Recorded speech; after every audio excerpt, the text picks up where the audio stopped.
you 50%. Hello and welcome to Let's Play Belgic Magic. The deck we'll be playing tonight is let's find it. This one. We'll be playing Moonpod. So it's modern. It's basically KikiPod, and let's just make sure I'll queue first while I'm doing this, because else this is gonna take a while before we eventually find the game. But so yeah, Moonpod spin text. We're currently the only one, so we'll talk about the deck. It's basically a KikiPod with 4 Magus of the Moon's main, and because you do that, you also have a different creature base a bit. You have Lotus Cobras, you have 2 Fauna Shamans to find more creatures. You actually have 4 Lotus Cobras, I just noticed. You play 2 Dummy Rats, and the rest is pretty standard, I guess. Sideboard is also a bit weird, like we're trying out a Swan Song over a second negate here. Katake is there against Affinity. I don't know what it's over, so because I obviously just borrowed this, and hi there, Jan. I obviously just borrowed this deck from yet again the Belgian Magic community, just like last time. Chat seems fine. I'm just checking if everything in the stream is looking good, and it seems to be. The window is fine, titles are there, yeah. So all is good, and we're just waiting to get in. That's my collection, not what you want to see. It's basically as good as empty. So only 2 people. Obviously, just had downtime, and I cannot go to my collection. We just had downtime, and it just came live. It's currently 8 o'clock in the evening for me, and I'll probably be streaming quite a while. I have everything here. I have drinks with me. I have food with me, and I just let the dog out just to make sure that she's not gonna be an annoying bitch. I'm sorry for the use of words, but that's basically a female dog, right? A bitch. Later on this evening, do I like the Lotus Cobras? Good question. I actually haven't played a single game with this deck yet. I think they're fine. I think they're a bit needed, but it's not like modern. So because of the printing of Deathrite Shaman, you don't see cards like Dark Blast anymore. The majority of creature kill cards that are being played has to do 2 damage because of Deathrite Shaman. So it's Disfigure over Dark Blast. Even in sideboard, you don't even see Dark Blast anymore. If Dark Blast was a card that would be run a lot more than Lotus Cobras, I probably would think different of it.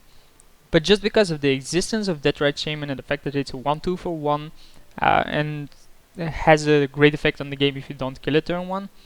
And especially it's also graveyard hit, of course, so the dredge is less likely. I don't think Lotus Cobra is weaker than. Didn't try him yet. Yeah, that's possible. As I said, like, I haven't played this deck before. I don't know how it works out against UWR, but I'm not a fan of UWR in general. Like the control version of it. I think the creature version with Blade Splicers and Restoration Angels and Pendulum Clicks are actually pretty good. But just a UWR control version that only plays Snapcaster Mages, Colonnades, and Gideons as a kill with some burn, I think is pretty shitty.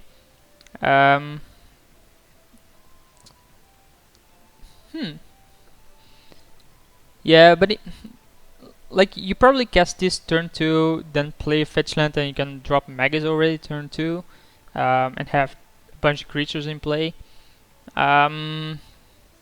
Like, what else would you want to run over Lotus Cobra here? Do you probably Wall of Roots then? But I think with the Magus of the Moons, you want the mana fix from Lotus Cobra sometimes.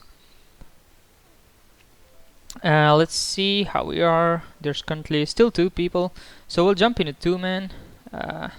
Just join this, load, and play this game, because that's what we're here for, right? Playing damn games. So it might be that I'll have to do Q here, but so we have the combo in our hand. We have turn 1 Stomping Grounds into Birds, turn 2 Lotus Cobra with a fetch, don't do anything with it, then we have 4 mana, which is 1 mana short. He mulligans. We're not gonna mulligan this. I think it's fine. Like, turn 1 we play Birds. We're against Urzatron with Bobble. What? Urzatron plays Bobble? I did not know. Obviously I pay 2 life because I want to cast the Birds of Paradise here. Why did I play this? Like, is it a combo deck then? Is it not the standard Urgatron?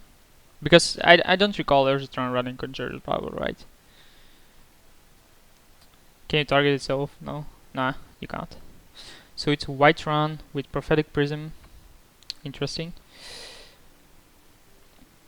Come on, Magus. I'm not even gonna bother with with playing the fetch after. Just gonna put an extra trigger on the stack, which is gonna be annoying. But next turn we can Zealous Conscript, and then turn after go Kiki for lethal. So we basically have turn 4 kill if he does nothing. If he plays a Pyroclasm here, we're pretty screwed. Which he might do, but even then we just play a land, get a mana, play a Cobra again. So he just plays another pre-room. Melira is better because you have more ways to win without having the combo. If that makes any sense. Of course I want to use the ability. Can I sacrifice anything? No, right? Oh, okay. Yeah, it's probably X. Like, I don't see him winning this. If we don't take damage, is there a point of getting here? I probably want a red, right? Like Sacred Foundry. And I'll pay the 2 life. I want to use his ability. Yes. Yes, obviously. Get an extra reds. Fetch once more. We do have the fetch for next turn as well. Here we can get, I guess we get Temple Garden. Don't pay the 2 life. I want to use the ability. And all these triggers. Then we play this. Well, I guess I didn't need to fetch there. We can then steal a Prism. Yeah, it's not gonna matter. And attack with a Cobra. Like, how does X win next turn? Do they even win next turn? No, right?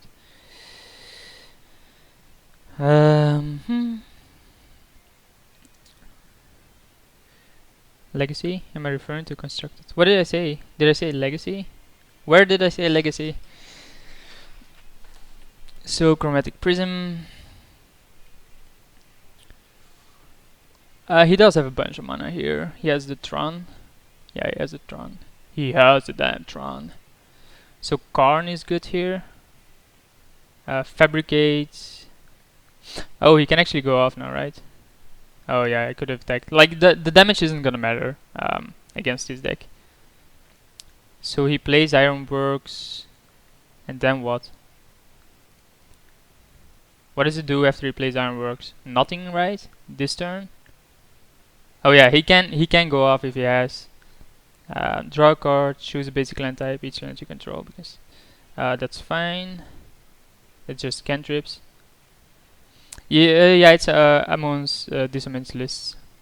I actually borrowed this deck myself, so I actually am not the designer of this deck, nor did I change anything. Like, any changes to this list is not done by me. I'll say it like that. What did you choose, by the way? It doesn't say. That's interesting. So we do have the next turn kill, but I don't see him going off. He has no white mana. You need white mana. Oh, he can use Prophetic Prism. Sure. I did not think about that. He can use Prophetic Prism and then sacrifice it. So he can go off here if he wants to. Like, obviously we want to sideboard in. Like, I'm already thinking about sideboarding because yeah, he's just busy. Obviously we want the Kataki. We want negate. That doesn't do anything. Would have been better as a negate. We want the Avalanche Riders, Harmonic Sliver, stuff like that. Sorry, he's doing stuff. So he plays Chromatic Star, so that costs him a mana then. Sure. Oh yeah, he can sacrifice it and draw a card. That's great. So it basically it's 1 mana cantrip and draw a card. Yeah, 1 mana cantrip. obviously. So he plays Sculptor, Ichor Wellspring. Wow. This deck is going places, people. He still needs the mana though. He still doesn't have the mana for everything. Is it possible to win in Constructed with a pure Terrors deck? What the hell is a Terrors deck? Yeah, if the Constructed is block. I actually have no clue. I mean, it could be possible. But it seems highly unlikely. Like, why limit yourself with lesser options? So my opponent failed to combo off here, and then we will combo off. Our combo is 100% sure. So we'll say always heal to the token, trigger. Get an island, it doesn't matter. Obviously I want to use the ability.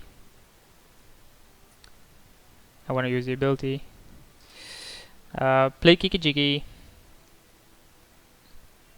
Bam, baby. Please concede.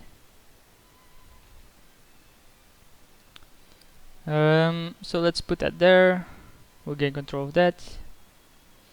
We'll say always yield. And he conceded, so that's fine. So I said what we wanted in, right? Kataki seems fine, Avalanche Rider seems fine, Harmonic Sliver seems fine, and the negate. Probably the Glenrendra. Blah, blah. Probably not the Domries, even though they draw us cards, but let's see what we want out. Limvala doesn't do anything. Maguses are pretty good, that's our kill. So want that in. Final Shaman still kill. Spellskite doesn't do anything. Well, maybe he sideboard something. I think I want to keep one of the one of Spellskite.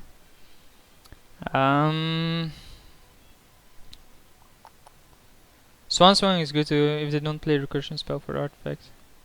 Oh yeah, sure. Swan Song counters Fate's Reward. Oh yeah. Seems like a reason to put it in there. I was like, this doesn't counter artifact, so it's not that great. But seeing that it does indeed counter their actual kill card. I do need to sideboard out 3 cards here though.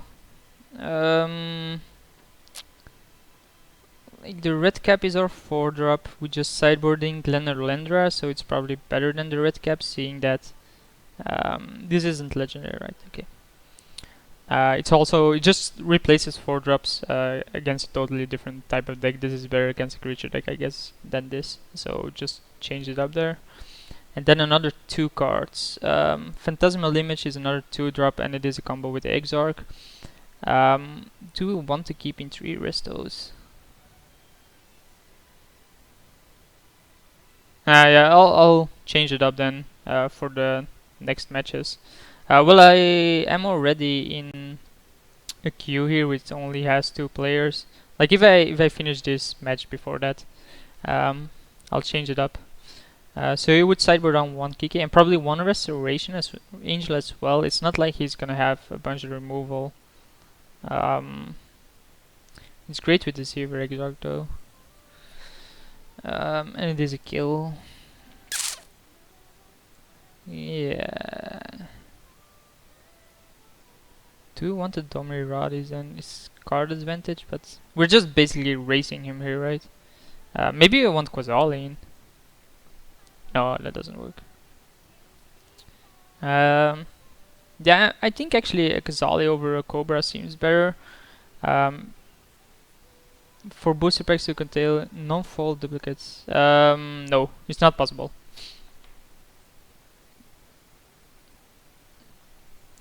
Or Domers can go out, it shouldn't be. Yeah, I just got a lot of Cobra. This hand is terrible, so obviously I'm mulligan.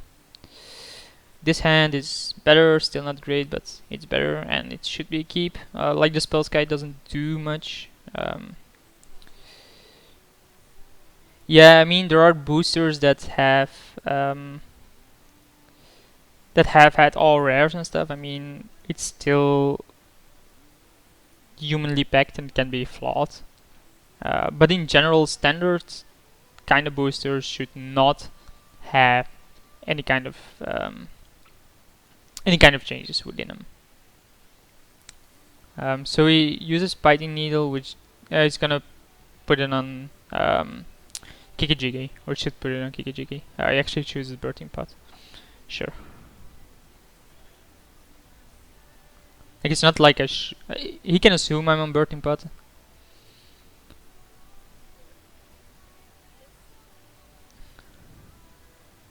Why do you want to quit Magic because you draw a $40 card out of a booster pack? We're playing against X combo. So we can play Lotus Cobra into Spellskite, or into Noble Hierarch. Or we can just play Noble Hierarch and attack. And then the turn after we have Resto up. Do we want to attack for 1? Is it relevant at one point? I don't think it is. This attacks for 4, so that doesn't change the clock. No, it's not relevant. So let's play Cobra and then play the Hierarch. There's no need to play the Spellskite. I want to use the ability, I want to get a green and play Hierarch. I think he might go off here.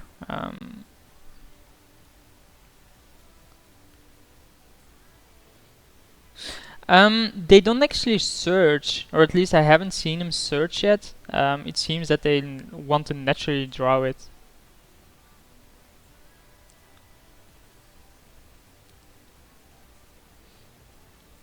Well, you can just keep it in your trade map. I don't know if you're a trader, but I for one do tend to trade cards. Yeah, they just cantrip to the deck to the Tron, and this is the second time this guy naturally drew his Tron, by the way. So he does have the Ironworks here. He can try to go off. I don't have a fast kill, so while he's doing that, let's leave the queue here. Change up our deck list. So according to Jan, the Glenelendra should be main and not Linvala. So let's save. And then re-queue here. Load. Okay. Okay, that's interesting.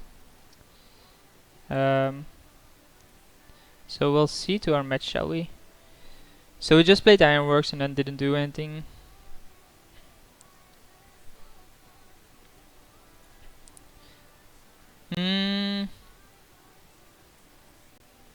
Yeah, let's play this. Don't pay life.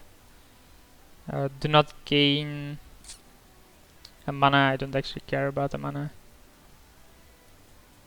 I could have played the Spellskite, but I mean, there's still no use against this, I think.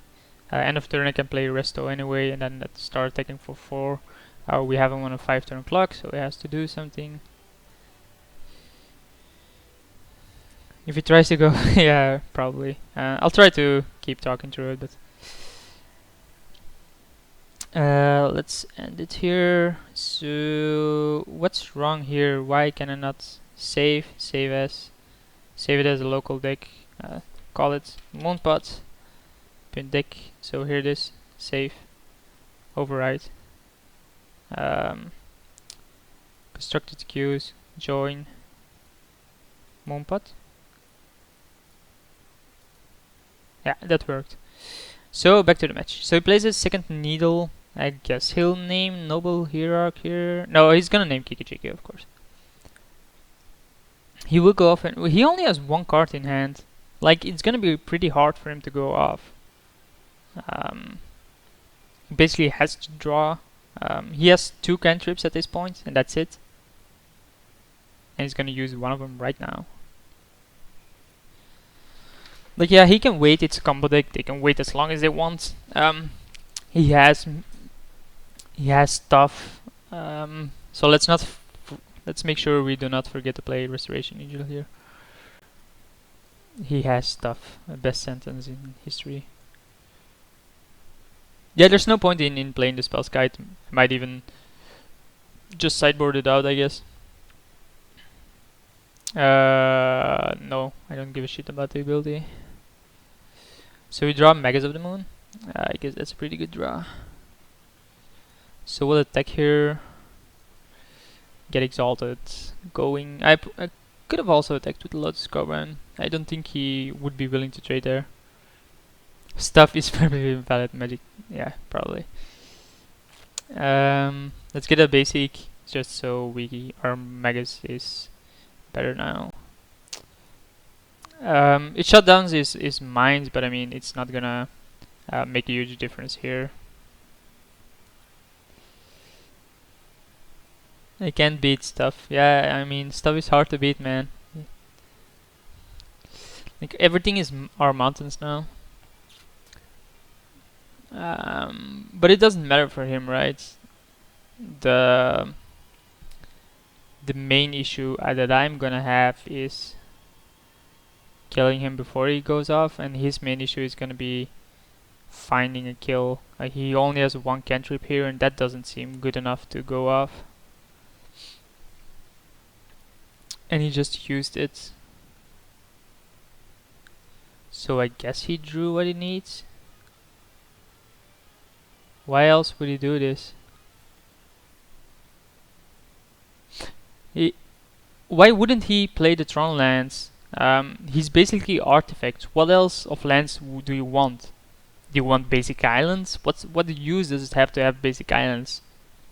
If you naturally draw your Tron, like if you don't have your Tron, it's still just the same as a basic land. If they play anything, that's good.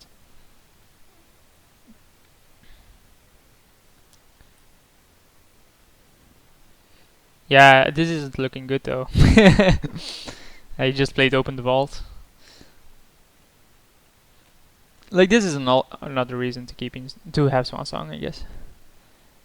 He has no draw triggers. Oh yeah, it does. He has 1, 2, 3, 4 draws now. 5 draws. So he should be able to go off. I don't see why he went for it though. But that's fine. No, this list has no graveyard hate. Like what kind of graveyard hate would you want? I guess you want a relic then. That's the only graveyard hate, but you should assume that against most graveyard-based decks, like complicated dredge, it is a deck, but I don't think it's seen enough. So the only deck you fear is Living End, and even that isn't played often. It's played some amount, so I guess you could put in Graveyard Hate. But most of the time you want like a creature for that, and I would have no clue what creature you would run as a Graveyard Hate. So he's just gonna do his thing. Yeah, this seems highly likely that he's gonna win, but let's just get it out there. We still only have 2 people in the queue, so. Sigarda. Oh yeah, you can sacrifice it. Like Living End says sacrifice? Really? I'm surprised by that.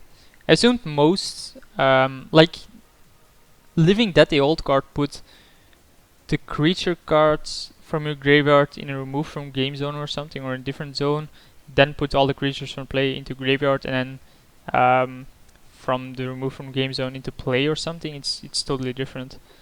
Yeah,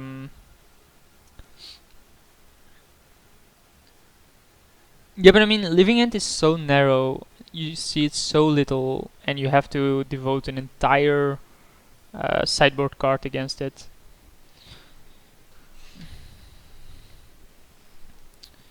So does Living End what? Living End does the same, so Sigarda doesn't actually work against that then, does it? Can't cause you to sacrifice permanents, so... Oh, Living Dead sacrifices? Are you sure? Oh, okay. Yeah, okay. Then Sigarda does work. I did not know. Today I learned. See, this has to be an informative stream for you guys, and I actually learn things. So, hey, great for me, right? So what is this guy trying to achieve here? He has 5 cards in hand, he has 5 mana, he has plenty of mana basically, he has he has no more cantrips to go. Like, he didn't draw what he needed. That's a possibility. Like, out of 34 cards he doesn't have what he wants, but he has like 7 options, right? He has like he has 8 even, he has another Open the Vault. So he's gonna change his basic lands again to Island, then play Fabricate, okay. Get an extra cantrip, I guess.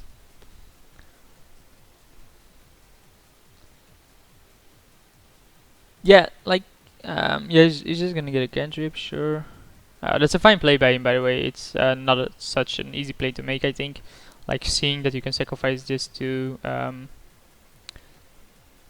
make a blue to then Fabricate without a Prism. But he can keep on going here a bit more. Yeah, a cantrip is basically a card that automatically replaces itself. So basically something that says draw a card. Like this, cantrips. This draws a card, it's a cantrip. This does not draw a card, it's not a cantrip. And more complicated cards such as Brainstorm are also considered to be a cantrip. Basically, it's a card that does not create a card advantage. No, Pot of Greed draws 2 cards, right? You're talking about Yu-Gi-Oh! Does it say 2 cards or 1 card? If it says 2 cards, it's not a cantrip. Yeah, it's only a cantrip if it draws exactly 1 card. If it draws more than 1 card, it is considered to be a card advantage. So he has Spine of Visage here, which I guess he can start using twice. He's gonna go for my land, sure. Well, I actually never played Yu-Gi-Oh, so but I do know. I mean, I said in an outpost in Antwerp, there's a lot of people that are playing Yu-Gi-Oh. Yeah, I'm just gonna concede this game. This is gonna be boring to watch elsewise. I still think this is the correct sideboard for it, so let's just submit again and hope we get there this time. Like I I never played Yu-Gi-Oh. I don't consider it to be a game I would like to play. This hand is terrible, right? But what do we want? Nah, let's keep it. Yeah, it is a factor, but I mean, I'm not the kind of guy that wants to win with that. Spellskite is so let's get Stomping Ground. Spellskite is a 0/4, and you can change the target of target spell or ability to Spellskite. So basically, if your opponent plays Lightning Bolt targeting a creature of yours, you can pay a blue or 2 life, it's Variation Blue, to then negate that, basically.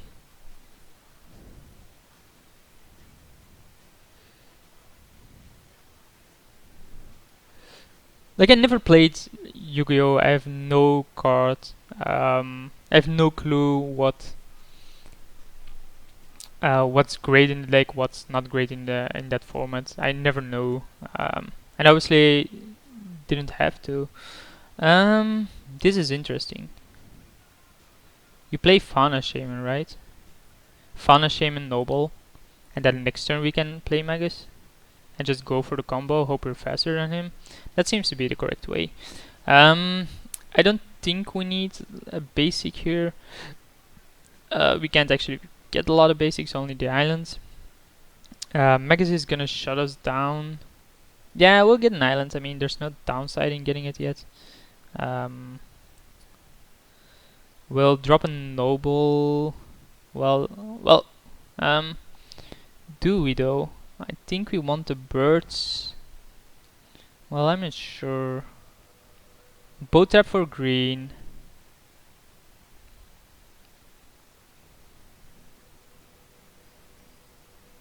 Why noble? Why would okay? Let's go through this. Why would you drop noble over birds? Why do you think that's better? Because it has exalted. The main reason I would drop Birds of Paradise over Noble Hierarch is the fact that it does produce red, and it is relevant when we do want to get something like Kiki. So now we can end of turn get Restoration Angel.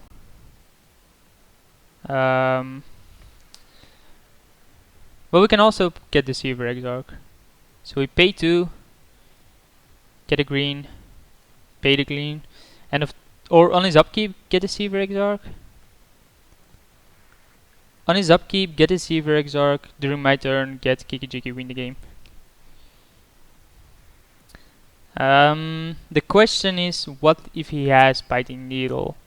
I probably then, yeah, I still think I have to go for it. Like, I don't see him winning here. So we'll put a stop on his upkeep. And then tap down the tower, because that generates the most mana.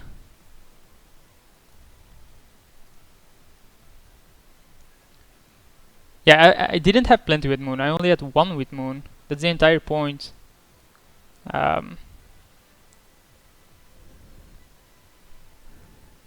Why end of turn?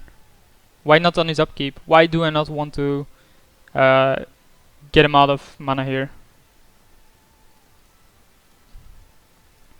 It's beneficial to shut down his mana, right?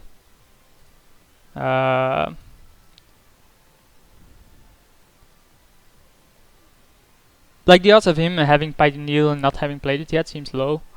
If he does have it, it doesn't actually matter even, because I can still use this to get removal for it, and this shuts him out of mana. No, I don't have a green mana. I can still get there next turn. I can get there next turn. I have 6 mana. I can discard the Magus, get KikiPod, win. There's no need to untap anything. Like, getting him out of 1 mana is just fine here. And we win this one, so. Oh,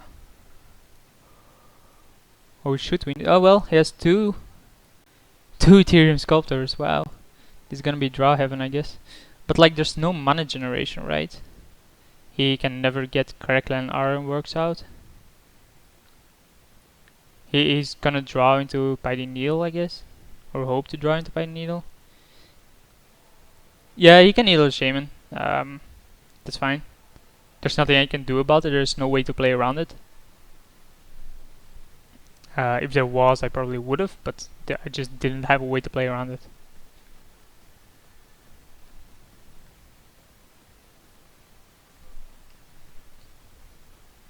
Like, there are options, like you can say, like, yeah, you can do this end of turn, sure, but this way I shut him out of mana, and it could have been relevant. It obviously wasn't because he had the second Sculptor, but it could have been relevant. And he doesn't seem to have it here, so he could have like Dismember, I guess. Can we afford to play around it? I don't think we do. There's no need to. I think we just have to go for it here. Get KikiPod. Let's make sure I click the right creature. Play KikiPod. Well, let's play a land first. There's no downside to playing the land first.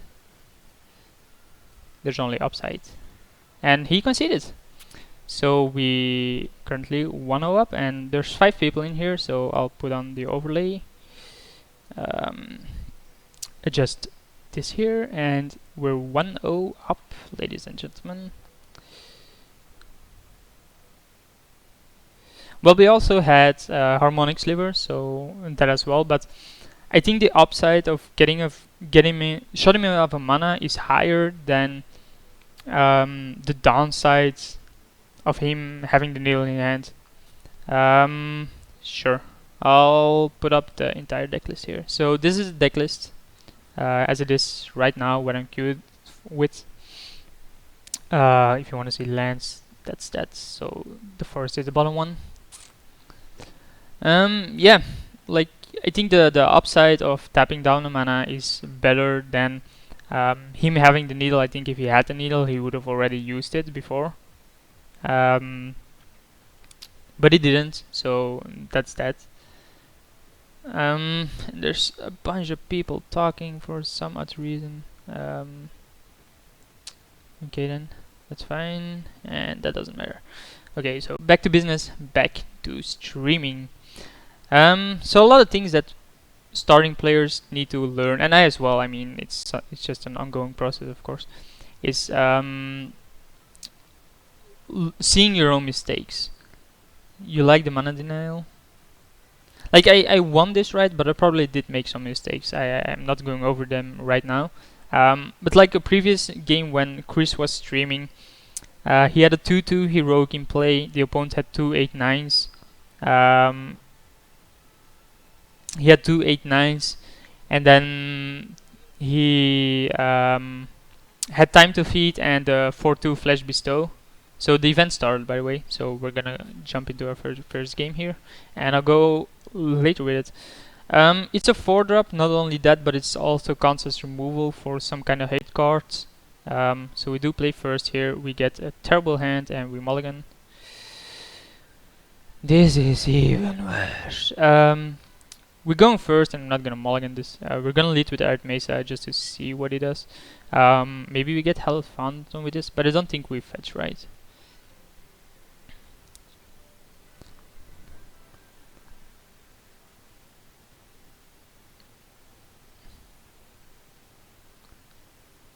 Yeah, there's like no infinite damage with it. It isn't a combo. It's not like it's there to be sick, and for some odd reason I still have to stop there.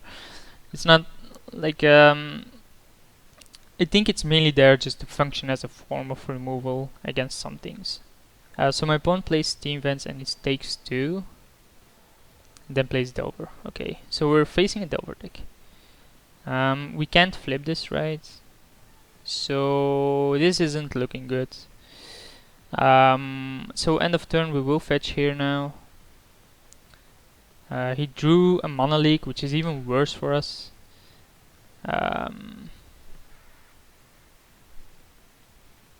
Yeah, a single. It's true. A single.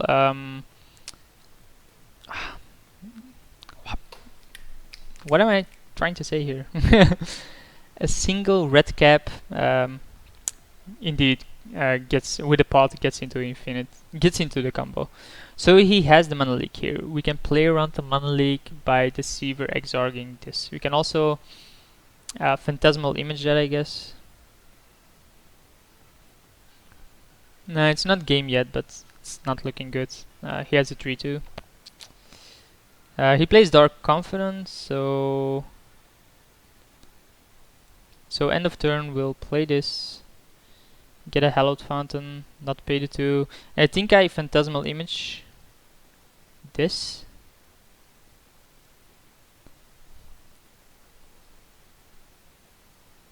This is interesting. We can take 2 and then we go down. We can also Phantasmal Image this if it targets it, it dies.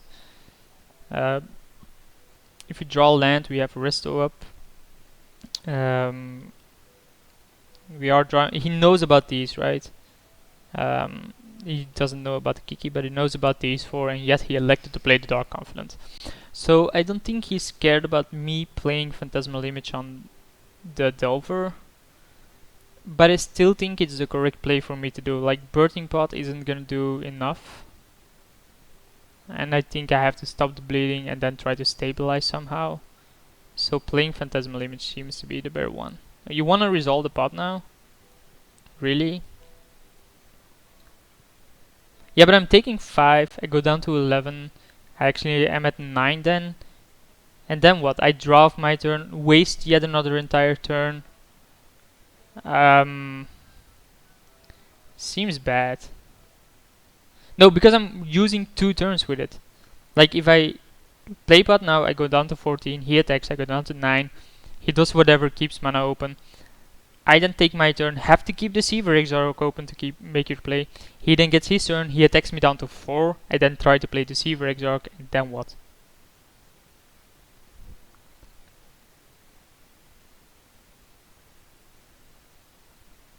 Now, you don't... I think you have to image the Aberration, but he probably has like Electrolyze for it, right? 1 on me, 1 on that. Like... I'm gonna go for the pot, but mainly for the reason that I think it's my only way to win this game.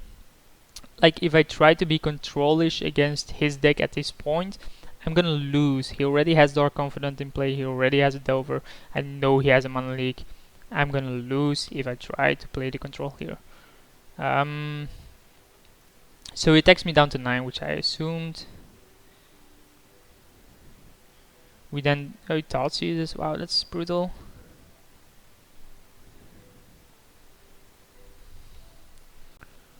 Yeah, but fourth land wouldn't have done much either. Like play Exarch and then fourth land into what? I need a fifth land. Kiki is the combo, so yeah, I think the only way to win here is to get lucky and get there with pot. We can also try to phantasmal image something and then pot. We're so low though. Play Deceiver Exarch. He mana leaks it. I play image targeting confident. I then Birthing Pot. Birthing Pot gets a 3 mana drop. Wow, that's not great. Deceiver Exarch, and tap Deceiver Exarch. Play that takes me 4, so I basically lose at that point. He has to mana leak the Deceiver Exarch, right? Yeah. So it's not actually looking good here.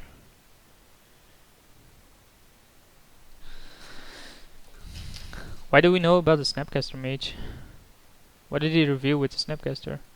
So we go down to 6, okay. Do I want to Exarch here?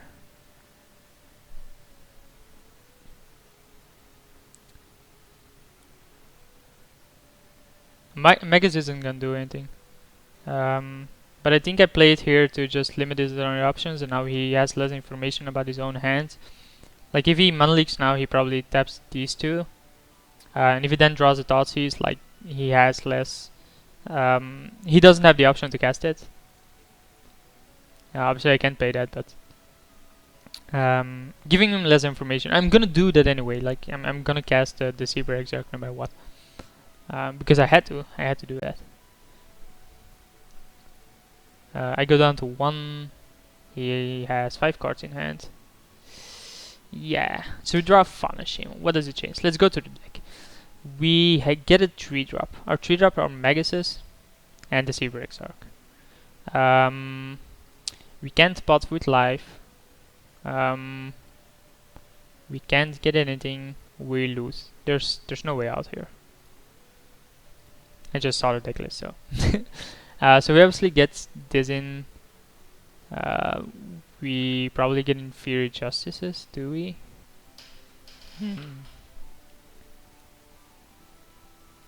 Yeah, probably. Let's think about this. Boom, boom, boom, boom. Like Dominrad is fine. Dismember is fine. I don't think Magus is that great against him. He didn't see them yet though, so that's fine. Glen Alendra seems too slow. Justice, Sphinx, and Battles all seem good. Yeah. Like Fear Justice is something I just want removal in here. Kitchen Thing seems decent as well because it's hard for him to remove. And Bail seems fine, but then I have to cut like a Restoration Angel, and I actually want Restoration Angels in there. Because Restoration Angel is good against Delver, and it has Flash, so it's good against control in general. With 3 card too much. Like, do I want to bail it in if I put the things in? I don't think I actually do want this in. I think it's a bit too slow. Like, even and probably some Cobras. Yeah, but you want the Cobras, right? You're just not a fan of Cobras, I guess. Interesting. So you want removal. You basically want to be some form of control deck against this guy, or at least stop the bleeding a bit, and then get your combo. Phantasmal Image is a decent card, even though it dies to a lot. Things is needed. It's hard for him to remove. Red Cap is removal for his cards.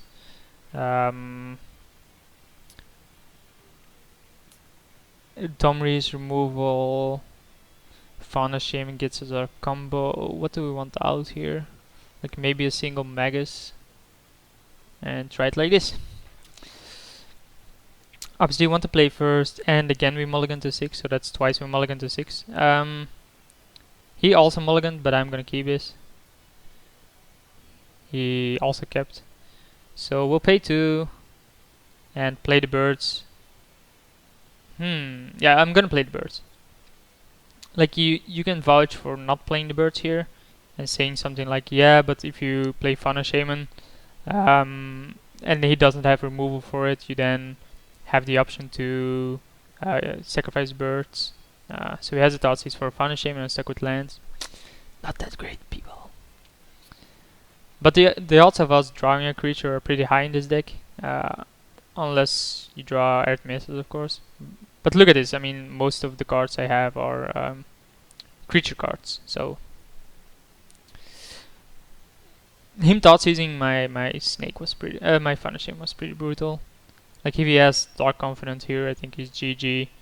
And it does look like he has it. Like what else is he gonna play it to? That's brutal here.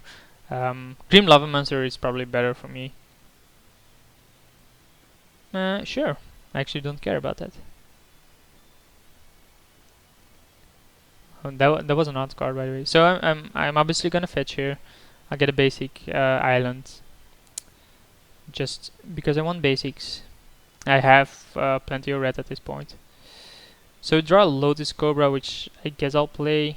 We'll play Tempo Garden and not pay 2. We do not want to use the ability. And keep the fetch just in case we draw a 5-drop, or to play around Metallic with a 2-drop. And we can actually play around Metallic with Birthing Pod as well at this point.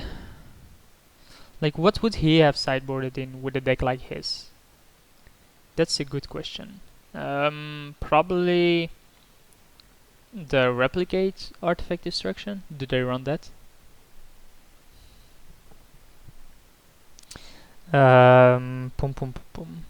Probably some kind of spot removal, extra spot removal.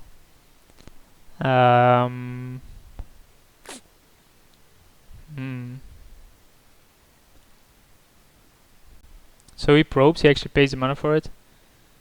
Yeah, Combust seems... Yeah, I mean, he's gonna sideboard in spot removal, that's obvious, but I have to play around spot removal anyway at any point. Gets Verdict is instant, right? Yeah, okay. I'm just thinking in general what he could have that actually has a stronger effect. So he Lightning Bolts the Cobra. He's just using his removal at this point on any creature, and I just draw another Cobra, I guess. No, I do not want to pay 2 life. No, I do not want to use the ability. And let's just have a 6 here. He knows my hand, he knows that I just have an Arithmesis, so there's no point in bluffing things. He doesn't seem to do anything here either, which is great for me, of course. He knows about the Mesa, so let's just play it. Yeah, we drew 2 lands right now. I mean, we're not complaining here. He didn't have a great hand himself. Or at this point he doesn't have a great hand, and I have no clue why a deck like his is so slow. Like, he's supposed to be the aggro deck here, right? I'm the combo deck, the slow one. We are gonna fetch. I mean, you can say, yeah, why would you fetch? Oh my god, Dark Confident. The nuts. You can say, why would you fetch it? Gains mana with Cobra, but that doesn't matter at this point. I actually rather do the deck thinning. Let's get more basics. And even if we have a Magus here, he has plenty of cards. So, Noble Hierarch. Yeah, let's play it, shall we? And attack here. If he takes a trade, I'm happy with that, but he probably isn't.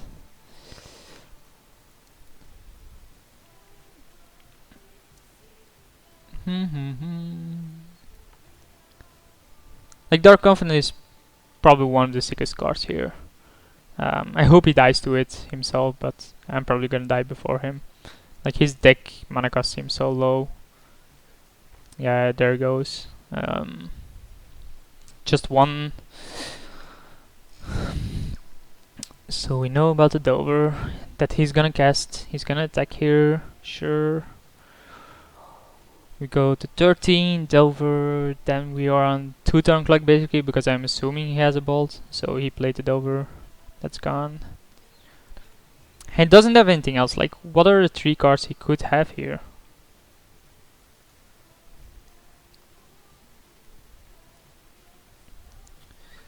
I'm just thinking, what are 2 cards that he could have? If he kills this, I'm gonna copy his Dark Confidant with this.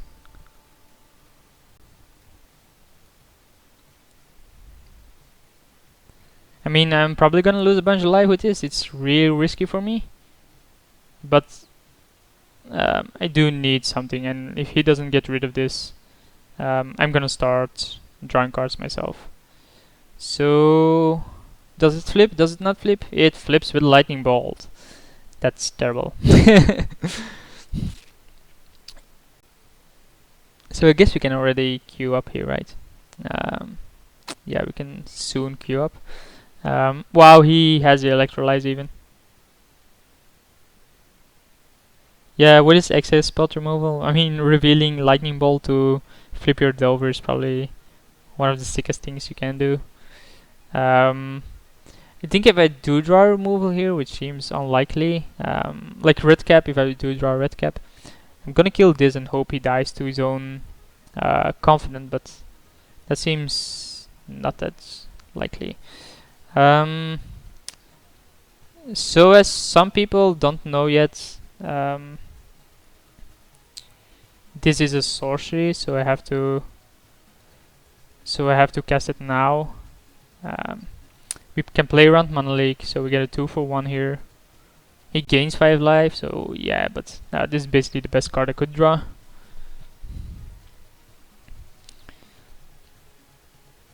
This obviously doesn't play around Negate. If he has that, or Remand even. Because I have an island, wow. Wow, just fetching the island cost me here.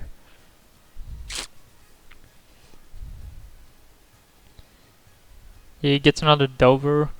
If he plays that, we can kill his entire board again. If he has Thoughtseize here, I have to draw my other Furious Justice. Oh, he has a Creeping Tar Pit. That's GG. So we're 1-1. Let's quickly queue before it becomes full again. Let's load it up and change this here. Boom. So yeah, we did lose that one pretty handily. As you saw, a bunch of spot removal and quick pressure easily wins him the game there. But hey, it happens, right? So what I was trying to say before the match actually started was there's a theory called locus of control.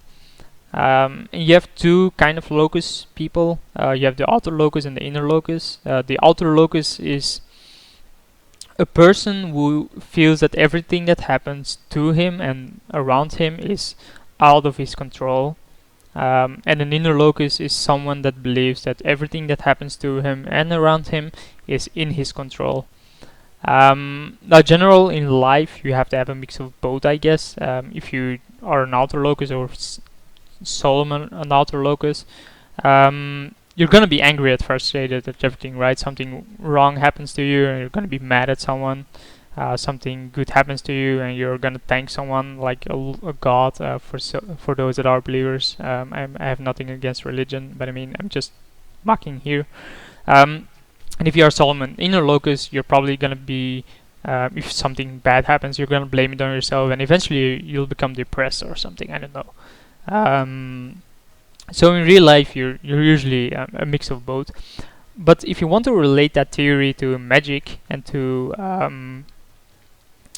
just any game in general, you want to be an inner locus. There's stuff deep, yeah. There's stuff you can't control in Magic. I mean, there is a luck factor. Richard Garfield has an entire presentation about it, that he wants luck to be present in the game.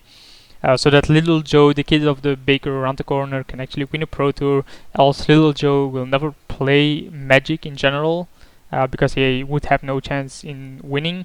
And then, yeah, without having an amateur scene, the game would eventually just die out, of course. Or it would become chess, and I don't think a lot of people are interested in having a second game of chess. So there has to be a kind of luck. So the only thing that you can change in your play is your own kind of play.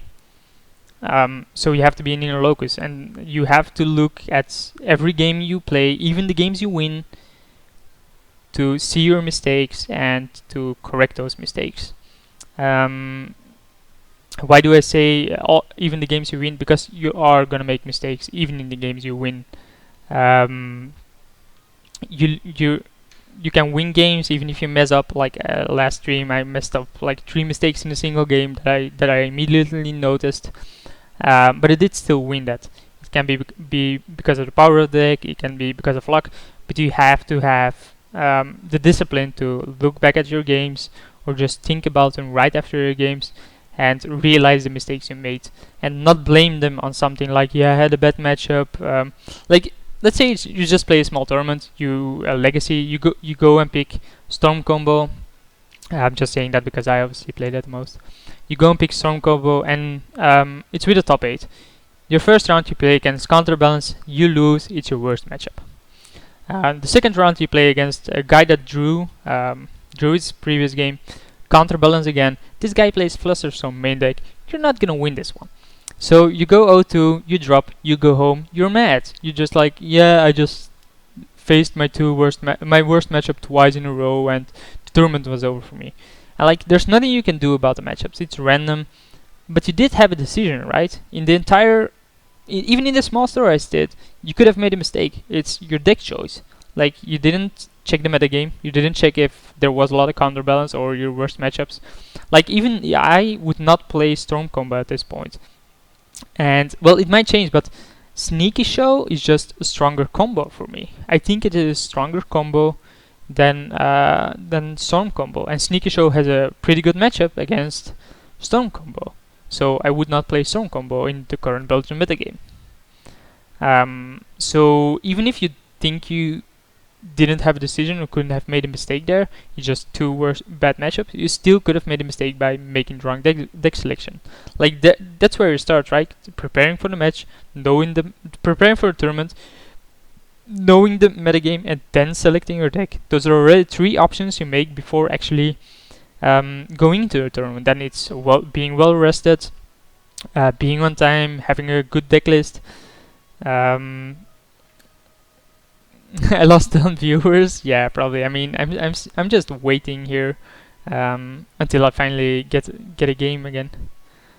Yeah, they're probably outer locusts. Like they're like, yeah, this isn't within my control, and they're right. I mean, whatever I'm saying isn't within their control.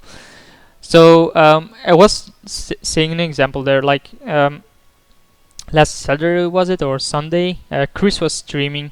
I was playing Sealed, and he asked me to join him on Skype. So I'm watching the match. I'm talking with him. And there comes a point where he has a 2/2 heroic. When it gets targeted from him, it gets 2+1/+1 counters. He draws Time to Feed, and he has the 4/2 Flash Bestow card in his hand. His opponent has 2 8/9s. Those 4/5s that become monstrosities, 8/9s. I'm like, yeah, you can kill one. And Chris is like, yeah, I can. So he opens, and our opponent has 3 mana, by the way. He opens, plays the Bestow guy, and his opponent deals 2 damage to his creature in response to the trigger. His creature dies, Bestow fizzles, goes to the graveyard, he dies to the 8/9s. Okay. The correct play, actually, and I didn't think of that at that point, I thought about it later on. You play Time to Feed, targeting your own creature and the 8/9, let the +2/+2 resolve, then in response to your own Time to Feed, play the 4/2 Flash Bestow, because it has Flash, and then it gets a trigger again, and it plays around dealing 2 damage, right? Because if it does it in response to your Time to Feed with the trigger down on the stack, it does it, you play in response to that, the Bestow, it grows again, the 2 damage doesn't matter. It doesn't matter anytime you play around it. It wouldn't have mattered in the end. Like, the game was as good as over, even if he made that small change in his play and killed one 8/9, he would still be facing the other 8/9 and would still have lost. Most likely, like 99%, pretty sure he would have lost it. But it doesn't mean you don't have to make the correct play. And this is something that Patrick Chapin and probably a lot of other people said, that practicing doesn't make good. Practicing correctly is what makes it good. If you're like trying to learn basketball and you make 1,000 shots, and you're actually jump shots, and you're making wrong kind of jump shots, and you just practice it 1,000 times, it's gonna be pretty hard to unlearn the wrong methods you just learned, and then relearning the correct method instead of just educating yourself first and then learning the good method. And that's what like last summer I started playing golf, and golf isn't a force game. You at first you try to take your club and hit the ball. You try to just hit the ball, and it's a swing. You just don't focus on the ball. You put your arms. You start in standing position. You put your arms to the back, and then you just swing through it. Like, yeah, I can do it about losing viewers. I mean, I can't play if there's not a game. You just swing through the ball, and as soon as it makes contact, the ball's flying. If you hit it correctly, it's the ball's flying. It's fine. But like, you have to practice the swing correctly. And I've been doing this for like 2 months, and I'm swinging and I'm hitting like an average of 50 balls correctly. And I'm noticing that my balls go a bit more to the right than usual or than needed. So I just look it up, figure out where there is, and correct it. Like Wim, on the other hand, a friend of mine who also casually started playing golf, he just swings at the ball, and I mean, he's hitting it and they're flying, but as soon as he has to make a change in it, he can't make a change because he has not learned the correct swings.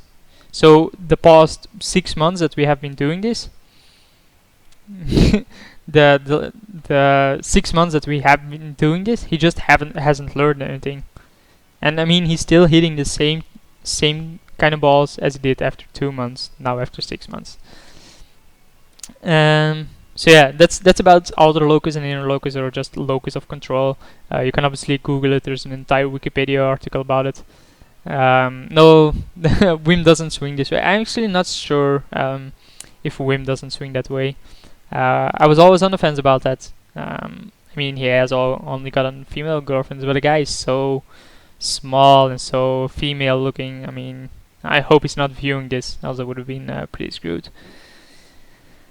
So yeah, that's just about locus of control, and I mean, it's a way to improve your game. Like, it's not just about playing Magic and then making plays. It's about playing Magic and thinking about your plays. And there's actually, like, people are actually dropping from the event, so I'm just gonna join the 2-man here again.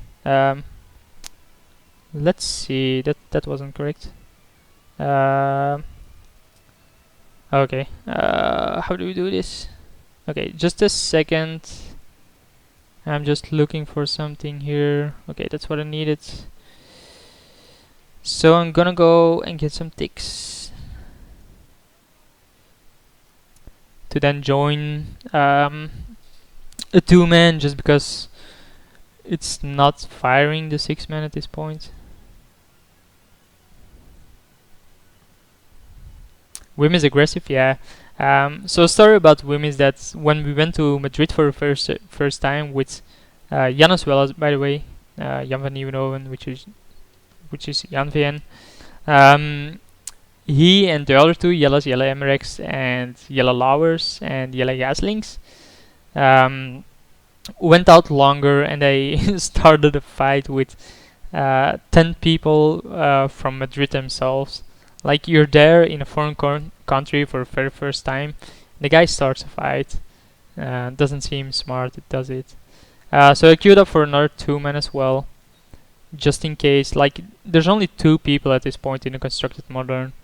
Let's check if there's actually a scheduled event. I think it's like way too late today. You have Sealed, you have Momir Basic. Well, we could play Momir. There's Legacy. Yeah, there's Modern at 10:30. So that's pretty soonish.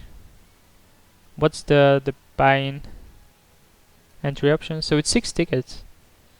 So I'll probably go and play that later on then, right? I'll just get out of this 2-man and queue for the other one already. Boom, boom, boom, boom. Where is it? Oh, obviously. I'm in the wrong one here. Play tournaments. Constructed queues. Leave the queue. Yeah, the infamous ice bag trick. He's probably still talking about it every single day. like to his daddy and his mommy. He goes like, "Hey, this is what I did in Madrid." So we're gonna queue for a modern daily, which starts in, well, pretty long, with the Moonpod deck as well. I mean, it will start eventually, and we're also queued for a 2-man here, which I hope will fire soon. We'll see. Yeah, so it's starting soon. Like, you could also play Momir, but I don't think it's interesting enough for people to view or to see. Modern is obviously the thing why you're here, or the reason why you're here, and obviously to hear me talk gibberish in between the games. Like, what else can I talk about gibberish that's, well, should be Magic related, of course, I guess.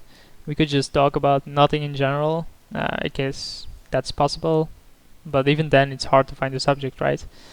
Most of the time, if you're streaming, and then this is something pretty difficult about streaming, is entertaining your crowd. So you have to be talking. It doesn't even matter what you're talking about, right? People just, like, if you watch a stream and they have, talk about golf, it really doesn't matter what you're talking about. Like, the icon you see there under my name, it's just an icon about myself. It's from my YouTube channel. I just use it. Other streamers have a webcam there, but I don't see the value about having a webcam. They just sit there and maybe they say something sometimes, but you have like half a minute silence, have a minute silence, where you see them sitting in their room, in their chair, doing nothing, just staring at the screen. What extra value does it offer for the viewer? What extra value would it offer for the viewer to see me here with my headset on, my unshaven beard a bit? I mean, ships on the counter here. It doesn't matter. It doesn't add anything to the stream. While on the other hand, if I just keep on talking about anything, you're entertained. You can have this on your second screen. You can have this in the background. Just have some background noise. And I do this myself. I just put up a YouTube channel sometimes when I'm doing something completely different. Just have some background noise.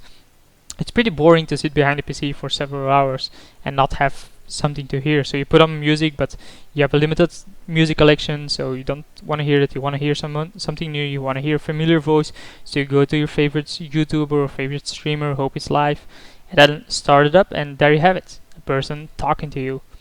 And this is a mistake that a lot of streamers, or a lot of starting streamers make, is that they don't create entertainment, that they do not talk enough just about that. And it really doesn't matter for the viewer what you're talking about, or I don't think it does. Like, if I just waited here, put the deck on instead of the background here, and just said nothing, how many viewers would I lose, do you think? I lost like 14 viewers now just because I didn't have a match, which I do have now, by the way. So we just got into a match, and I think we're gonna keep this hand. If we're against burn, so let's think about this hand. If we're against burn, we have turn 2 Spouse Guide. If we're against any other deck, we have turn 2 Cobra, hopefully into turn 3 Moon, seeing that we're on the draw. We have 23 lands, so it seems highly likely that we're gonna draw another land. So I'm not gonna mulligan this hand, because I don't see what I would want to draw here. That's better. So it seems that we're against a mirror somehow. So Magus might be really good, and we do draw Noble Hero here, the nuts. So get Stomping Ground, pay 2 life, play Noble. So my opponent obviously knows now what we're doing as well. So we're enrolled for this event, right? That's not the one. Oh, we can drop from it? Wow. That's the event I need to be in, okay. He plays Tendo Ice Bridge. Interesting. This is spot, right? Like, what else? Well, no, it could be... No, why would he play Birds over... I'm like, it could be a lands deck, but I don't see why they would play Birds over the Sakura that lets you drop a land from your hand. Well, it is lands. That's odd. I wouldn't have expected Birds of Paradise from that deck. So obviously Magus is pretty sick against it.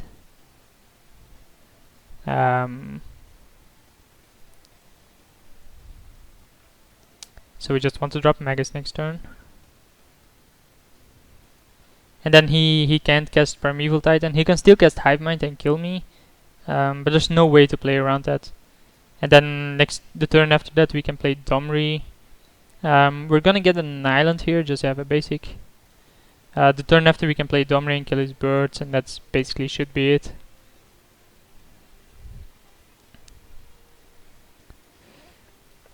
But we'll see how this goes. If he casts Hive Mind here with a pack time, I'm doomed. But he has to have it. I don't think the deck runs a lot of removal for the Magus. Why don't you play Cobra first? Because I'm an idiot. Yeah, that's the correct answer, because I'm an idiot. You're right, I could have played Cobra first. It would have gained me 3 mana with a fetch. And I have no excuse for it, it's just a terrible mistake of me to do. So he does have Amulet here, so I assume he doesn't have the card he needs. He plays Deceiver Exarch, I guess that's fine, it doesn't change anything. I'm surprised he does play this though. He plays Kiki maybe then? Do I want to play Spellskite then? I cannot play the Cobra here, I can, right? Play the Cobra, play this, play Spellskite. And keep him off, keep Kiki kill. Like, he has 1 card in hand and it's obviously not his kill. So I'm gonna go and play around Kiki in his hand.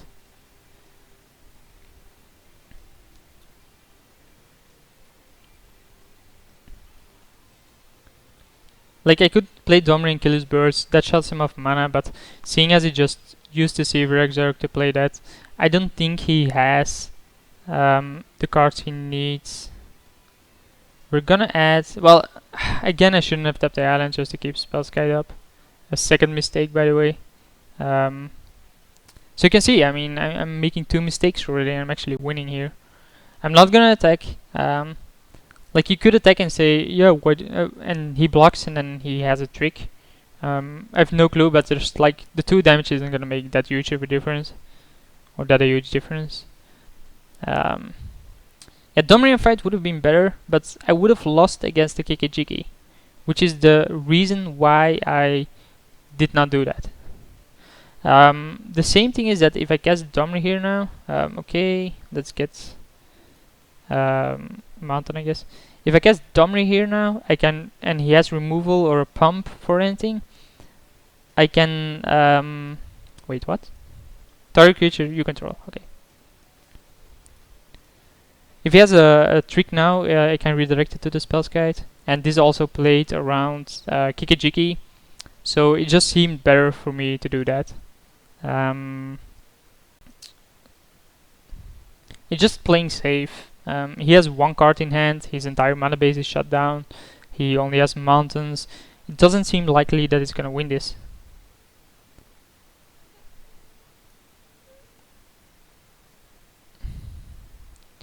So we have a second Magus. We just attack with the first one. It's a 3/3. He can obviously block, I don't care about that. There's no downside at this point to attacking just because we have the second Magus. He doesn't even block. Like, if he double blocks, I kill this player's second Magus. So we draw a Cobra, not a big deal.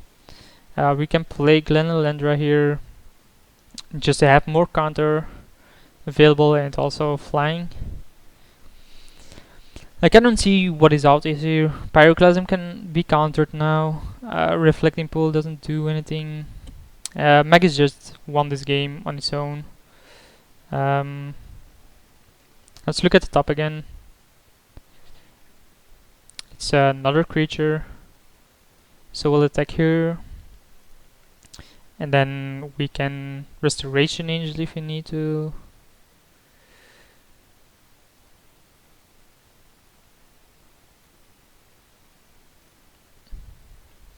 And this game seems over. Like, I can do this, so attack, it gets exalted, then kill this. This is a weird deck though, like Summer Bloom in a deck like this. It seems really odd. It is really odd. I expected him to be lands with Tendo Ice Bridge and something like Is It Bulwarks, but then he basically has a Kiki combo as well. So yeah, we have the next turn combo, which is lethal. Obviously I could have played Restoration Angel end of turn, but I don't see the upside in it. Because I wanted to be able to keep this around. We're just gonna eat that now. Can I... Oh, it says you control. So actually Spellskite doesn't play around Kikijiki. That was an error then. I assumed it played around Kikijiki, but it doesn't. So we'll play the Resto here. It's GG. Because we can play Kiki. No, we can't play Kiki. We don't have a third threat. No, I do not care about the ability. If we steal this, it's lethal. 3, 4, 7. Yeah, it's lethal. Yeah, special items. Oh yeah, I can. No, this doesn't work either. So it does concede there. So we're. Yeah, I actually don't know what deck he is. So assume he's lands. Lands with the combo. So do we want Dismember? That's a good one. I think we do want a single Dismember. So let's back convert mana cost. Just to be able to kill the combo at one point, or to have turn 1 removal for an Accelerant. Limvala is also really good. It shuts down mana creatures, it shuts down the combo. We haven't seen anything for Raven Mind Sensor. We could sideboard in Avalanche Riders, let's just put it there. He doesn't see an aggressive deck, so these 3 don't matter. I don't think these matter either. Fear Justice, we only saw a few key creatures, and seeing that this is not instant, not good either. Even Mind Sensor, nor Mirror Crusader, right? He had green, blue, and then a bunch of other things. So we have Negate and Swansong.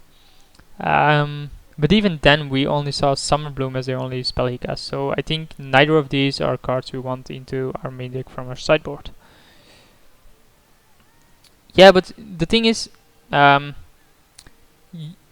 Quasale is fine against Amulet to destroy Amulet, but you're bogging down your own deck just to respond to his deck, while his deck actually has to respond to ours, seeing that we are the combo deck, and we have 4 Maguses. So he has to find an answer to us, and not the other way around. Like, if you want to destroy Amulet, we're already too late. Once we tutored up either in Harmonic Sliver or Quasale Parade Mage, we're too late. And if we draw this late game, when we need to draw something good, it's terrible. Like, what do you want to sideboard out that's good enough for these to win there? Anyway, I'm gonna go to the main deck because I have like a minute left. He didn't have any removal that I saw, so let's remove one of these. We probably... He knows we're Birthing Pot, right? We probably want out the Restoration Angel. Glenlandra seems fine in case he does have Hive Mind and stuff. Murder's Redcap is removal, but we sideboard in the Dismember. We can tutor this though. Maybe not the Avalanche Riders, that's gonna be too late. Yeah. Like, Avalanche isn't useless, but it's not good enough to keep in. If it kills a double land of his, that's pretty sick, right? So we do have the turn 1 Dismember, or the birds. We have Fauna Shaman, the Sea Exarch. Seems like a pretty fine hand to keep here.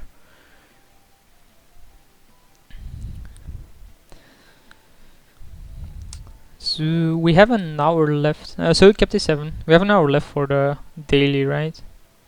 Does it actually say when it starts?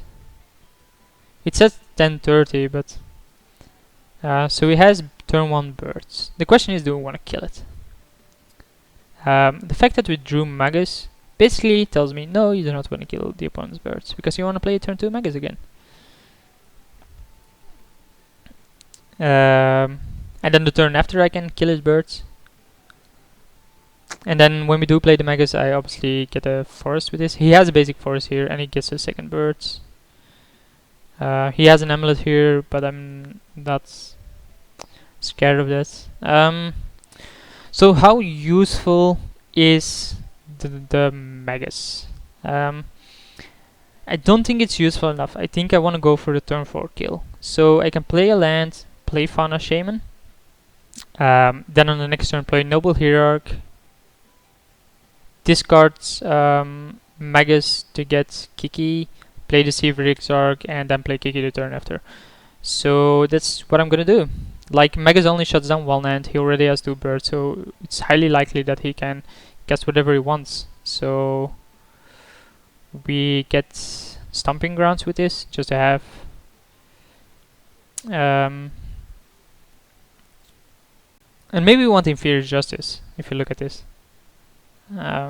Just to kill stuff like that. Like, Inferior Justice seems fine, right? If you just Inferior Justice here, it would have been a 2 for 1, he would have had only green swords and this. We then play the Magus, so he only has a green and a red then. This seems pretty strong, so we have a turn 4 kill. Which, yeah, I had to get a Stomping Ground. I'm like thinking, could I have gotten a forest here, but I couldn't have. Because we need 3 red for Kiki, and I want to discard the Magus of the Moon at this point. So this hand seems pretty good. Yeah, that's fine. So it comes into play untapped, he gains mana from it. Like, even Primeval Titan doesn't do enough, right? We can tap it down even. Hive Mind kills me.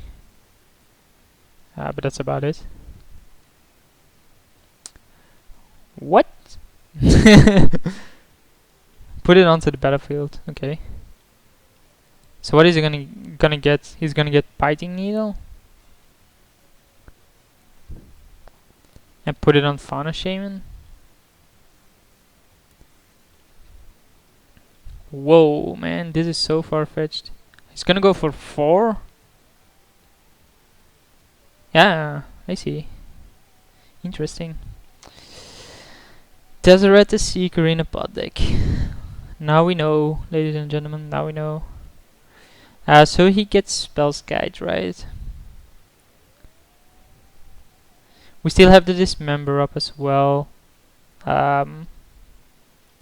gets Malira, we still have the kill as well. Like, we have Birthing Pot of our own, but it's not gonna make a difference. We wanna Dismember, Deceiver Exarch, use Final Shaman.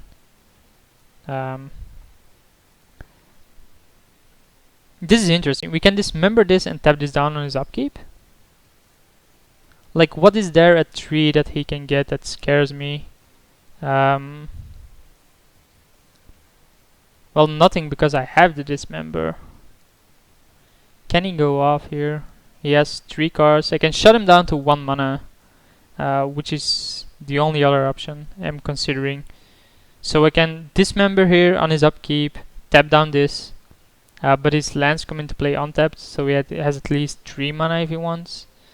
Then he pots, he can get Linvala. No, there's no point in doing that, because Linvala shuts down my kill next turn, which is not something I want to risk.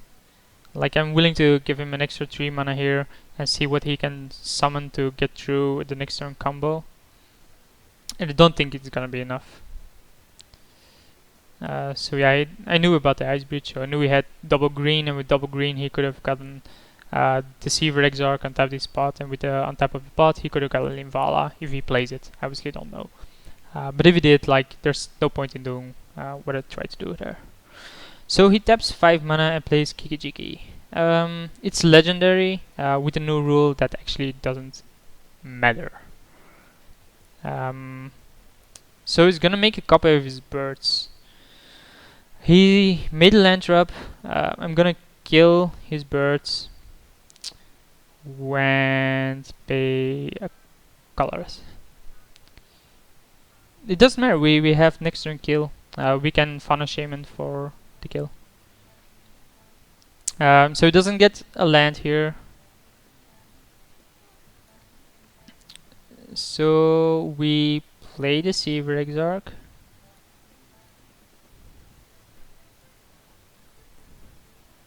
It doesn't matter. The legendary rule, the new legendary rule, basically doesn't make a difference anymore.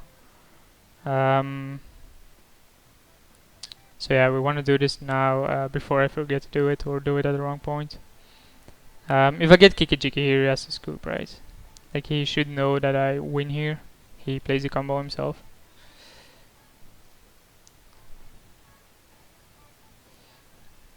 So we play Kiki and then kill him. Like, he's gonna make me go through this. Or maybe he doesn't know about the new legend rule. He thinks that I can't play Kiki. No, he conceded. So we still have plenty of time, so I'm gonna draw another one. Remove the region here for now. And get more ticks. We're actually in a game already. Bam, baby. We lost a die roll, so my opponent is on the play. We have a terrible hand. Like, against what is this hand good? He keeps. What do we need to draw here? What 6 hand is better than this? I think we have to keep and hope we get there. Like, if we mulligan to 6, it's... Wait, is this the same guy?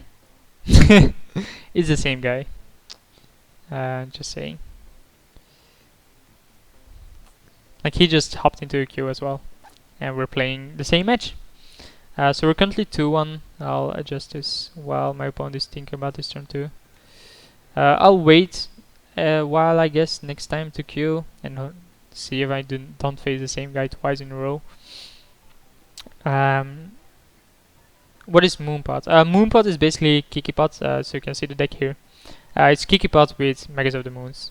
That's why it's called Moonpod. And that was not what you wanted to see. Spawning pit. Man, this guy's deck is everywhere. Remove 2 shard counters, put a 2-2. Okay, sure. Yeah, we got there. No, obviously we didn't. So let's get a forest. There's no point in getting the stomping ground, seeing that we have plenty of. We'll play the noble here. Attack for 1. Bam. Bam, baby. Full damage. Man, this guy's deck is everywhere. It's pretty interesting, his deck, to be honest. Like, he probably plays one of Spawning Pit to get with Desert, but I don't see how this adds to a combo at one point. It costs mana. Sure, you can put charge counters on it, but like, how is this good? Yeah, it's an interesting combo. I mean, what else did you want me to do? Like, not attack for 1 and tap the bird for this? I mean, it doesn't matter. This is just, yeah, extra boringness, I guess. So we draw Lotus Cobra, which I'll cast here. I'm willing to take the trade, by the way. He doesn't know that. No. We'll attack for 1 again.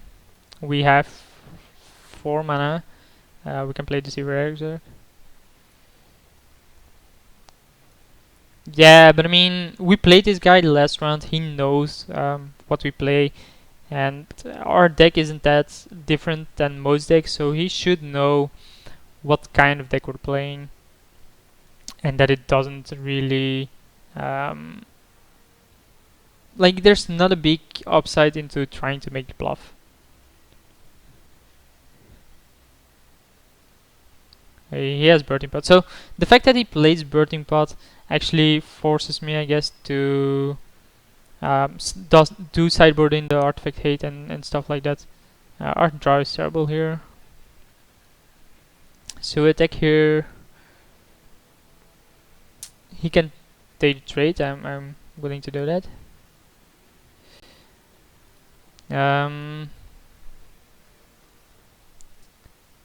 No.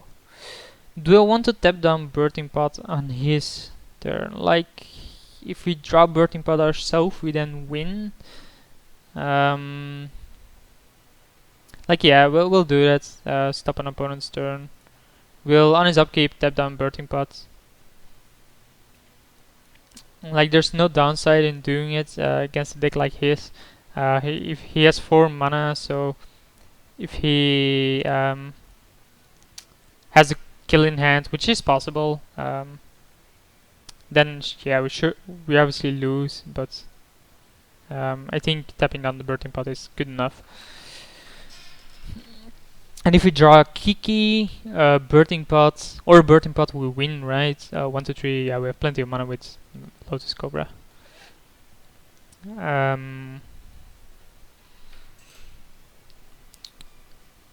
He has 4 mana. I'm just thinking what he could do here. He can have 5, I guess, or 6 even.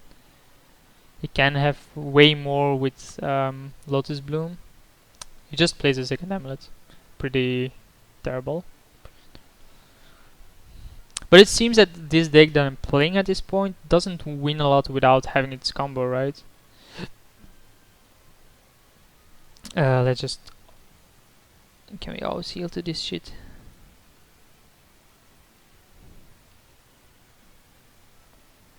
Oh, that's cool. He gains extra mana from that. So extra amulets generate extra mana. That's awesome. So it does play another Tezzeret here. I'm curious what he's gonna get. He can also untap his birthing pot now. It doesn't make a difference. And then next turn go for lethal. I think that's what I would do. Unless he has something pretty sick to get with Tezzeret at this point, but I don't think he does.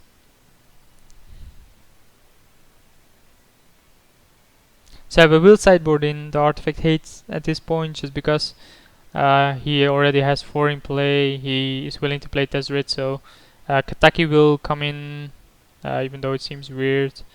And so does the Harmonic and the Kozali Pride Mage, even though it bugs down my own deck. I don't play Torpor Orb, do I? Oh, my opponent can get Torpor Orb. I don't think he plays Torpor Orb because it shuts down his own combo. Yeah, it shuts down his own combo, so why would he play that? You don't want to play Numbos. That would be pretty terrible on his end.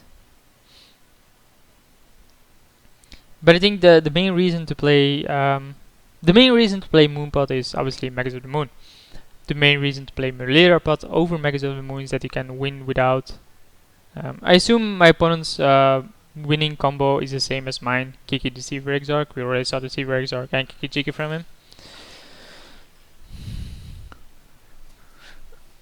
Yeah, kinda. So next turn he has a kill, right? Assuming he plays a Restoration Angel.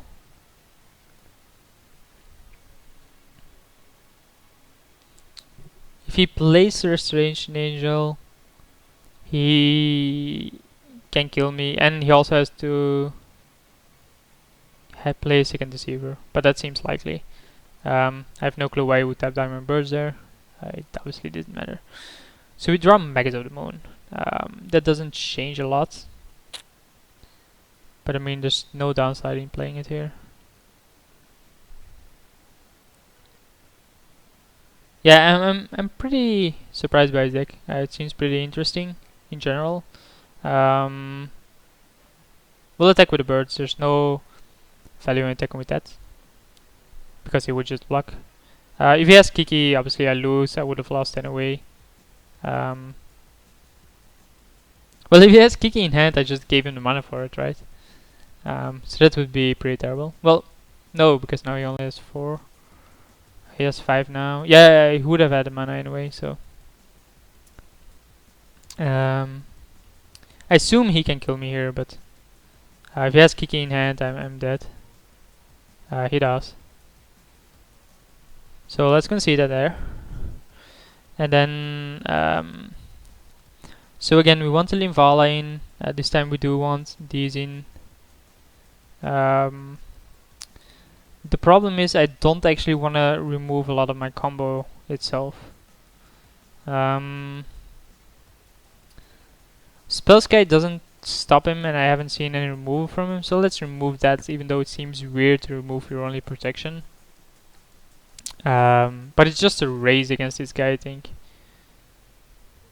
Yeah, it's just a combination of 3 combat decks, I even think. He's just trying to figure something out. Glenlendra seems too slow. Maybe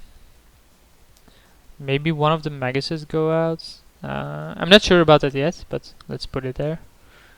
Pum pum pum pum pum. Maybe one of the Kikis, but we actually want to draw that. Zealous Conscripts is a combo though, so we want that as well. We can probably cut one of the Restoration Angels. We still need to cut though. Do we want to cut one of these?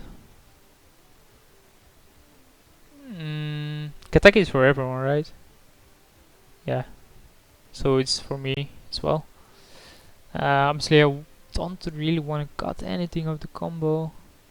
And Domri seems good as well. Any kind of removal seems great, so maybe I want Fairy Justice in. But then we're just assuming the control role, which I think is too much. Like Gateki is gonna shut down his mana a lot. But not enough, I think. I don't think it's worth sideboarding this in.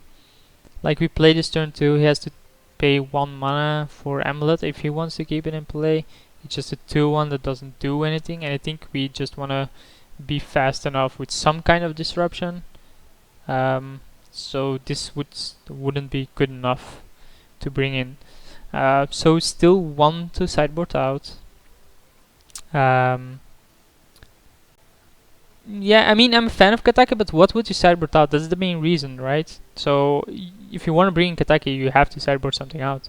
And I'm still thinking about the 61 card I have to sideboard out.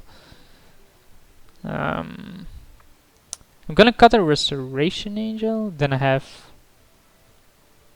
3 kills, 4 kill cards. Yeah, let's do it like this. So we do want to play first.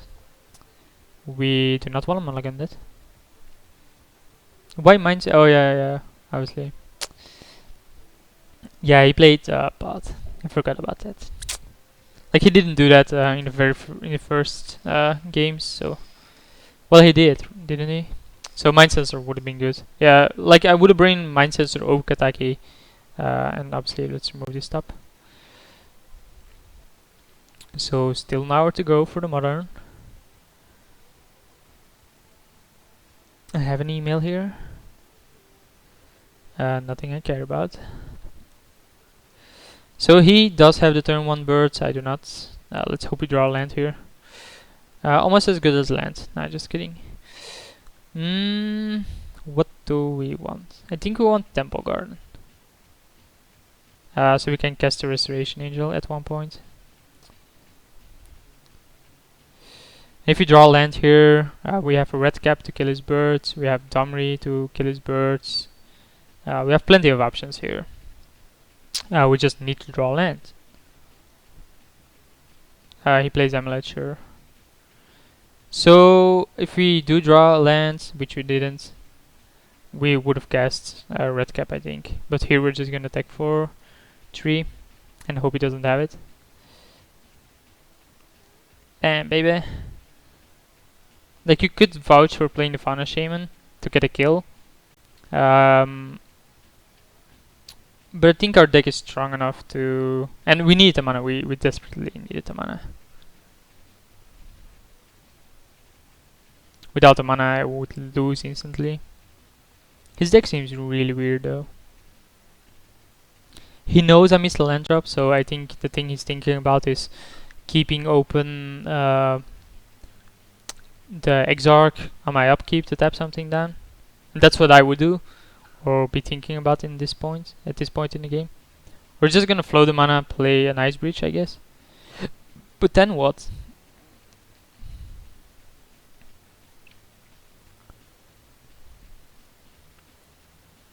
Like it's hard to wow, he also plays Gemstone. It's hard to evaluate what your opponent has. So I think he has a stop on my upkeep. He didn't. I was wrong there. So yes, I want to get a red. I then want to cast this to kill his birds. And then I can Restoration Angel that at one point. Like he didn't use his 3 mana or his 4 mana even. So killing a bird here is even better. And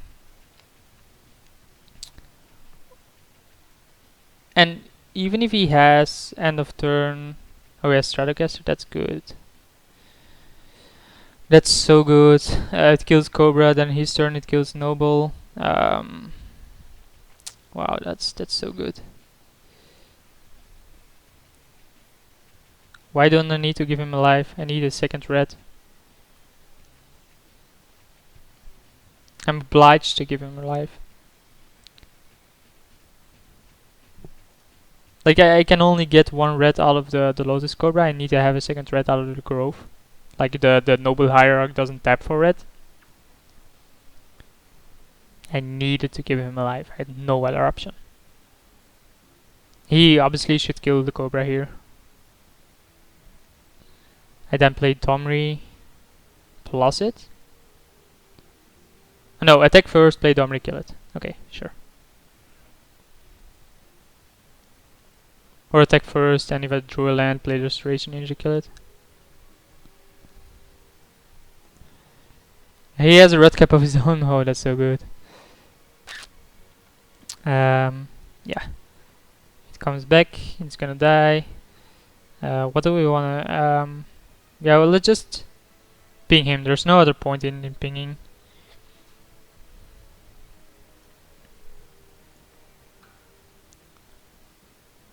Yeah, I only gave him one. Okay, that's fine. I would have killed the red cap here, wouldn't you? Like we can Domri now. That doesn't make a difference. Oh, we restore on our own turn, I guess. We restore here and kill his red cap. Just to play around Stratocaster. Bam, baby.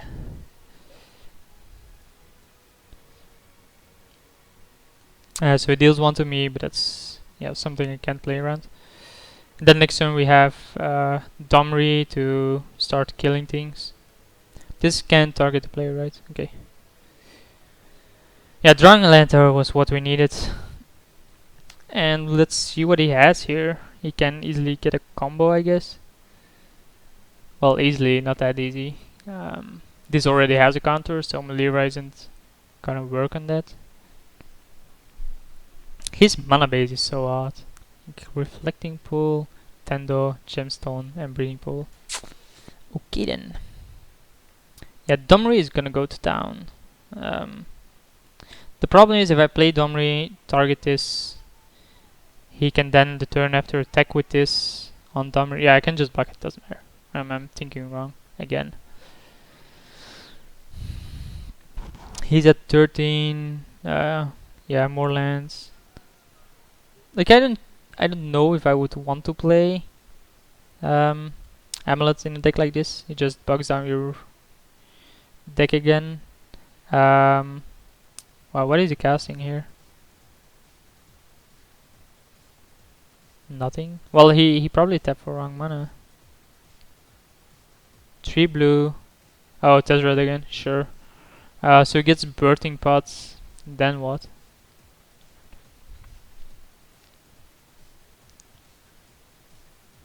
Tezzeret is only there to get birthing pot. Holy.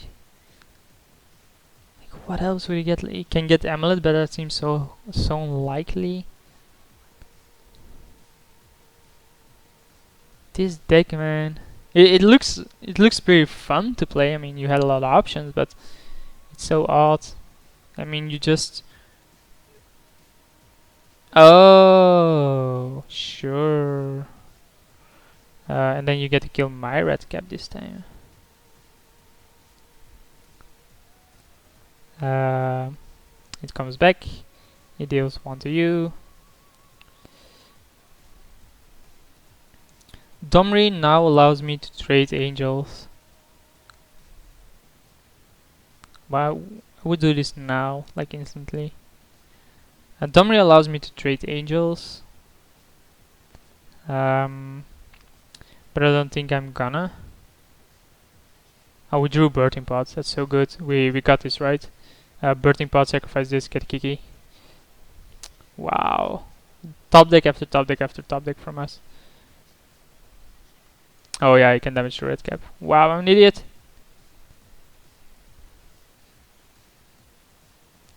What can we get with Restoration Angel? Kiki next turn. Draw land. Like, is there anything we want here? At 5. Yeah, just Kiki. We can also next turn sacrifice this, get Celos, attack.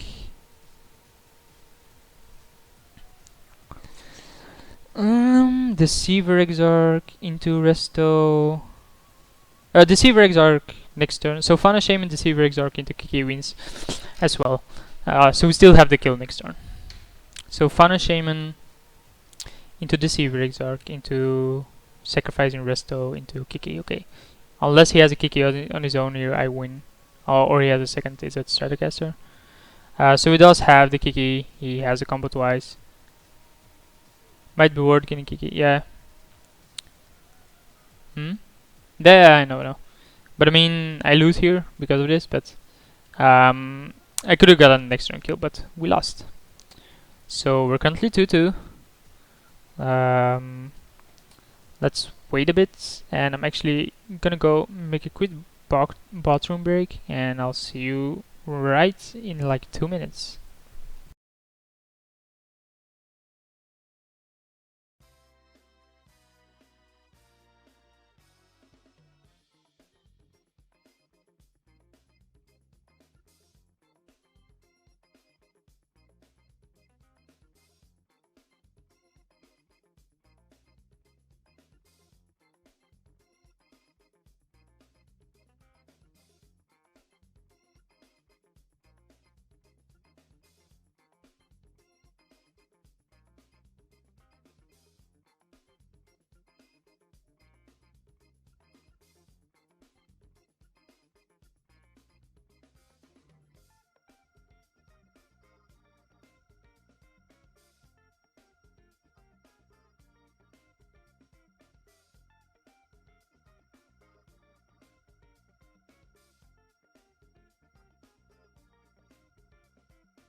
Okay, I'm back. So someone is in the queue. No, someone just left the queue. So I assume my opponent isn't in there anymore. Wait, I have no more tickets. Oh, I see. I have to sell boosters. Let's do that first. So we did lose that one. I'll change title here to 2-2, which I don't consider to be a good score, of course. So let's just sell a booster here to get tickets.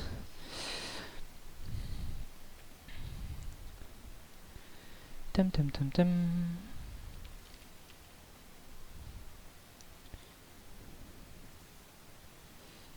Oh, that's terrible.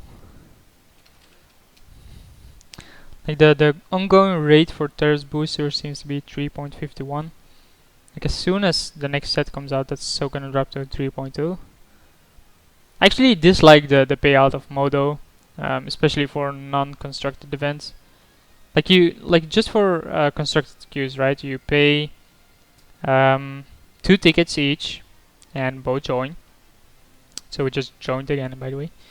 You pay 2 tickets each for each player, and then you join the game. And then the payout is a booster. So for Wizards, that's exactly even, right? They don't win anything, they don't lose anything on it, but it's a digital product. So for them to do that seems a bit odd. I think the main reason to do that is to not have any abuse of it. Like if you made it 2 tickets each and then give the winner 2 tickets, then there's no constructed modern 8 players starting at the moment, because in like 36 minutes there's a daily starting, so we're just playing 2-mans at this point, just to have some entertainment value in the meanwhile. And you don't want to hear me talk about random things for half an hour. I think I'll have like no viewers. And how many viewers do we actually have? Let's go check it out. Twitch, Belgic Magic. Mute my own stream, please. Thank you. I don't want to have an echo in my ear. I can't actually see that. That email. So we have 35 viewers, which isn't that great. But yeah, it's still good enough. Like any viewer is good enough for me at this point. I'm not doing this for viewers, of course. And more random rambling about golf and stuff like that probably cost me viewers as well. But I have to fill the void somehow. And that's why I'm doing 2-mans. I mean, I can't talk for 35 minutes, but there's no viewer gonna be watching that for 35 minutes, and then you might come back at like 10:30 to watch the daily, and then my voice is already gone and I'm not talking anymore. So it's just way better for me to play just modern 2-mans until the daily starts, which is in 35 minutes. What else is there to talk about? Let's think. Not let's think, let's think. No doubt you can talk for... Yeah, I probably can. I mean, it isn't that hard. You just have to ramble on, but you have to find a subject to talk about, and you have to give the subject an introduction. Like, I can start talking about Belgian politics and people... I can go on for Belgian politics, even though I don't care about politics for so long, but you have to make a point to get there, right? I mean, I can just go like, so what about Belgian politics, right? And act like a stand-up comedian.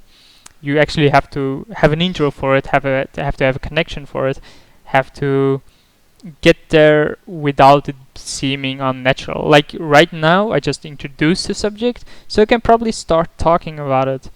But yeah, it's not actually a subject to talk about on stream. It's not actually a good subject to talk about in general, because it polarizes people too much. It's a subjective thing, and there's not an opinion that's wrong. There's just an opinion that are different, and you can discuss that stuff like that endlessly. But I'm streaming, so basically I can just ignore your feedback, and you can then not learn about it. If you start being an ass about it, I can just ban you. I mean, I'm trying. I am cute. I'm cute. I can't do anything else. I can't play without there being a game, can I?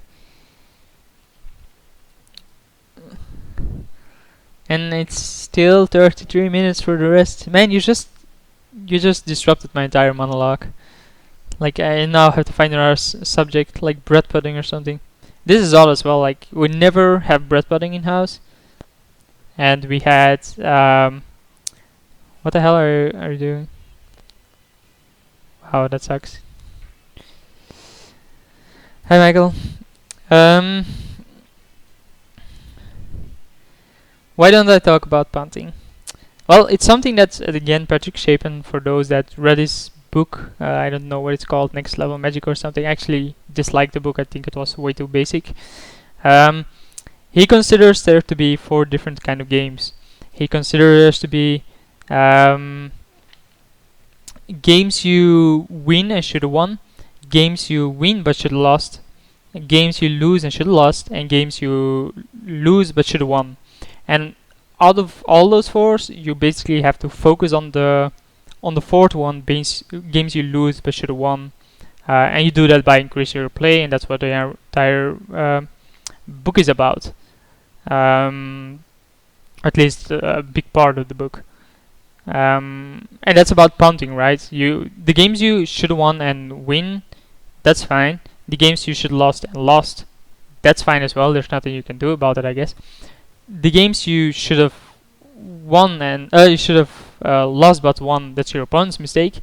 And the games you should have won but lost, that's your mistake. And that's the only one out of those 4 kind of games that you can change anything about. So a game did start though.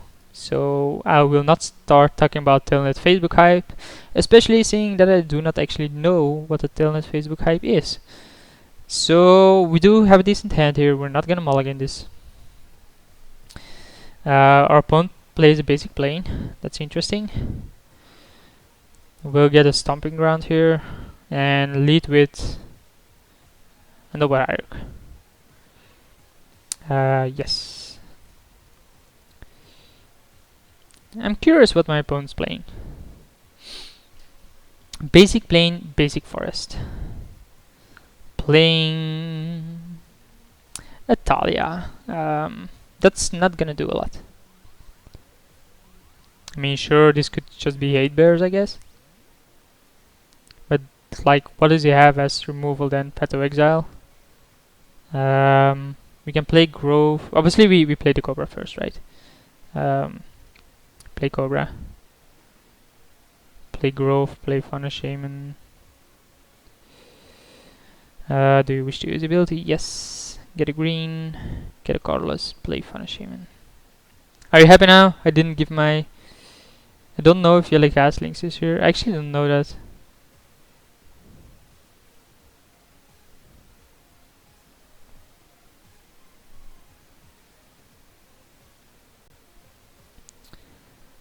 And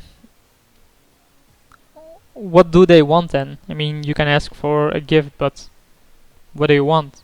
I mean, I'm not against Telnet. I think the way they manage things are decent. Like if they had an interruption of service, they basically reward you with a free option to buy a movie even if you didn't have to, and it's not something they have to do. It's not in their contract. They probably have something in the contract where they allow there to be this connection issue. Yeah, okay, that's true, but I mean, what are they gonna do about it? You're already a paying customer. It's actually harder to get rid of your servers than, like, it's just marketing for them. It's just trying to get new customers to sign, and once you're signed, it's way harder to get rid of your contract and signing with another one. And you don't have a lot of options there either, do you? So I do understand that they do it like that. I'm not saying it's correct, but I do understand it. So again, we have a turn 4 combo if my opponent finally decides to do something. But I'm not aware of any kind of hyper promotion or something. I have a limited amount of friends on Facebook just to stop that kind of spam. I do not watch any kind of TV, so I don't see any kind of commercials either. So most of the time when I hear stuff like that, it's either on the news, which I do watch. Why would I have to deal with it? They have an entire marketing team that probably can handle that pretty easily. Just gonna go. I am still connected, right? I almost left the clan. Yeah, I'm still connected. how would you deal with that yourself? I mean, you're just gonna say to the general public, is my opponent disconnected? No, you can't see that, I guess. Why is Reto? How would you deal with it if you're a big company like Telnet? I don't know, I mean, basically, players can search any play, sure, that's fine.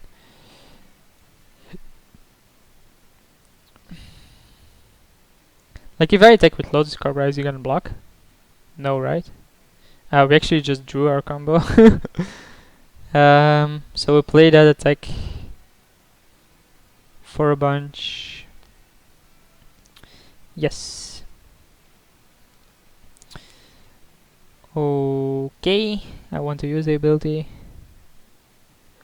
Like Facebook, I mean, you can easily get a lot of votes on something, but it's nothing that people have to deal with. And oh, they already answered. That's interesting. That's news to me as well, of course. What was their answer? They're like, we don't give a shit. Yeah, obviously, I mean, they have a lot of benefits. Like if you're a long-term user, you probably get extra things already.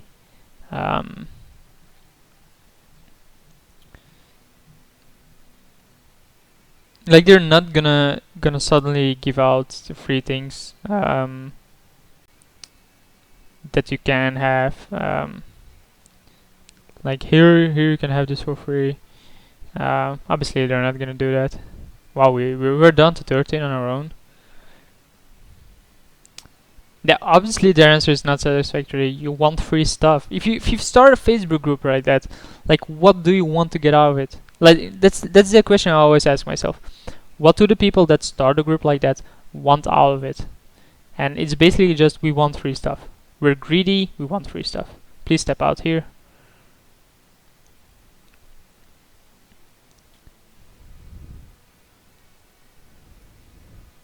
Oh yeah, he tried to cast something during declare combat. During combat. So he plays voice, so this game is over. He just cast a forest, yeah. Like he can have dismember, I guess. I'll pay. No, I won't pay, but I will use the ability here. I basically have to. Like I was thinking, do I have anything extra with the mana, but I don't. We could have also played the second Cobra, I guess. Cobra, play land, and then have double triggers, but that's not gonna make a difference. So play Kiki. Not give my opponent a life, for whoever it is that says that every time. Or gives me news about that. Like if he has this member here, that's fine. I can't actually play around it at this point. He can't actually play this member. I forgot. He has Dahlia, so I'm safe here. He conceded, so okay. What do we want here? He's basically a creature deck, so we want something against creatures. He's an aggro deck, so with little to no removal, I guess. So we play Fire Justice just to get rid of creatures. Yeah. What else? We obviously don't want these two. I don't think Artifact Hate is needed in any kind. Even Mind Sensor doesn't seem needed, seeing that this shuts it down itself. Linvala, no. Avalanche Riders, no, he's pretty basic. I actually want Magus out of the deck. Sigarda, I mean Sigarda is still 5/5 flying hexproof. I think it's hard for him to deal with. Like I want these out, right? It doesn't seem like he plays a lot of basics. It's basically a deck that gives him to reply on opponent execution. Okay. So we still can Cyberding one card. It's either Mirror Crusader, which has double strike protection from black and green. So this stops a bunch of his creatures except Talia. These gain me life, and this is a big threat as well. So we probably want in this. Do we want in Sigarda is the question now, over maybe a Kiki? But we want to naturally draw our combo, I think, because he's gonna sideboard in this removal. We probably don't want Clan Elendra. We just do it like this to have an extra threat now. So let's try it. To reply on the punt discussion.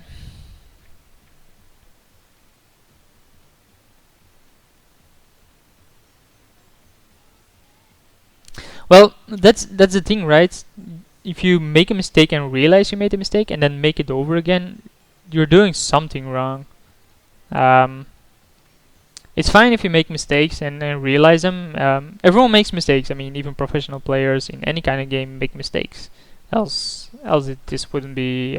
This would just be gambling, right? If no one made mistakes, because then it's just like a draw. So everyone makes mistakes. We can agree on that. Then it's the better players that realize their mistakes. So that's the next level. You find your mistakes and you realize your mistakes and you know what you had to do, what the correct way to do it was. And then the next step is correcting the mistakes or remembering the mistakes to make sure you don't make them again in the near future. If you're missing on that, I had no clue actually how to fix that. Yeah, I will give him a life. I don't actually care about that. It's better giving him a life than costing myself too. Well, not seeing and realizing your mistakes is actually not that frustrating if you don't care, right? I mean, if you just don't care that you made a mistake, you're just gonna go through life happy. I mean, why the hell would it matter if you don't give a shit? So he played lane in Arbiter here. I think we played Domri. He can't kill it. And Birthing Pod isn't that great for me at this point. So let's give him another life, I guess. And he can't kill this yet. And then next turn we can try to do something, or hope we can try to do something here. Yeah, I should have played fetch first turn 1. You're right. You are absolutely right, sir.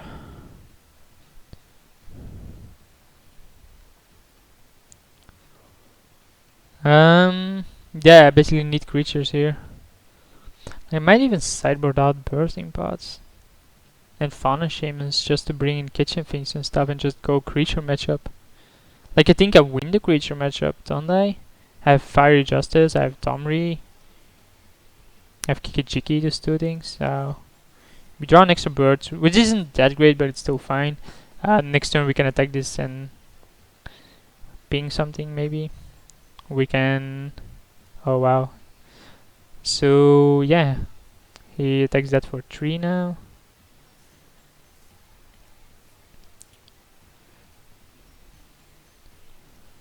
So see, just like that, some small thing like not fetching on the first turn can make a huge difference. So he has Torpor up in the sideboard.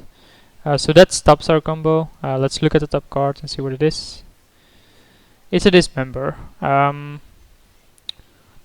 So seeing that it is a Dismember, I probably want to play the pot now for full value. And then next turn we have Dismember on the Leonin and we can start using Birthing Pot. Torpor basically shuts me down though, but I think I can still win just the race. He just has 1 creature at this point. Yeah, drawing Justice would be pretty sick, but I'm gonna draw Dismember and then have Pot active. Like, what do we want for a 2-drop? Fauna Shaman, Cobra, Spellskite, I guess. And then the turn after that I can play Kiki. Sure. I'll get a 3-4. Yeah, drawing Justice would be pew pew pew pew. But we're gonna draw Dismember, so. So we go down to 15, we go down to 11.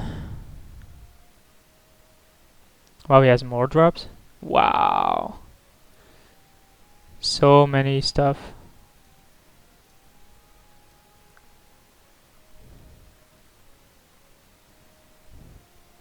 Yeah, playing birds over sacrificing noble just because 0 times. Yeah. What do we want here though? Like we can get a scavenging ooze of our own, right? And then we can start battling for that.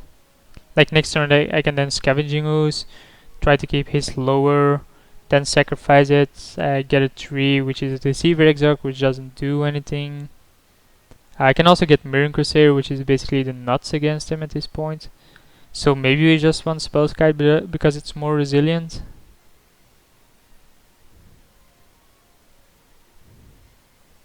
What? Why would I pay to life? It didn't matter. Oh, the previous turn. Sure. I guess it wouldn't have made a difference. Obviously if I drew something, but I think keeping 2 alive against an aggro deck is better. We're gonna get attack down for 7 down to 4. If I play Spellskite I can block this. Like this commits him into having mana, but he has plenty of mana. Yeah, I'm gonna pick up the Spellskite just to be able to block that. It might not seem like the correct play, and I might even just play next turn Kiki. Did I just forget to play a land? Did I just not play a land? Oh my god. Wow, that's terrible. I just didn't play a land, right?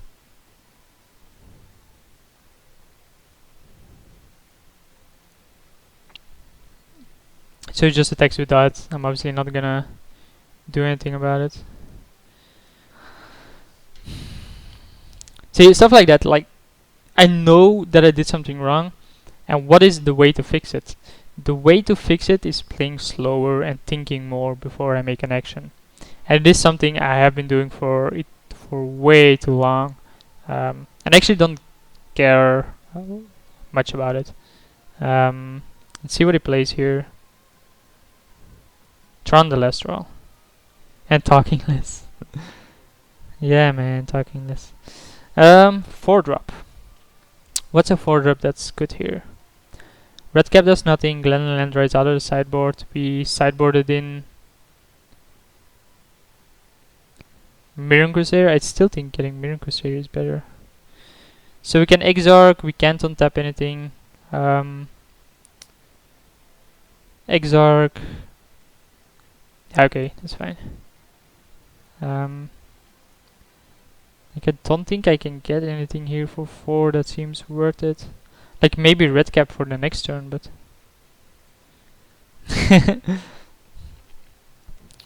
getting red cap next turn makes this better, but now getting I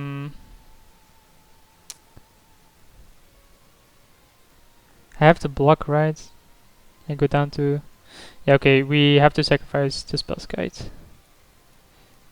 And then we get a Mirror Crusader, we can block this and this, then we go down to 2, and then we hope we can get there. Yeah, red cap with Torpor doesn't seem ideal, indeed. Maybe I should have brought in the belt and just go for the creature matchup and consider this to be a dead draw. Like I want a Pride Mage in now. I'm just gonna block this. Keep the Exarch alive to get a 4-drop. Yep.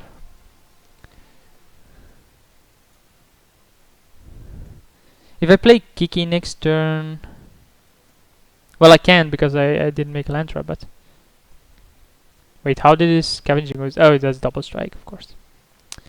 Wow. And that's a bad draw. I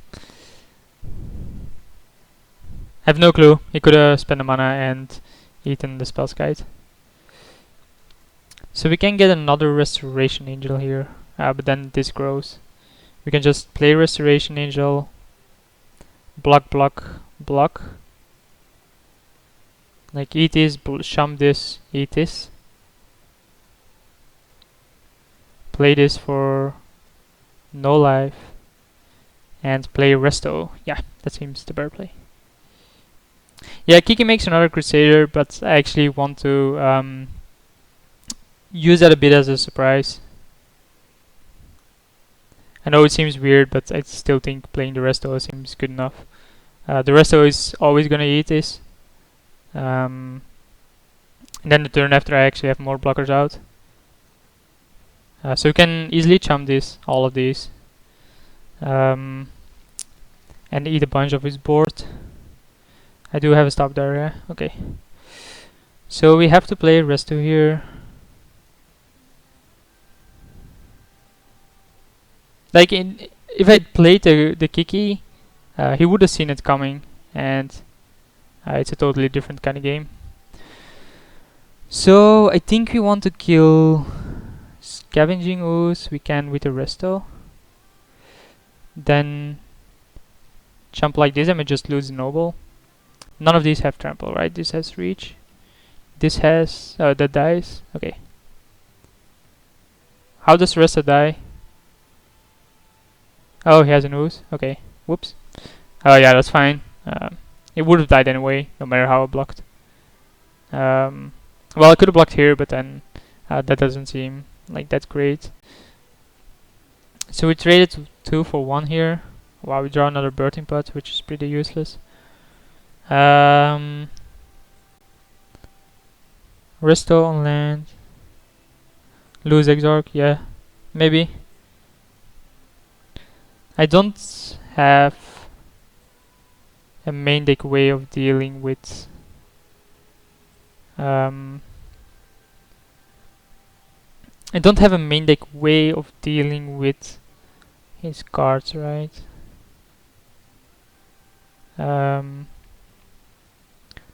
Like next turn we can change this anyway. I'm just gonna ooze it up. It's fine, this is gonna chump block it for eternity.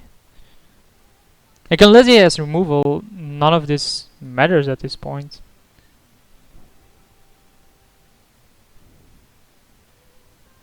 And any creature I draw is gonna be a better creature. Like I create here, yeah, you can attack. I create a token here, the token blocks.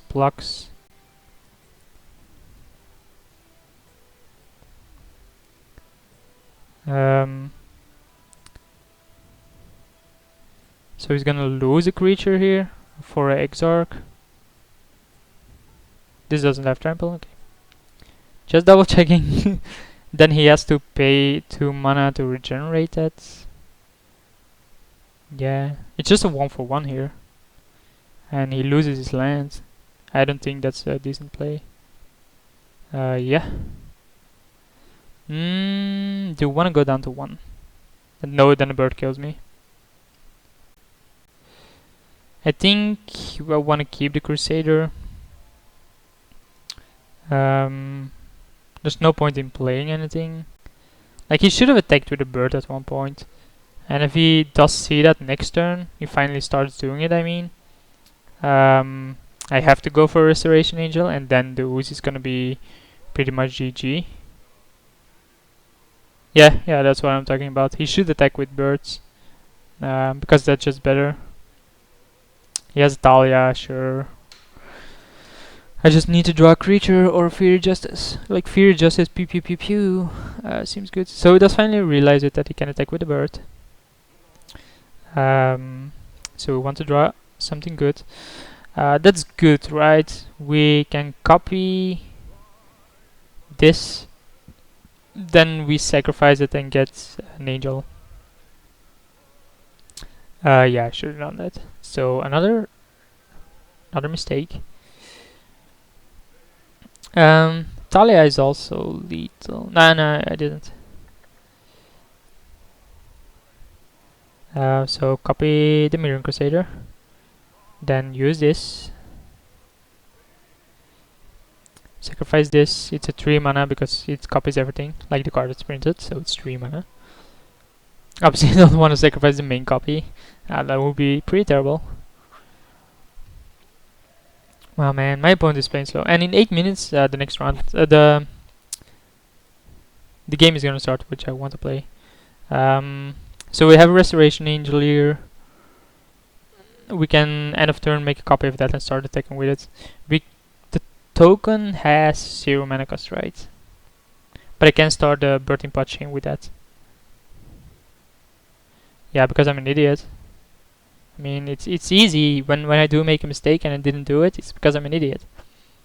Like Michael already said that I should have made a copy if you attacked with the bird. And I didn't. It happens. Such is life. I think a token doesn't copy the exact cost. I'm not sure about that. So let's see. Like, he could have copied Angel, but this basically is 4, or he sacrifices Talia for it, which I'm fine with. Yeah, token is 0 mana cost. Yeah, I thought so. So he doesn't block with them birthing pots. This way. And nope, it is actually the converted mana cost that you see. So we get another resto, yeah.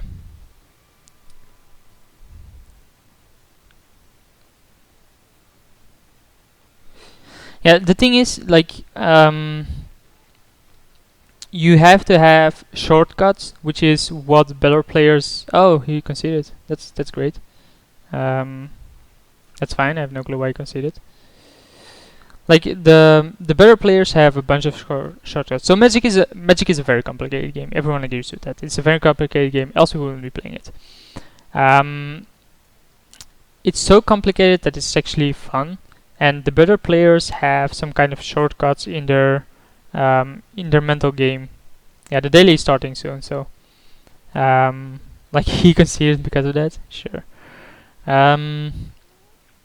The better players have mental shortcuts, like I can go to declare attackers, I have to play creatures behind declare attackers, and you go on autopilot. You can go on autopilot.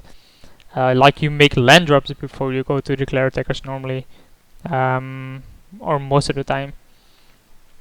And the thing you have to do is get rid of that autopilot, or at least just use the autopilot mainly for evaluating board positions. But when you have to make plays, you have to think about things, and I'm actually way better in that in real life than online, because I don't have a lot of experience online. But in real life, I basically am able to mentally check everything over and over and over and over and over again, and I go through every motion. Every turn I go on tap. I actually announce that I on tap. I say draw, and by the fact that I mentally say draw to myself and point to my library, I also automatically check everything. When I go to on tap, I already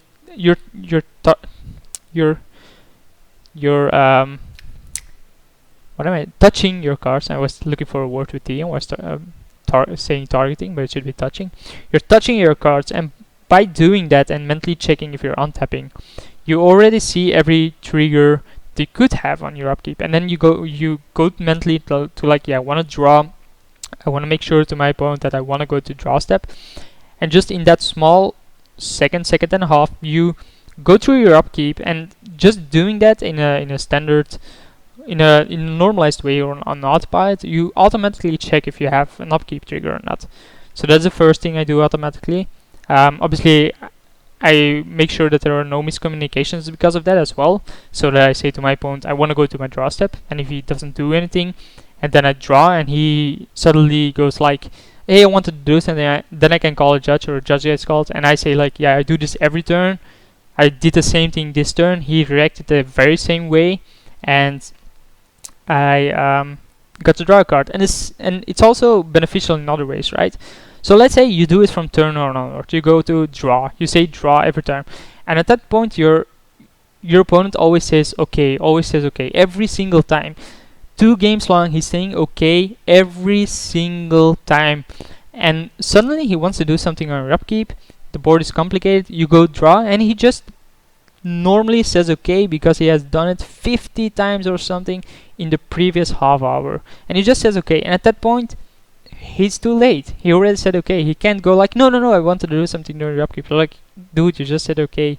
Obviously, if he says okay and then instantly does it, I mean, I'm not gonna be an ass about it. Even if it just gets called, he's not gonna be an ass about it, and he's gonna allow the guy to do something during his upkeep. But it's small things like that. And then I check my hand, of course, with the draw. I evaluate the board again.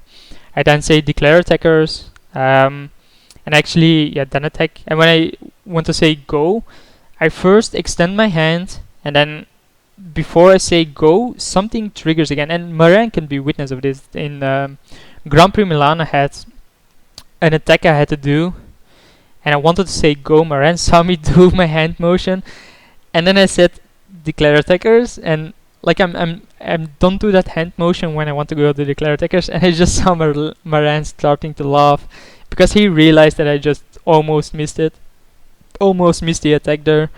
But it's just stuff like that. You build shortcuts, and you go on autopilot, and at some situations you have to be able to get rid of that autopilot and think that is a step I can't make good enough yet. I can play pretty good on autopilot. It takes not a lot of mental concentration for me to do that, but there has to be a point where I can say like, okay, now I don't need to use the autopilot. I need to play perfect. I need to play good.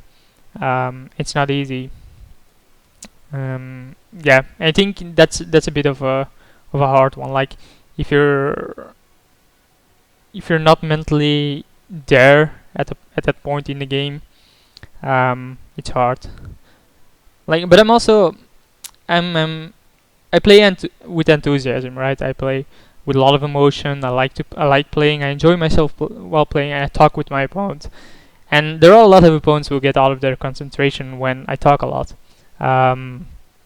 You can notice by the stream, I can talk a lot. I don't care about it. It's not hard for me. And I just talk, and I have fun with my opponent. But it takes him more mental concentration than me, I think. So it's a benefit for me. It's actually something I use against French players as well. So I can speak French, not that good. It takes some kind of concentration, but not a lot. And probably takes more concentration for my French opponent to speak English. So at the start of the game, I'm asking like, yeah, if it's just a local tournament, I'm asking, yeah, where are you from? He's like, yeah, I'm from Belgium, Wallonie. So I'm like, yeah, French, okay.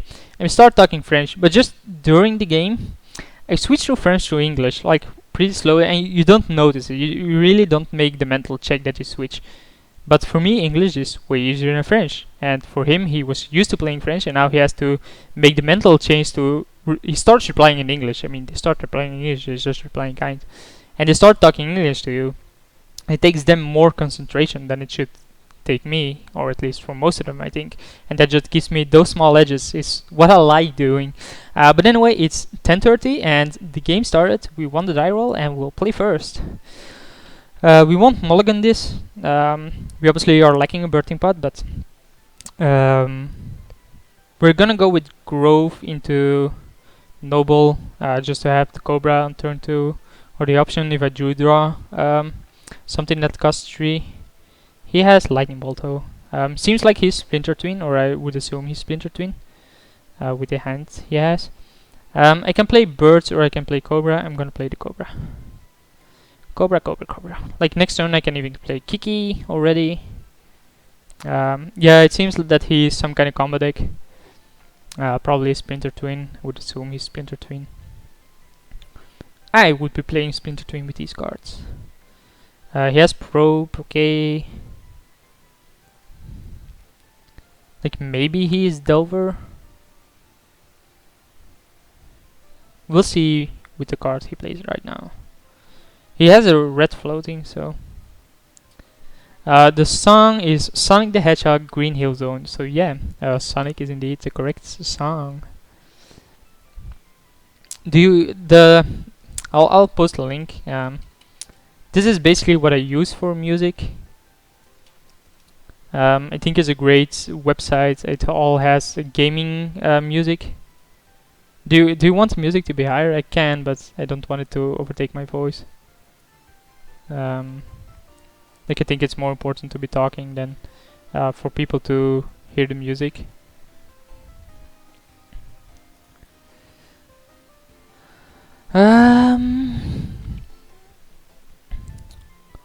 This is tough. I think we attack here.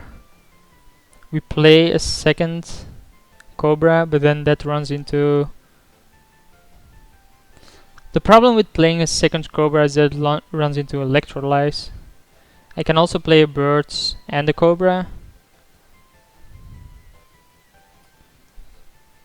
I can also play... Oh man. Like I can play Zealous Conscript, but then I can't kill this. I can play Kiki this turn, but then that doesn't seem that great. Like Cobra into Electrolyze is basically what I'm scared of here. Like what deck is he playing with this that plays Grim Live Monster? This is the main question I gotta ask myself. And it seems to be some kind of... Like, this can be control, right? So I think I just go for it here. Play the bird as well. Yes, I want the green. Yes, I want another green. I'll play the birds, and then next turn we can Zealous and actually shoot this. Yeah, I think he plays Twin as well. But next turn I basically set up for Zealous into shooting the Green Lava Monster itself. This is so annoying that you can't. This generates 2, 3, 4. Like I would be playing Twin if I saw this. Like they play Grim Lava Monster. He's gonna take out a Cobra, sure. This is 5 mana, so still not enough. Need an extra land. Oh man, he has the bolt for that as well. That's a decent draw, but not good enough.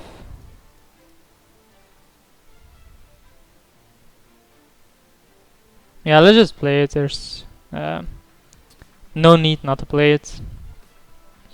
But this seems pretty tough at this point. I'm probably gonna sideboard out. What is this? Like Mutavault? Wow, man. This guy is going deep. So I drew Breeding Pool. I will not pay 2 life.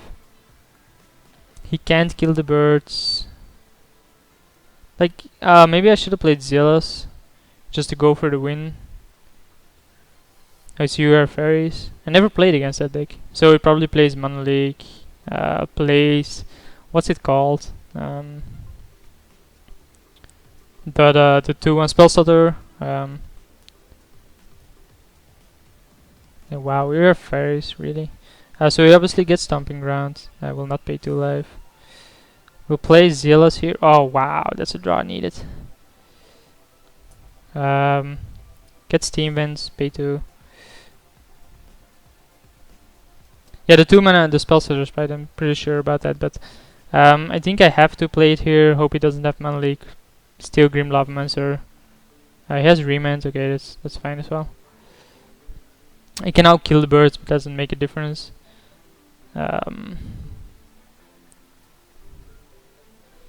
You are fairies. Hey, it's a fun name if you pronounce it like that. You are fairies. So apparently it plays Dover. He has 3 cards. Which could be anything, right? Tons of instants, yeah, probably. So it goes to the end. We try this one more time or an extra time to play this and basically steal Lava Monster and kill itself. He has he has a Remand again. Nope. What do we want here? Birthing Pod? Birthing Pod isn't good enough. Shoot me. No, he's gonna kill the bird now. Yeah, especially now Birthing Pod isn't good enough. What is he gonna reveal? And a Lightning Bolt. Man, I think my 3 opponents that I had never missed on a single Dover. That's his graveyard. Oh, that's exiled. Like, where is this revealed card? I go down to 5. I die unless this... If this doesn't resolve, I die. He has Bolt, so I go to 4. I have to steal Lava Monster and kill itself. That doesn't work. I have to play Restoration Angel and block. But then he still has Lava Monster up. He can Lava Monster Bolt. Nah, this game is over. There's no point in showing more of my deck. So, what do we want in? Why did I just pass by color? So I don't think we want the Maguses. These don't seem that good enough. We probably want in the Fury Justices and the Dismember. So just creatures. And then what? Domri and one Kiki. Maybe Domri. You want to remove both Domris? You don't think creature removal is good against this deck? I think creature removal is just great against this deck. Yeah, like I agree with the Justice and the Dismember. I'm just not sure about the rest of it. They wanna start the fight over counter. I think I have to be the aggressor and he has to have all the answers. Like negate is just gonna be 1-for-1, which isn't what I wanna do.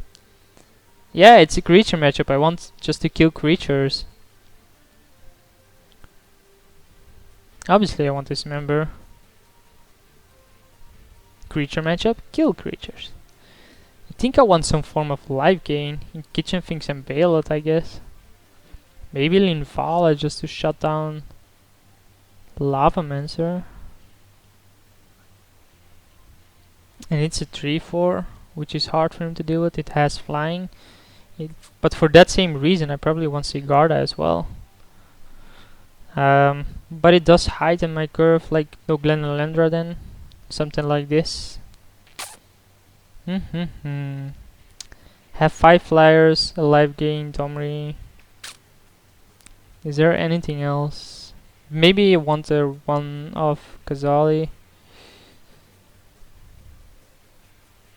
Yeah, it's true, but I do want an answer against turn 1 stuff he does.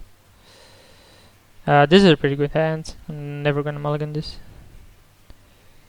I will pay 2 life, play Bird, and hope he doesn't have Bolt. And then we have Birthing Pot. We also have Fury Justice up. He plays a probe, so he knows what I have now. So yeah, as you can hear, it's basically all gaming music. Which is why during the last stream I asked if there was some kind of issue against using this kind of music, which is obviously copyrighted. Congrats, by the way, Chris. Maybe you should stream as well.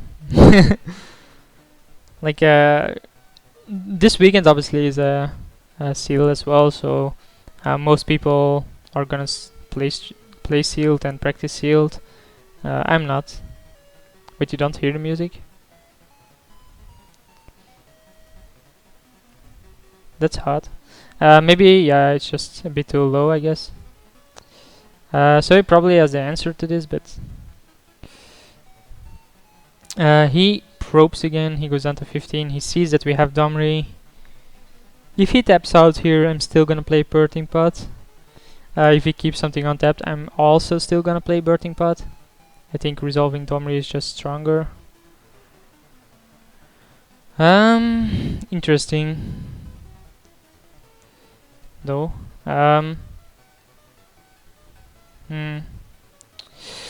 So he knows about one Birthing Pot and yet he still leads with Delver. He knows about Domri and yet he still leads with Delver.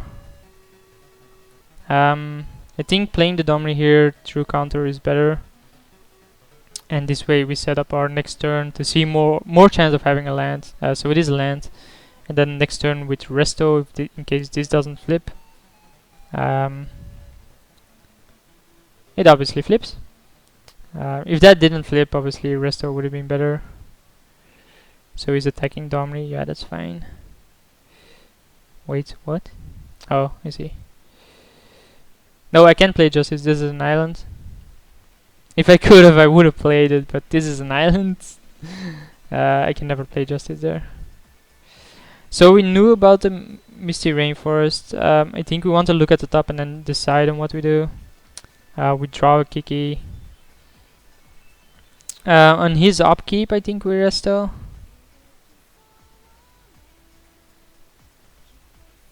I think we upkeep Resto and then he remands or has the option to remand. Well, I actually want to fetch now. And their reason for that is Shadow of Doubt. I don't know if they play it, but I mean it is a decent card against bot, so I would actually play it if I had it. He knows about the Resto. He's never gonna fetch unless during his own upkeep. If he was a decent player, like there's more value in playing around Shadow of Doubt, which is the card that has seen main deck these days.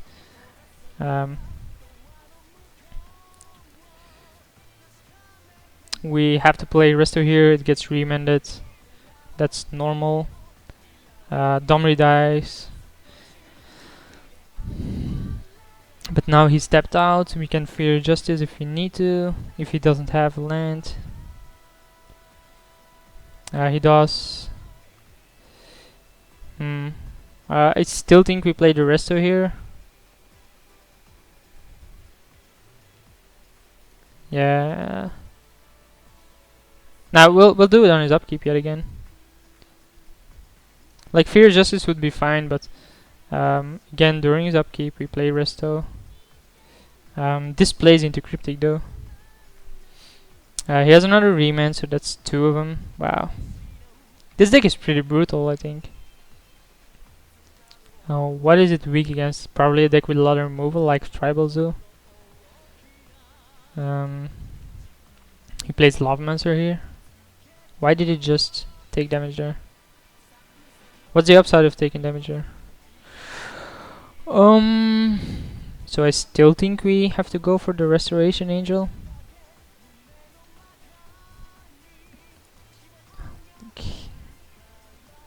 What else is there? We can never cast Fear Justice twice because of this. Well, I think now we actually play... Like he already used 2 counters. It's more likely that he has Snapcaster into remand. And I'm not gonna run this on his upkeep now. Like the past 2 times... Wow, he actually plays a 3rd color. Like the past 2 times I played it on his upkeep, but now Snapcaster is too likely to be there. Which is a reason why I ran this on my own turn now. Just to play around that. I would be happy if he traded here. I mean, it's always gonna be a plus trade for me. Unless he has a bounce for this, which seems what it is, Cryptic Command. It's Electrolyze, okay. Oh, then he has an extra damage on it, okay.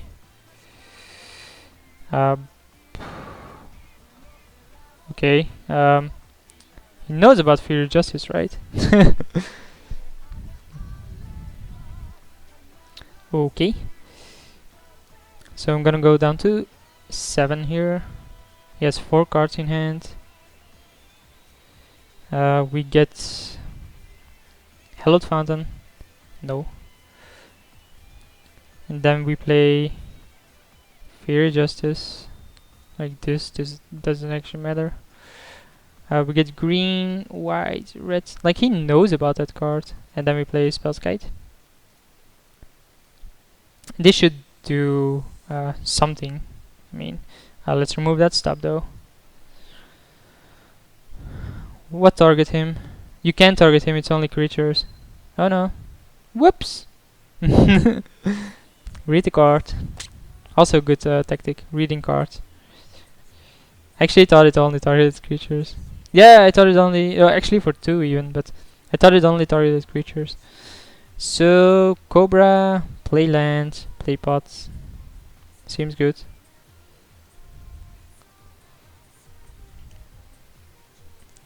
He has Spell Snare, okay.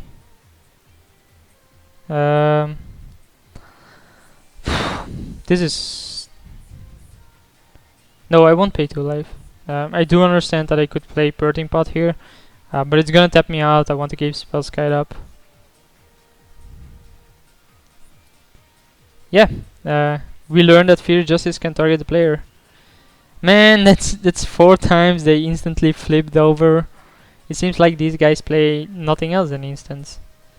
And it's even a bolt. Obviously that doesn't do a lot against Spellskite, but it does do something. Yeah, let's see what he does here. Like, I'm still gonna run this in his declare attackers, right? Maybe on his upkeep again. Or whatever he tries to do here. So we're gonna redirect this. Okay.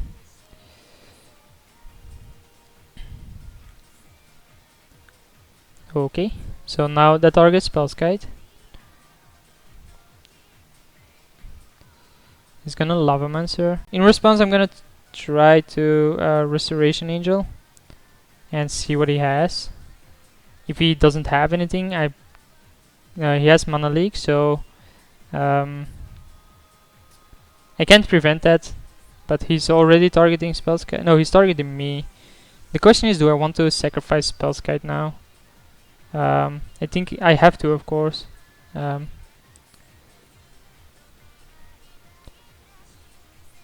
No, I'm not. Yeah, I am. Okay, yeah, I am.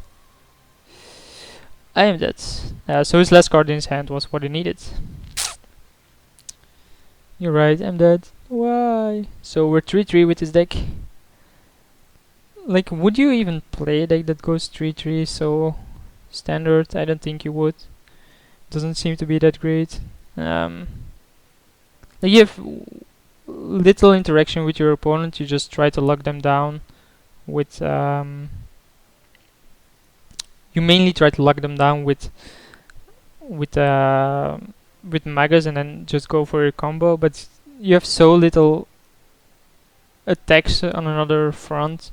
Like, you can't attack with creatures because you're usually too slow. You don't have a lot of removal. And I'm not sure if this is the deck I would play if I had to go to modern. I think it's a great idea, and it's actually got decent results. Like, the combined results on day one on Grand Prix Modern was pretty huge.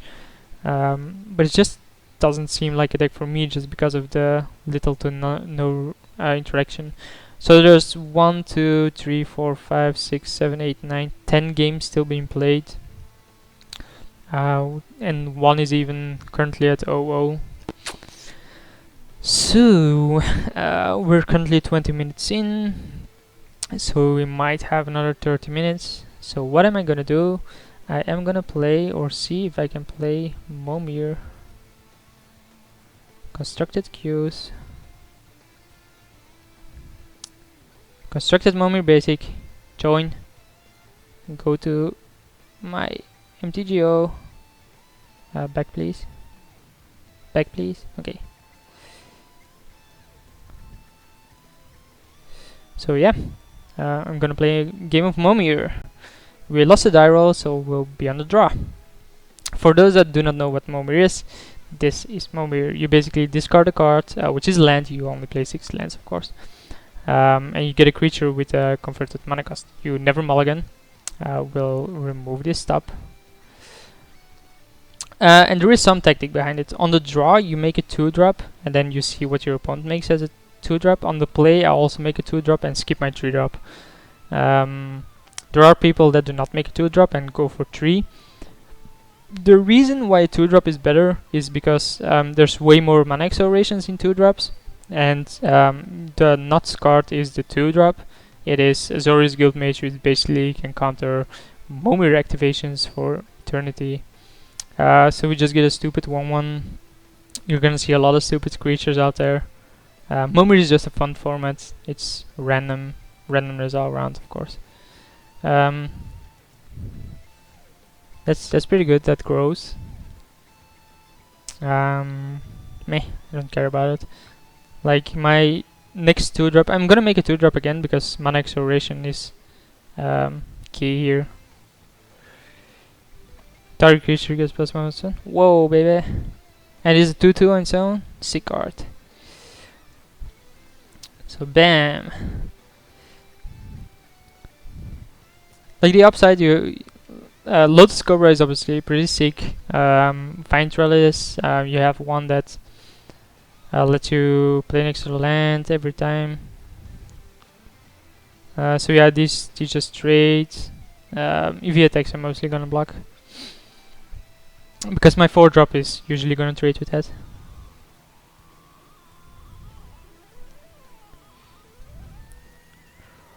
But I mean, I have like half an hour to fill, so there's no point in not playing Momir here. And I actually do play Momir a lot as well on my YouTube channel. I have like 48 videos up already. It's just something I do while Cube is down. I actually like playing Cube the most, and but Wizards for some odd reason obviously takes you down every single time, which I hate. Yeah. He gets a 2-2, white black gets +1. So it's just a 2-2 flyer. Okay. Flyers are pretty key here, if you haven't figured that one out yet.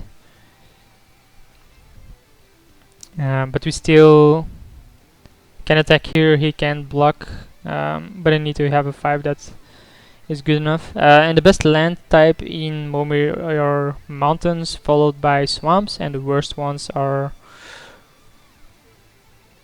Angel spell, demon spell for each creature. Man, that's better than his, right? I'm just getting lucky here.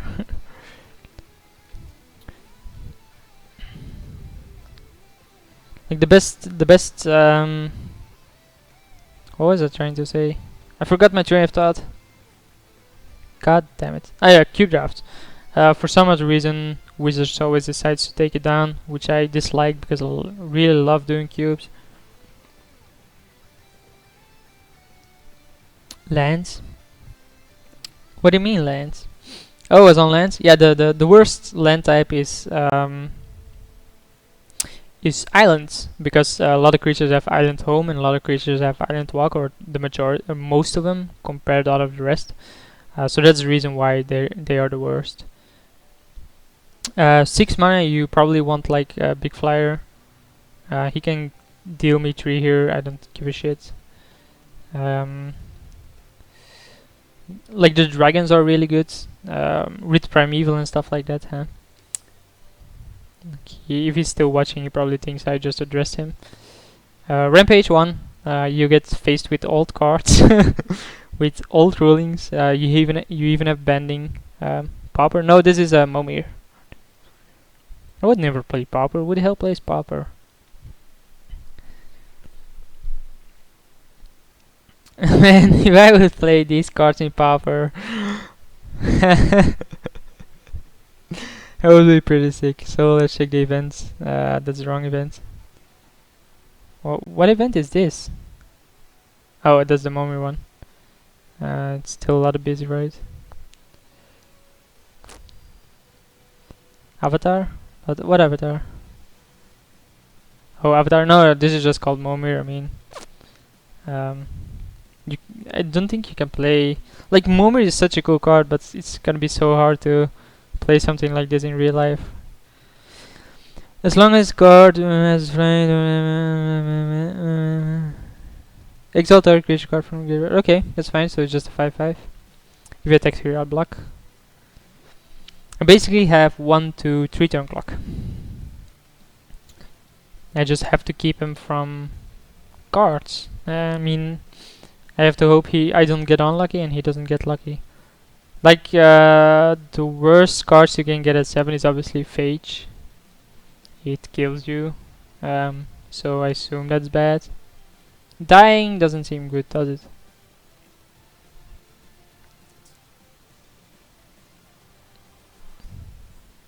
So he's gonna take the trade here. I'm willing to accept. Yeah. Whoops. Yeah, I guess I'm not willing to accept. We'll make a 7 before we attack. There's not a lot at 7 with Bloodlust. And you can see, that's why I didn't block. Now I have more options and he should be scared of me and stuff like that. Blah blah blah blah. I got lucky. So this just keeps on growing and growing. This is so a monster. He finally does decide to block it, which I think is too soon. Like, you can block it later on and you'll still get full value out of it. What's really good here is probably not that, and that doesn't even do anything. So there's no good attack for him here. He gets hit for 6. I need to hit a flyer, or I can hit a flyer. And some people actually don't even make 8 drops here, and don't understand why you have the 8 drop that bounces all your own stuff. There are 8 drops that bounce everything, which is basically terrible as well at this point. And when you're ahead, you probably shouldn't make 8 drops. But here I get the card that represents lethal next turn. So that's good. Momir is a fun format. I mean, you have to evaluate a lot of board positions. You have to think about it on a totally different level than normal Magic. Basically, you have to know a lot about the mana cost creatures and what you can get and what you can't get, why you should do something like that. Like on the play, you saw him not make a 2-drop and make a 3-drop instead. But these days, you make a 2-drop and not a 3-drop. Just because of mana acceleration on the play. So yeah, that's GG. I have 12 damage in the air, and if I do not click past blockers this time, I'm not gonna die to his attack. So gotta pay attention here. Not make any mistakes. It's basically I just slipped with my mouse. Yeah, that's a good excuse me. He doesn't have a flyer, right? So what is he? This has flying. This has flying. Pew pew. Damage. Stuff like that. So yeah, I did concede. I'm gonna sideboard. No, obviously I'm not gonna sideboard. So we'll be on the draw yet again.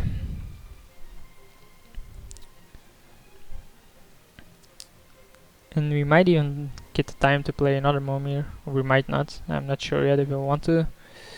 Because these games can take long. I have had games of 48 minutes or something, so I don't want to start queuing just to have something like Momir active. Like, why does this always minimize? There's only 4 games being played, so yeah, I'm not gonna play another one after this. So he does now make it to a drop on, and that's terrible. Yeah, several enders are terrible. I would mulligan them as well, and I actually almost mulliganed once. I was so distracted that I thought it was, do you want to play first, and just almost clicked it. Wow, nuts card. What's our score in the daily? We're 0-1. We lost against UR Fairies. So okay, you can't tap that.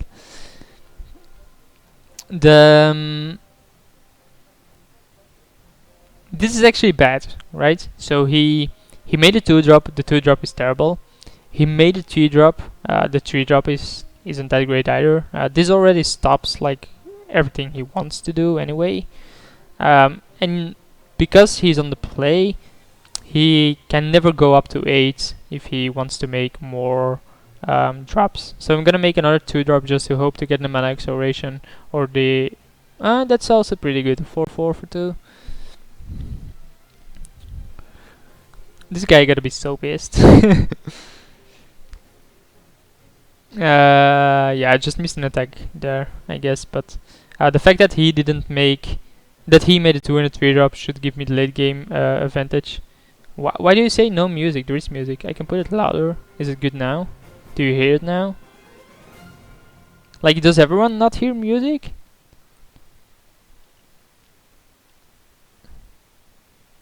That's a pretty good card. He can always trade somehow. Do you hear it now? Do you hear music now? Does anyone hear music now? How is that possible? Like, the other guy heard Sonic, so it's obviously not on my end. Like, is it still too low?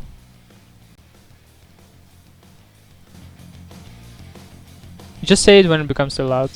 But it's also pretty annoying because I have to talk louder myself.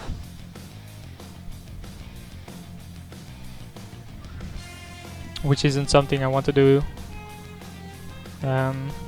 Okay, I'll keep it like this, but yeah, let's just target that first. Why the hell would I play Nicki Minaj? Like, I'm not playing crap music, man. Give me minus points, I don't give a shit. So we make a 4-drop. And hopes to get something pretty good. What is it? We never know. It's a 5/5 shroud. Fading tree, obviously.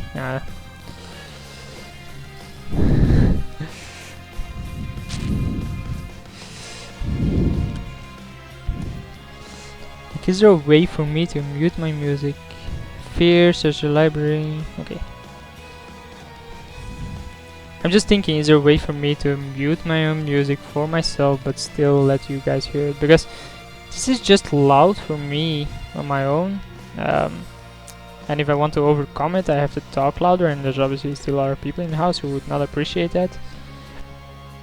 1/5, gain 10 life. Yeah, man, I already have 2 clerics even. Hey, this is a cleric. How sick is that? Like, he can double block. I obviously kill the field one. But it's gonna go down to 19. I'm missing damage with this, but I don't think. Close your boxes. What do you mean boxes? I'm using a headset. Why would I use the boxes?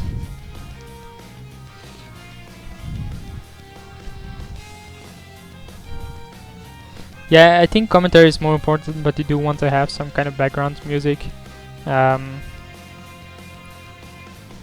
Which is why I usually which is why I keep the music a bit lower. But I guess if people want to hear music, they want to hear music. I'm not stopping them. No, what does that mean? My Xsplit records any sound I have on my computer. If I make a small beeping sound, it records it. Okay, so at this point we can kill any kind of creature because we have 3 white creatures. That's pretty sick. We have removal in play in Momir. You still don't hear it? That's not possible, man. You have to hear it now. I need 4, yeah, that's true. But I mean, I'm I need a white creature right now. Yeah, I don't like my voice either, but I can change it. You have to live with it.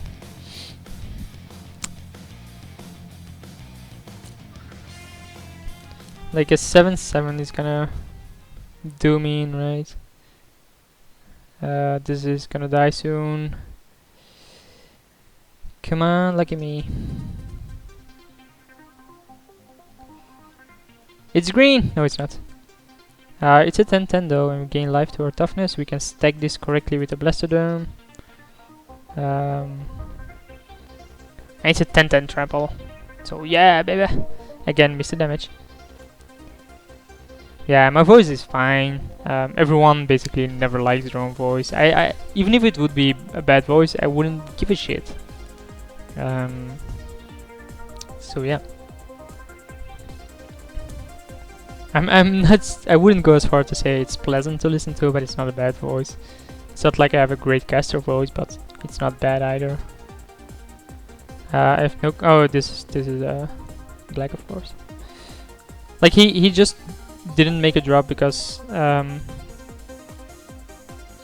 he else he wouldn't be able to make 8. So he's just gonna mill me here. I don't care about my exalt cards.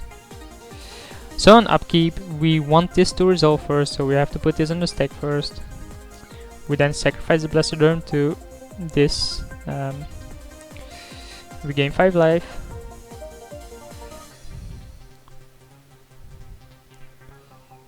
The voice of reason. I don't think I have much reason in me. I think I'm a madman.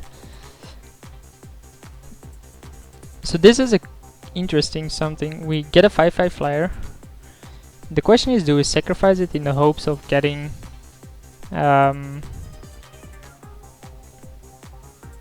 do we sacrifice it in the hopes of getting another white creature, or don't we?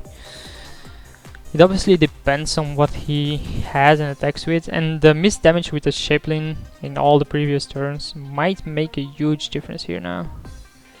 He has a 7-6 here. It's toughness. Okay, so we can gain 5 life. Or 6 life after that. So we go down to 11. He can block this, double block it even. These two die, I don't do any damage. And I just sacrificed my best creature.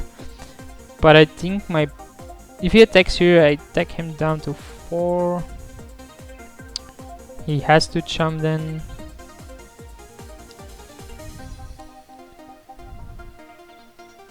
I can't block here. Okay, let's think about this. So, let's say I sacrifice this. Let's say I sacrifice this. What's my out here? I can also sacrifice this and gain 10 life, attack him. And then, that seems pretty good, but then these start attacking as well. I then have to do that, so that's not fine. I have plenty of free damage with the cleric that I already missed, that would have been lethal now. I think I have to sacrifice this and hope to get a pretty good card. It was relevant in the past, it's not relevant anymore. Well, if I do get a haster, these become lethal. I'm gonna sacrifice this. If I get a white creature now, I'm gonna be pretty sad, but... what do I want here? A chroma? That's not gonna win me. Well, it's not gonna lose me either. I can attack with this, go down to 1. Because he can't attack with that now, and then we can kill a lot. If we draw... like, we have to keep this behind now. He goes down to 3. You take the 10-10. I think I don't think it's a good play to sacrifice your big creature at this point, and because it's also keeping me alive. I'm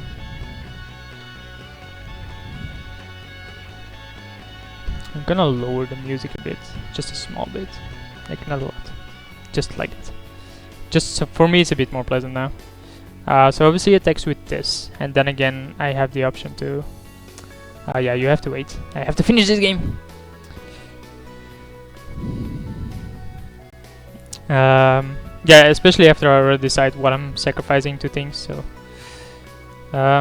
so sacrificing the 2/6 here, I guess. Then we're getting milled even more. Let's see. We want to play first. This has Birthing Pot, Magus, and this. I'm not gonna mulligan on the play. So yeah, we go down to 1. We get down to 7. We still don't die. Should we start a creature? Yeah. Cancel. So sacrifice a creature. Okay.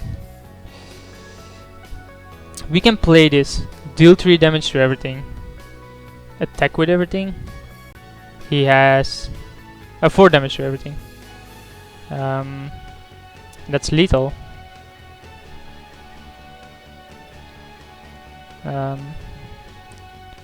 So these two die. It doesn't deal to a player. So yeah, we got this. Right? Right? Yeah, we got this.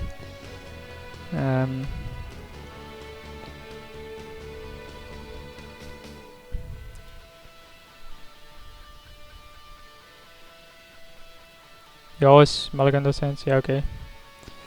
At least I learned then, and we won Momir. That's the most important one, right? Winning Momir.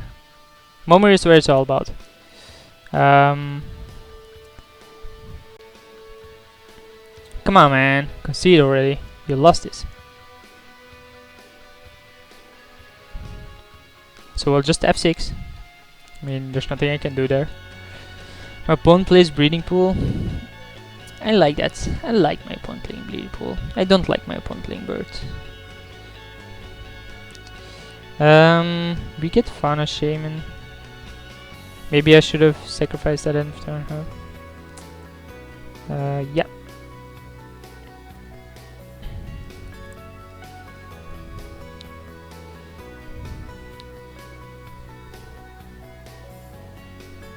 That's lethal, man. Lethal! One Momir! Oh, baby! Of course, Momir is the nuts, man. He's the nuts. I actually like doing it though, but it's so frustrating if your opponent makes so many errors and still wins. That's really the only way to lose that, and it's really frustrating. So my opponent has a lot of creatures here. I might just... Like, what would you do? Would you play Magus or would you just play Domri and kill Noble?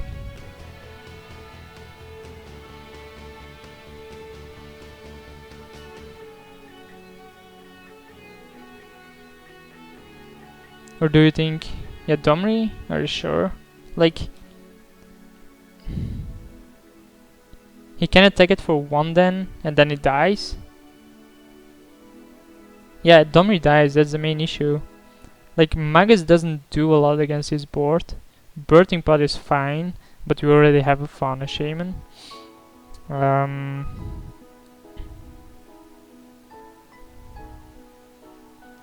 Just birds. That doesn't seem good either. Like, play birds. Oh yeah, okay, that's fine. That's fine. Pay 2, play the birds, sacrifice the Magus, get another birds.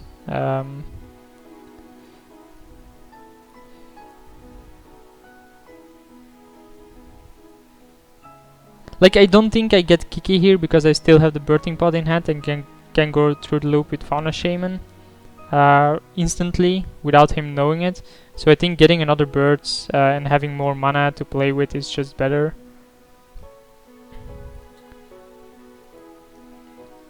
Because then the turn after I can play Restoration Angel at the end of his turn, untap, play Birthing Pod for 2 life as well, sacrifice Fauna Shaman, get the Silver Exarch, untap, sacrifice the Angel, and then get Kiki, which is then lethal.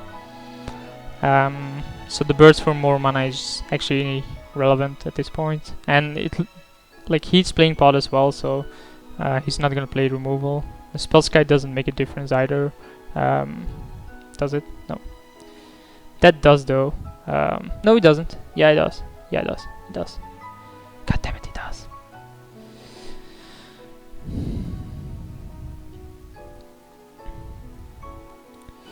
Oh man, big bird. So Kozali is pretty sick. We draw the Silver Exarch naturally, but I think we want to trap something with Restoration Angel. Or we can tap down his remaining land with the Silver Exarch, which he can then redirect. We can also play Domri and kill this. Yeah, we can play it slow. I mean, we can play Domri the turn after, kill Kozali with Restoration Angel, and then start going. Now we can't combo next turn with Kozali in play. Well, we can. We can play Restoration Angel, play Pod. Why would you play Resto? On his turn? Yeah, but searching Kiki isn't gonna be that easy. That's the entire point. Searching Kiki isn't gonna be easy. So that's a 5/5.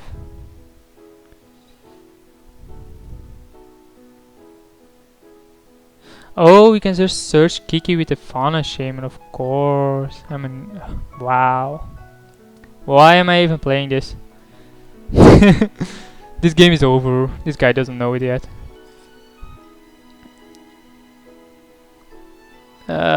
We go for the Restoration Angel kill. Another bird. Don't give a shit. He has 1 card, so... Yep.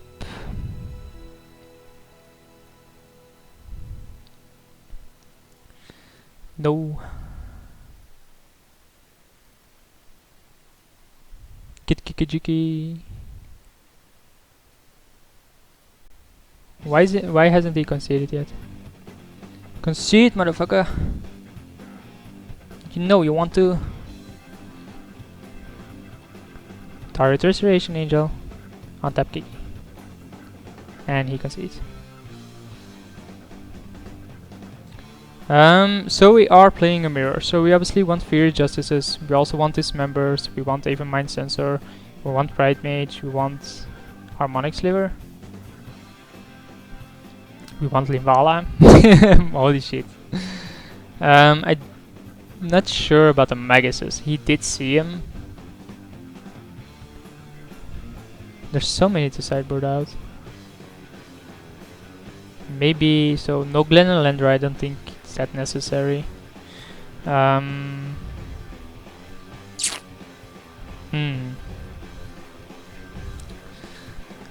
think I have to remove the Maguses here. Glen Lander and Spellskite, you would remove Spellskite? Nah, I wouldn't remove Spellskite. He obviously would sideboard in removal as well, or he should.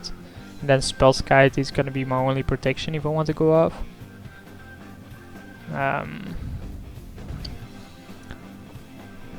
Maybe I want the Image Gun or one of the Cobras. And then maybe a Kiki-Jiki. Something like this. Like we have 6 combo pieces and 2 Kikis. So maybe we want to do it like this. Or just like this. Yeah, I mean...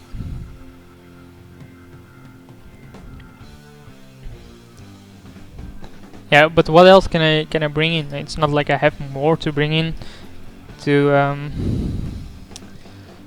kill his creatures. You remove an Angel. I think Angel is too strong. The fact that it is 3/4, it basically, if you go to combat with things, that seems to be the stronger card. Like I just remove an extra Cobra, and seeing that he doesn't play a lot of lands, this seems fine. I mean, not a lot of removal, this seems fine. Then we have 6, 7, 8.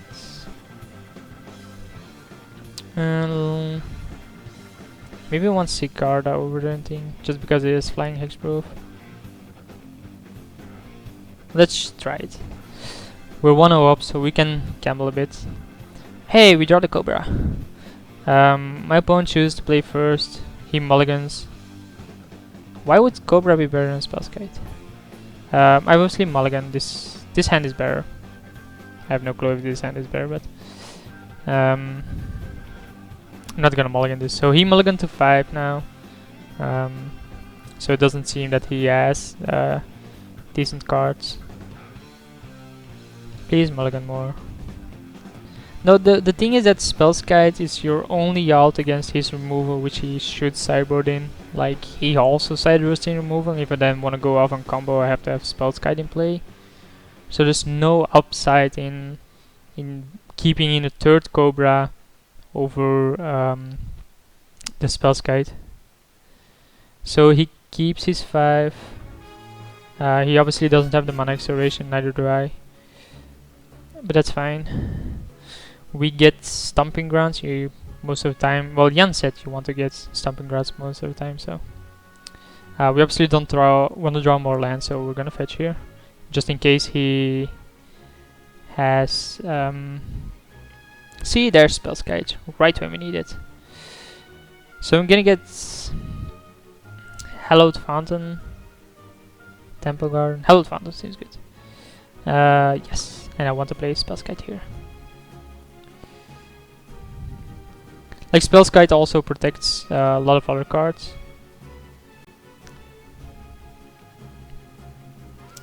Such as my Birthing Pot from removal. It protects any kind of creature. It blocks a lot of creatures. I mean, Spellskite is just there to stay, man. If this was a Cobra, why would it be better? Because I can play Restoration Engine into Domri. I think Domri next turn is good enough anyway.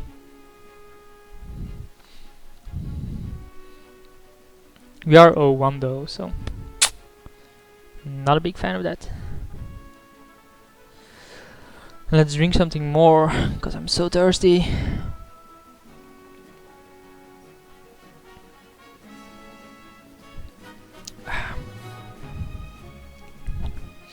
If I mute my microphone, so like this, do you still hear the music? Let me know.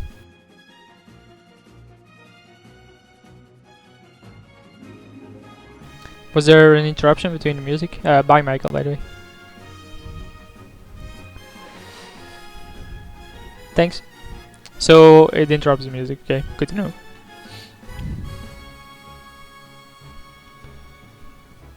See, man. What? No music was fine. No, it's basically if I want to go somewhere, I usually mute my microphone.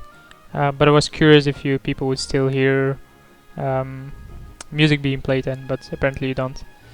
So we drop Birthing Pod, which is a great draw, but we're just gonna run Domri out there now. Music was fine. Oh, I see. I get what you mean now. You funny man.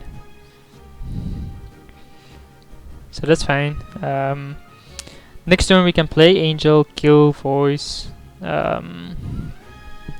If we want to, I don't think we want to. Domries are so good though. Like, just consider this to be a creature matchup and play it like that and win. Play Resto, kill Voice. Turn after, kill something. Wow, baby. He plays Fiend Hunter, he gets rid of Spellskite, he's gonna attack Domri then. Okay. So we kill Fiend Hunter then. Yeah. Just listen to this music, it's so beautiful. So we play Resto here. Kill Fiend Hunter. Then the turn after we can play Birds into Domri. I want a Spellskite back.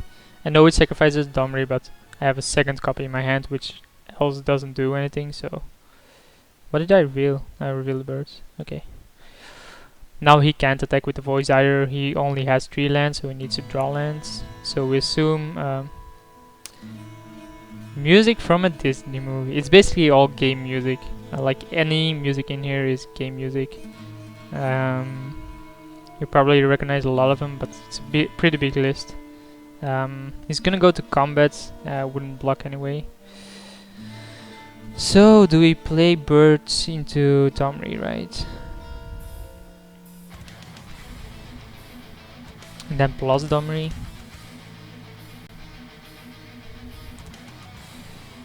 There's no point in attacking yet. Next turn we can win.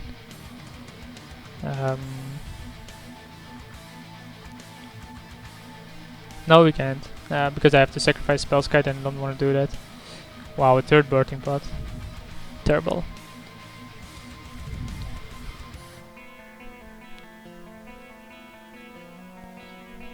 Yeah, if he taps out I can win anyway. Because now I have enough. Not anymore now, but... well, I can still with the Domri. But yeah, if he tapped out, I could have won easily. Or if he taps out, I can easily win. Basically, Birthing Pod, sacrifice Spellskite, get the Seaver Exarch on tap, sacrifice Restoration Angel, and that's GG. I don't even need land at this point. Because it's 3 1-1. Yeah, that's fine. Please sacrifice Sensor.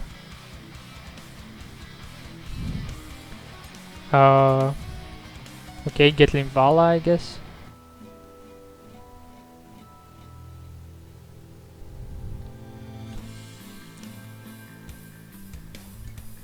Yep, we're gonna kill that though. And I think the best way of killing this is fighting this and then killing both his creatures, including the token. Oh, sorry then. So killing this, then dealing 4 and 1 seems fine. So we fear justice these 4 and 1. Okay.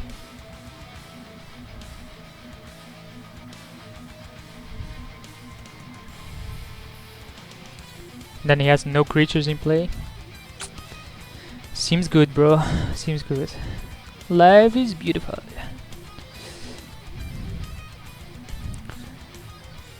Like Gavany Township doesn't do anything. I'm surprised he plays Gavany Township in a Kiki combo.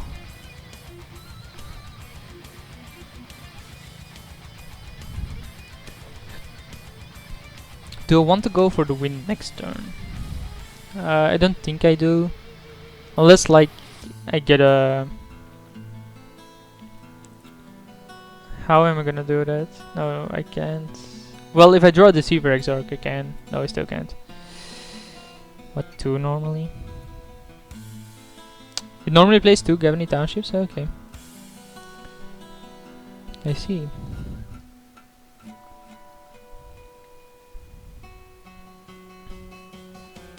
Yeah, the current list doesn't have any of those.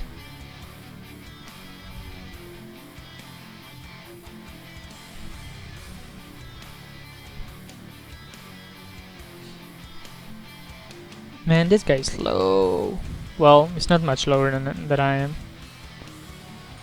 If you play Filterland, it can get messy. And there's still a lot of people playing, so... Yeah, I mean... Like, not all this plays Shockland, right? He has his own pot, but that doesn't matter. He doesn't know that I have 3 pots in hand. Man, triple pot. Wow.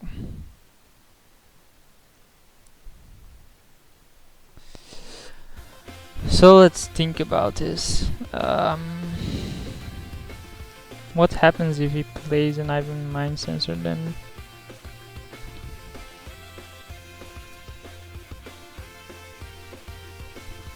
Yeah, and even now with this current list, like, I mulliganed way more. I mulliganed more tonight than I mulliganed in total in the entire Grand Prix of Antwerp. Which means a lot. And I think I only mulliganed twice there. So, even though that deck only played 22 lands and no Malex, only... Yeah, Horizon Canopy is a great card. Man, make a decision. I'm still connected, right? Okay.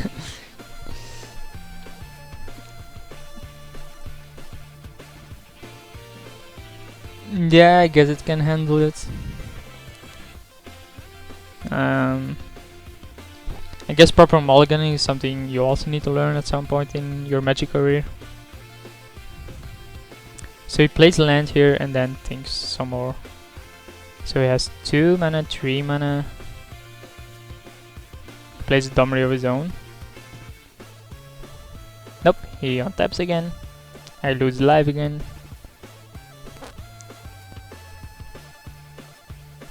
Yeah, mulligan that often is pretty brutal. So he plays a red cap, he's gonna kill the birds.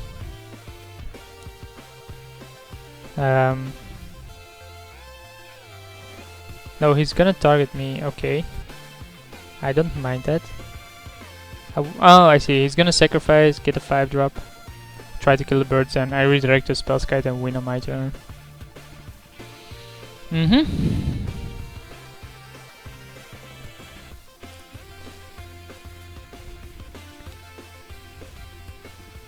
Yep, that's what he's gonna do. He's gonna try to kill the birds here. What 5-drop can he get though? So I'm gonna redirect that. I'm gonna pay 2 life. Then he can get Kiki, I guess. Kiki can't copy Spellskite, so that doesn't matter. He can copy another red cap. I then redirect it again. Yeah, it's not gonna matter. This game is over. Okay.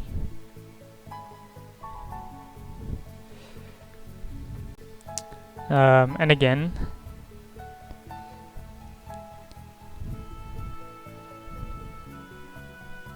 Hi there, man.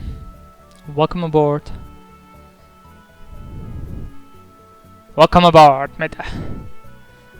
If I knew I would draw that, obviously wouldn't have done that, but I don't want to pay this. I'm gonna pay a green and 1 here. Sacrifice this. Why would birds have summoning sickness? Get a Sea Exarch. Tap. Birthing Pot. Okay. Sacrifice. Use this once. Pay 1. Sacrifice the right creature, which is Restoration Angel. Get Kiki and win the game. So he's gonna let me go through this. No, he's gonna concede. So we're currently up. Well, we're 1-1 in the daily, and we're 4-3 here. I'm gonna let the dog out. I'll put on a title here. Let's call it Walking the Dog. We'll give it a pretty color. White is fine. Yeah, that's huge, right?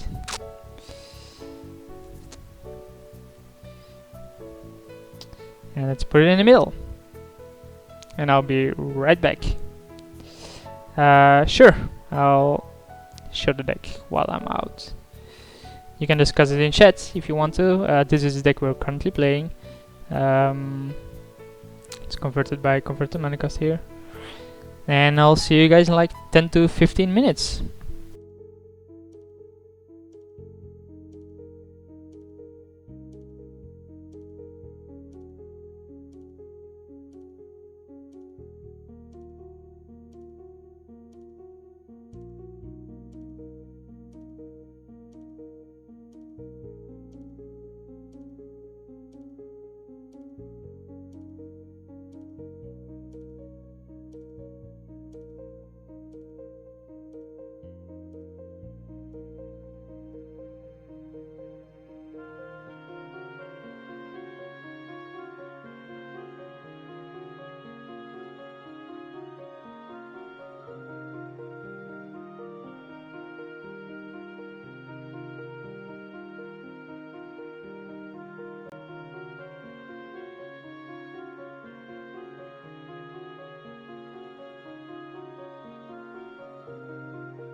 Hello, I'm back. So Zwischenzoek, as Jan said, actually this is actually the very first games I've been playing with this deck, but it did had a pretty decent record or combined record on the very first day of Grand Prix Modern in Antwerp. I'm gonna put in a little advertisement here, seeing as we're still waiting for 7 people. So the stream here you see is Belgic Magic. It's a stream started by a Belgian community or select few of the Belgian community, trying to increase the level of play within Belgium and the information sharing.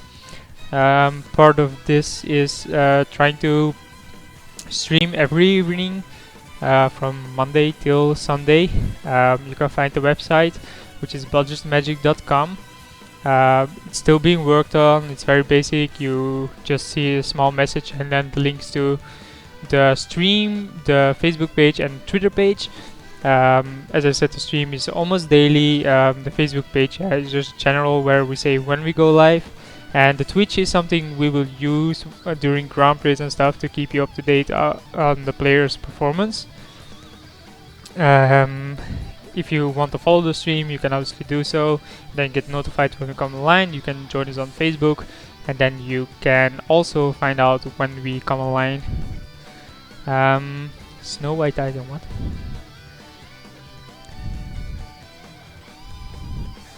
At this point, I think it's Sof, Christophe, Gregoire, with Chris on a Wower, were basically talking about what they want on the website. I think Sof is developing it.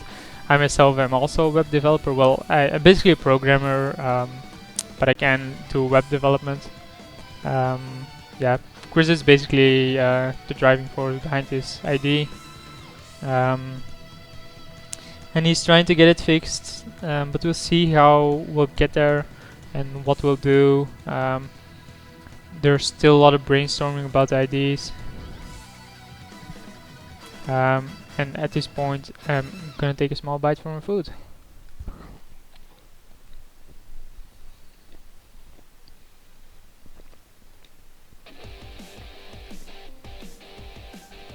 Very unprofessional, of course, to be eating while streaming, because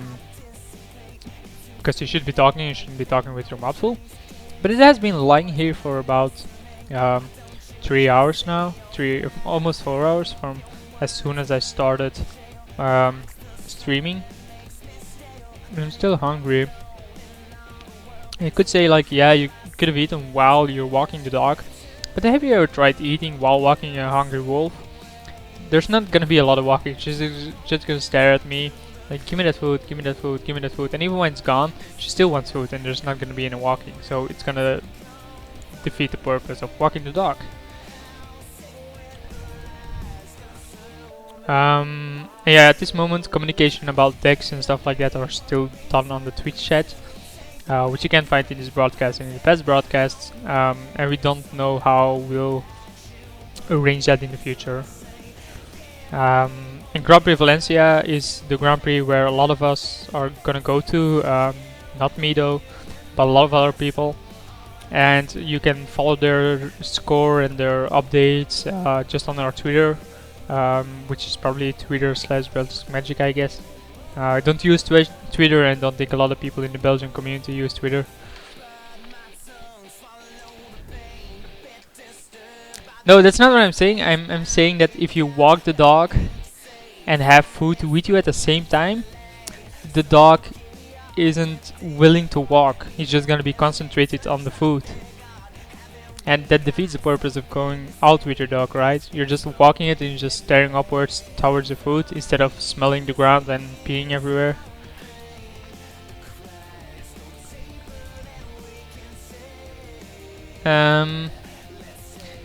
At this point, so we're discussing the deck, right? At this point, I feel that you have no interaction with your opponent. They have interaction with you, but they have little to no interaction with your opponent, and you're just trying to combo off.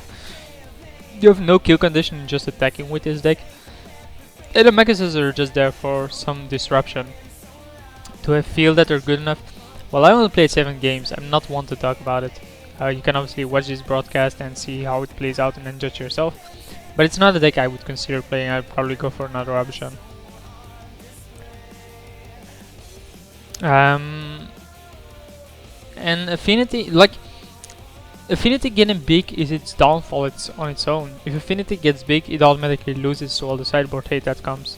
And when Affinity is small, it is better again because the sideboard hate shrinks. It's the same with Dredge in Legacy.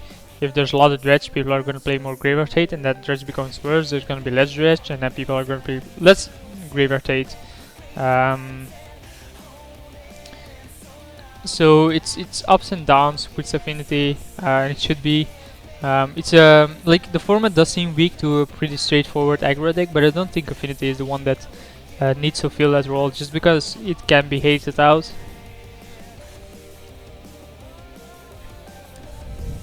And I think the original list only played 2 Magus of the Moon, right? Am I wrong in that?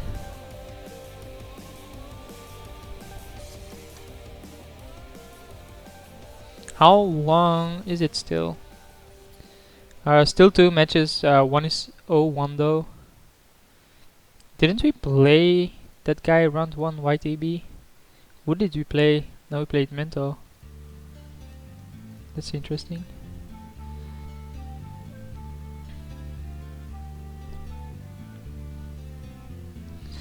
Well, it obviously depends on what Affinity sideboards in Hotshot. They do have Whiplash, which is pretty good. Galvanic Blast is pretty good. They also play Thought Seizes to slow it down, and sometimes your hand is just hanging on a single card. So I'm not saying it's an easy matchup. I obviously never played it myself, so I can't judge on it again. But it doesn't seem like a straightforward matchup. You basically race trying to get your combo off.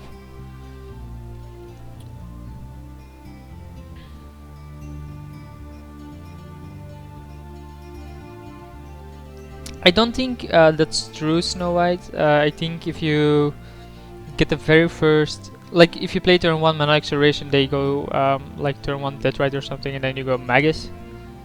Sure, they have an activation out of it, but some decks just get caught off guard with it. Hi, by the way, Pistomluck.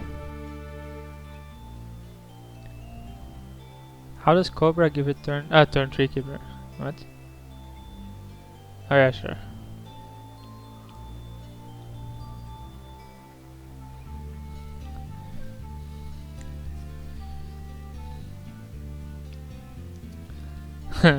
Someone is kissing ass here in the chat.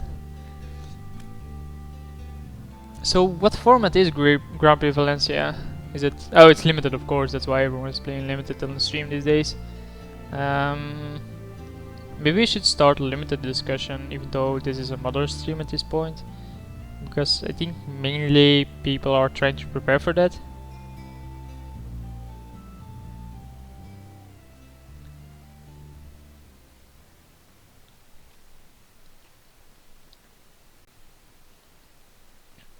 I'm not sure what to talk about here. I think the chat is doing fine, so I'll just random gibberish, I guess, again. But what about? I can also take this time to eat a bit, so I'll do that for now.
That sucks, Chris.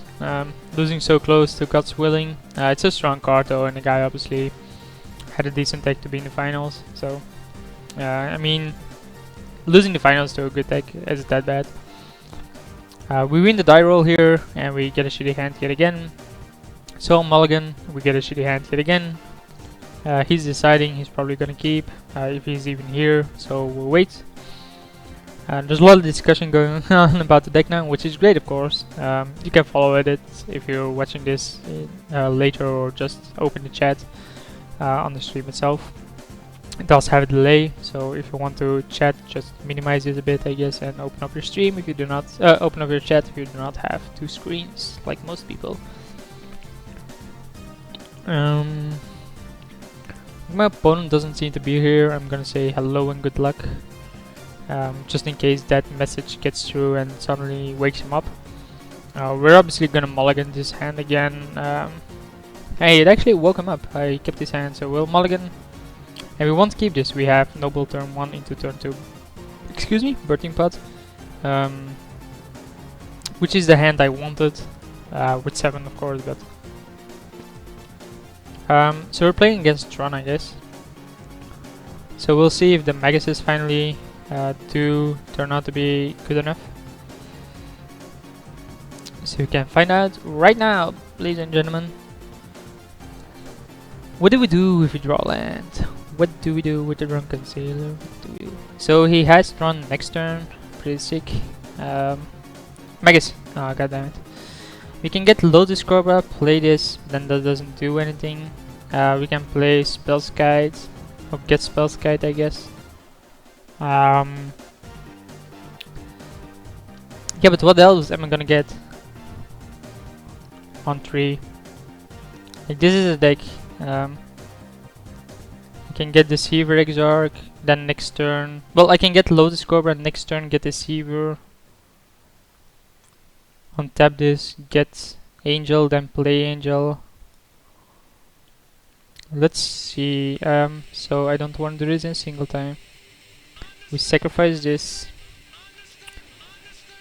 I think we get Spellskite though, just so it doesn't die to a random Pyroclasm, and it also saves my land or Birthing Pot from a Karn.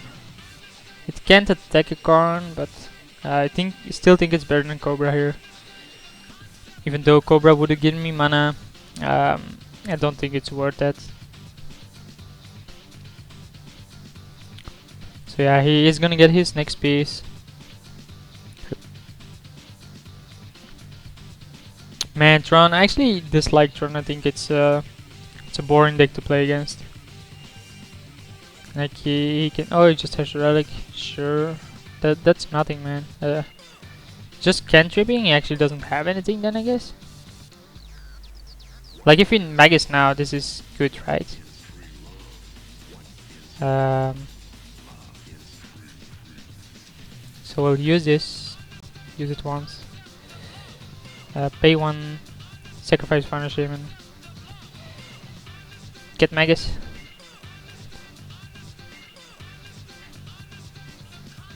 Like he can, like this is why Magus is still fine. Let's say he now Pyroclasms, he kills one Magus, it costs him his turn. I then sacrifice Spellskite, get another Magus. The fact that we have tutor for it and he doesn't probably makes us better. Obviously it doesn't kill on its own. It never does, but there's no way playing around this. What can we kill with this? Deceiver Exarch on tap. Get Resto. So yeah, he Pyroclasms here, he suddenly has 5 mana. That's normal, he gets Chromatic. He plays Ancient Stirrings, what is he gonna reveal? Karn, baby. Karn is pretty strong. So we drew another Magus. So that's twice we Magus him now, and you can do it a third time in case he has a second removal.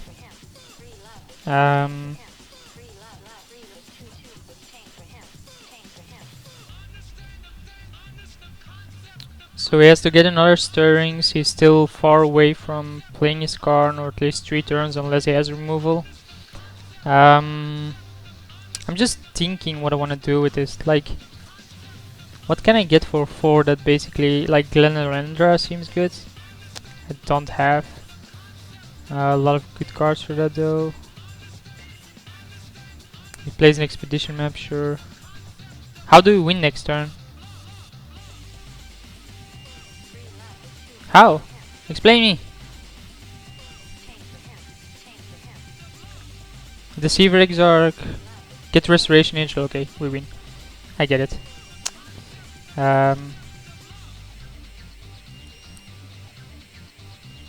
So do you sacrifice a spell guys first?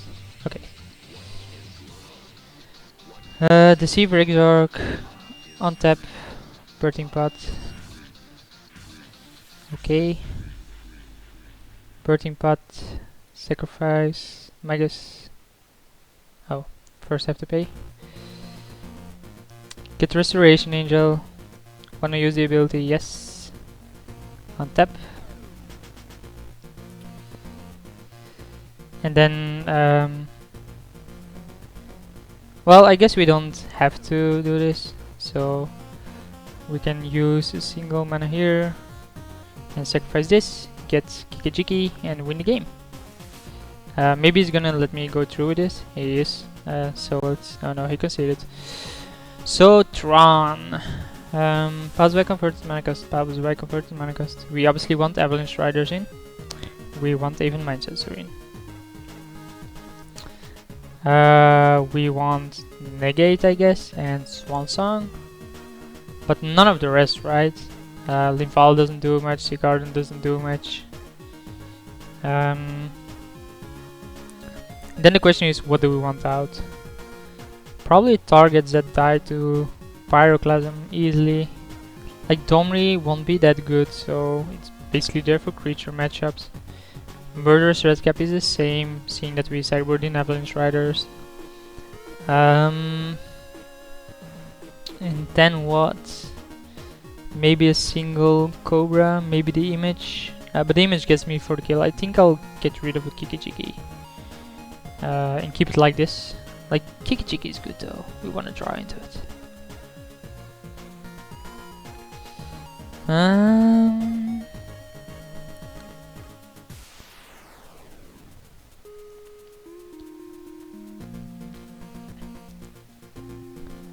Somebody help me, what am I sideboarding out here?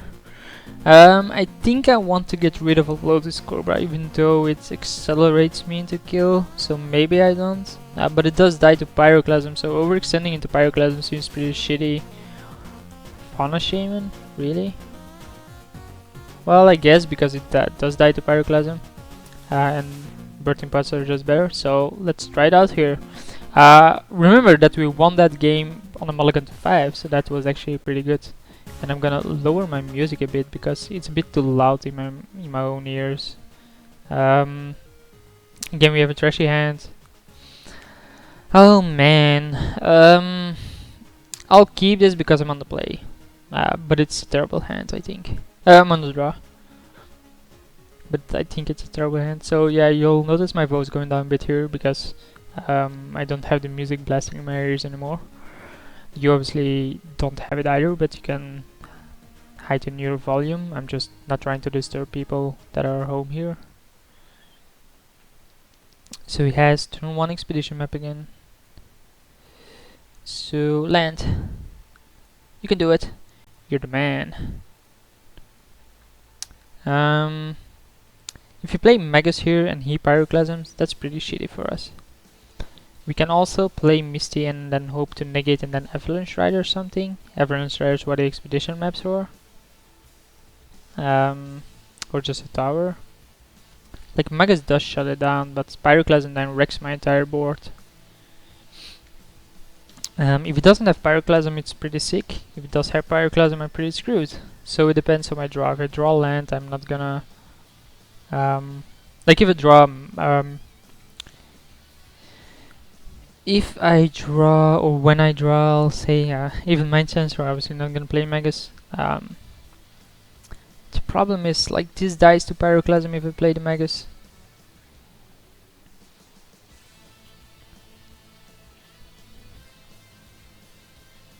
Why is my opponent pausing here? Is he thinking about this? Is he disconnected? Am I disconnected? Information. I am still connected.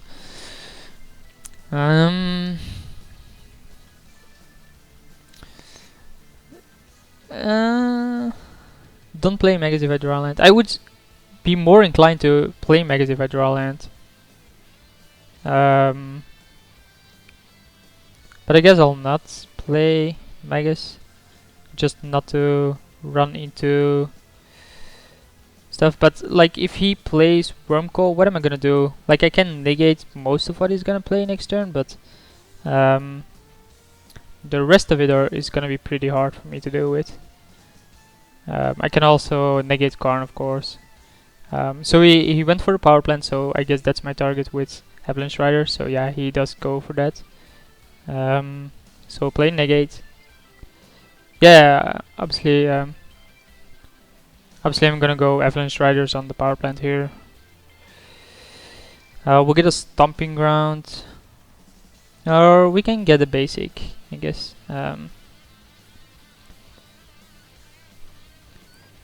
We don't care about Worm, apparently. So we went to get a power plant, so I assume he doesn't have that. So we'll attack here. Bam, baby, take 3. Down to 19.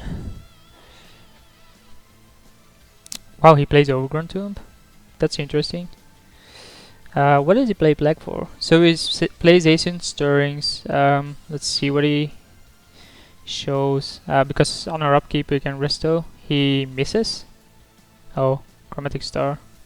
Why didn't I? Oh, there it is. So he plays Chromatic Star, okay. So on our upkeep we play Restoration Angel. And this game seems over, right? This was a really fast win. So we bounce the Avalanche Riders. Obviously I want to use the ability.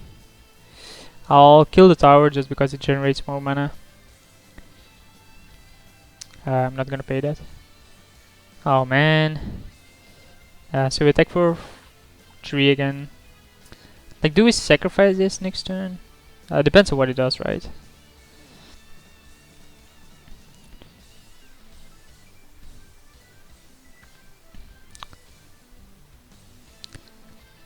This is looking so good. Like, he has no... Like, he probably has land, but he has no Tron yet. He's under a fast clock. And I can only lose if I make the mistake of casting a Magus, I think, into... so he has another expedition map, so next turn he has Tron. No, I'm not gonna pay. I'm gonna play. I'm first gonna fetch.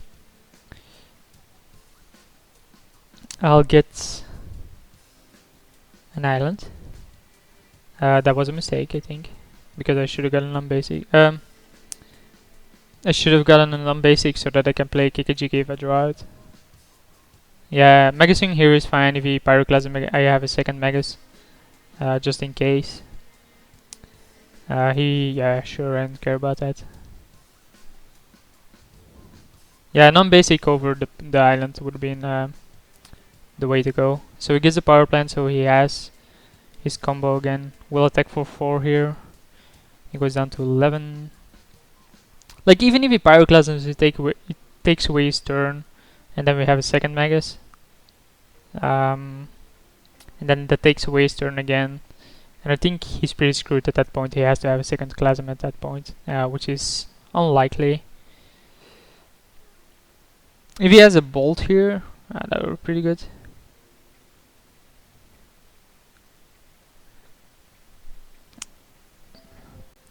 He's just gonna sacrifice that, so I guess he doesn't have it. He's just looking for it here. He plays another Chromatic, sure. Come on. I mean, I don't mind if he draws Clasm, because if he draws Clasm, it just means that he doesn't have anything else in his hand. Wow, he has nothing. And we draw Birthing Pod.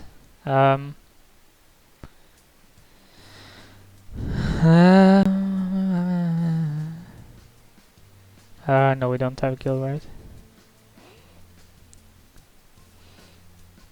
Like, we can set up next turn kill now.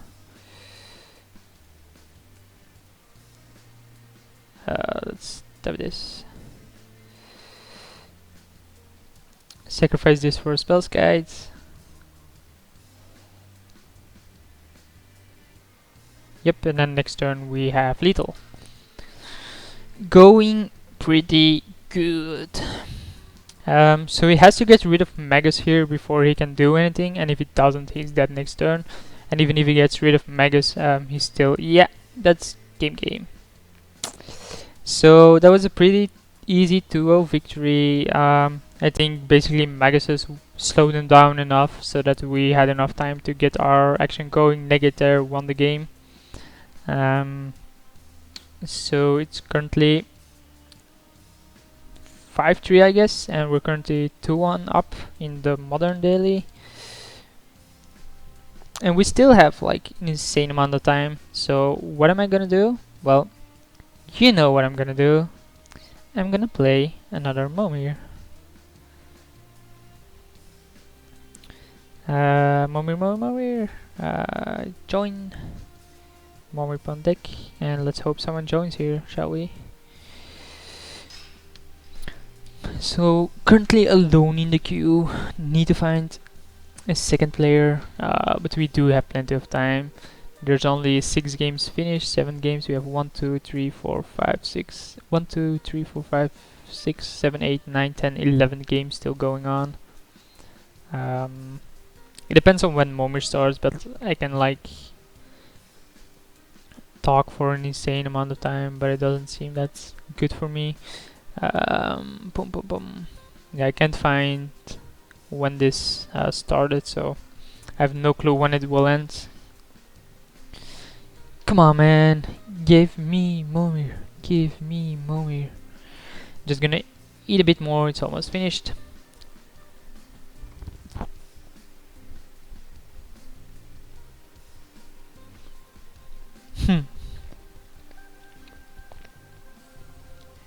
I think this is great for the community just in general to have so much communication about the deck. That's I'll put it up here so you can talk about it at the meanwhile. So I think it's good for the community that there's so much discussion about like the entire game. People were just discussing about the deck and if they want to run Magus or not. And in the meanwhile I was actually beating Tron based on Magus, so I guess it's a fine card. Like, it forces your opponent to deal with it, and if they don't have it, they lose. And even if they deal with it, it takes them time to deal with it. And even if they use removal for it, like, after you use removal for it, they don't have removal for a combo. So I guess that's good. I didn't design this deck, I'm just playing it at this point. I don't even have these cards, I just borrowed them. So don't judge me because of it, but at this point I feel like the Magus did perform there in the Tron matchup. Why do we play Lotus Cobra? Just because it's faster. Like, you have either the option to Lotus Cobra or Wall Fruit, but Wall Fruit only creates green mana. As you can see, our green mana is only these, which isn't that much. So we probably want a different color of mana for Lotus Cobra as well. No one's still in Momir. And there's like 1, 2, 3, 4, 5, 6, 7, 8, 9, 10 matches now. Yeah, some mono, so we'll stay in the queue and hope someone joins. And yeah, indeed, Wall of Fruits is better if you play court, but we don't play court. We play 2 Fauna Shamans instead. I actually am a fan of Fauna Shaman.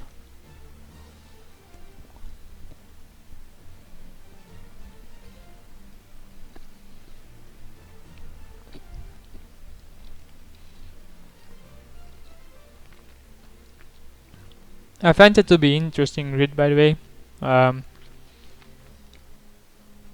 That you say that control is going back to Supreme Verdict. I don't get why people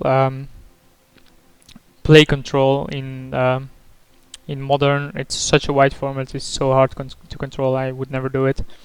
So yeah, we're here just in between games playing Momir to entertain you guys. Momir, for those that do not know, it's discard a card, put a creature token into play with X mana cost. You can only activate this one time each turn. So we're on the draw, so we can make 2/2 drops, hope to get a mana acceleration. 1/3 is decent enough, because no matter what 3-drop he gets, it usually this usually blocks it good enough. Like most 3-drops are just 2/2s or 2/3s. You have pretty sick ones like Bushido 1. Bushido gets +1, right? Yep, so that's a pretty good one. Is it per creature? No, it just once. So we'll make another 2 just to hope to get a mana acceleration. That's not good. So we can't even trade with that, but that's fine. Like taking 2 every turn for a few turns until we get like a 5-drop, which can easily trade or block this. Doesn't matter. We could have attacked, but no, we couldn't. This is better than flanking. Yeah, it's better than flanking. So I think this is an error on his part. Like, there's not a lot of 4s out there with haste. And there's way more out there with bloodlust. So attacking first, I'm not gonna block, or at least I do not have a favorable block for me. Attacking first, dealing 2, and then having the option to make a 4 with bloodlust is better. Just because the upside is so huge, right? If you get a 4 mana with bloodlust, that's pretty sick. Now the same is not true for me because I obviously would lose creatures.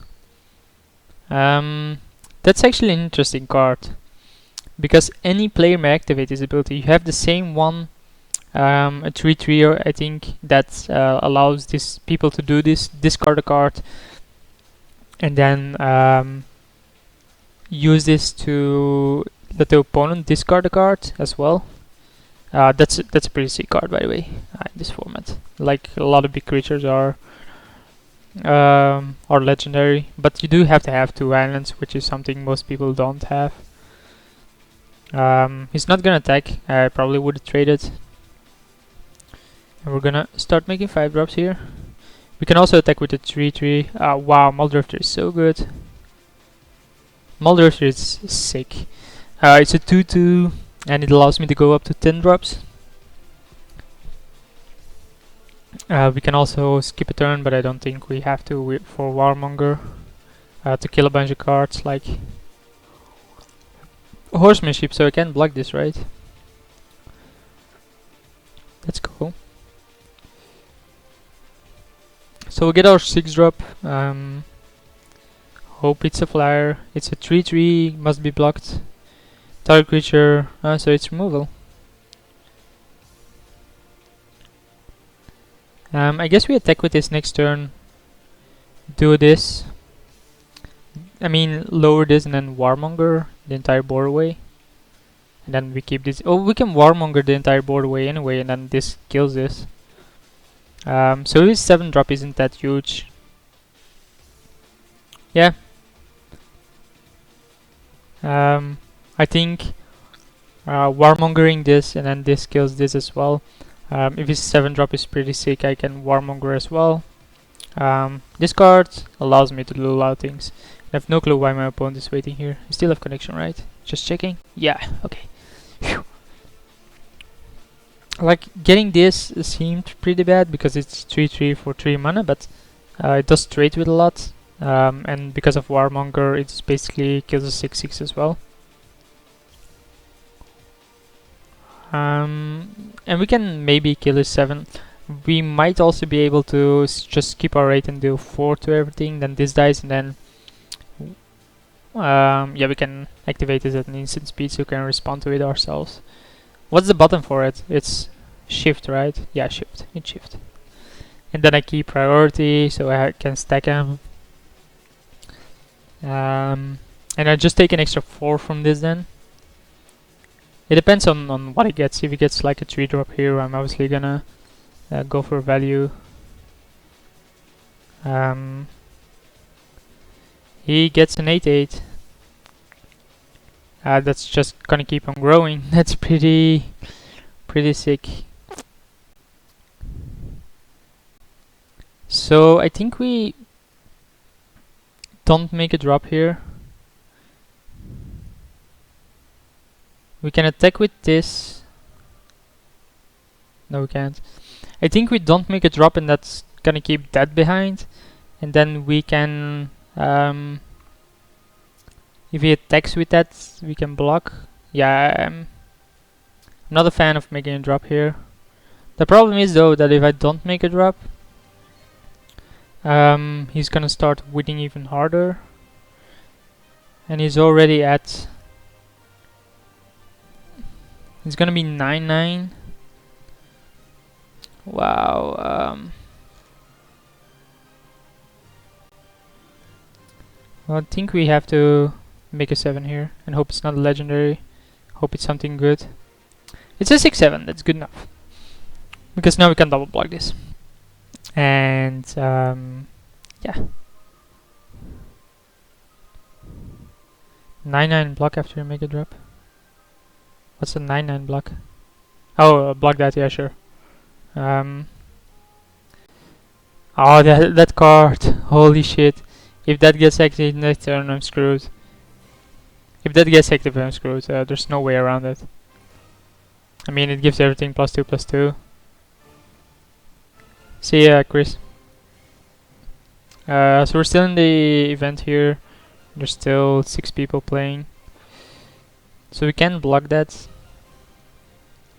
This doesn't deal damage to creatures with flying, so what's our way out here?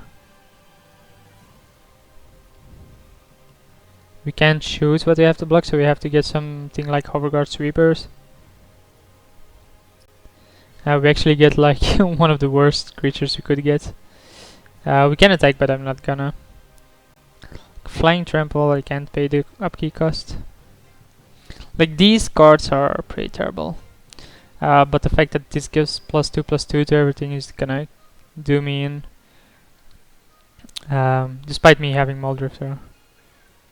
Yeah, especially if it gets better down. I'm not even gonna bother playing the game at this point. Just gonna save time and go on to the next. Because I go down to 7 lands and I can't even get the Leviathan. So I'll play first now. Don't mulligan. You never mulligan with Momir, right? F6 here. And then the Momir strategy I use is making a 2-drop on turn 2 and another drop on turn 3, just because 2 has more mana accelerations and 2 has the option of getting Azorius Guildmage. So you just get a 2/1 that can block shadow creatures. Like, shadow creatures are pretty good here. You have the 1/1 that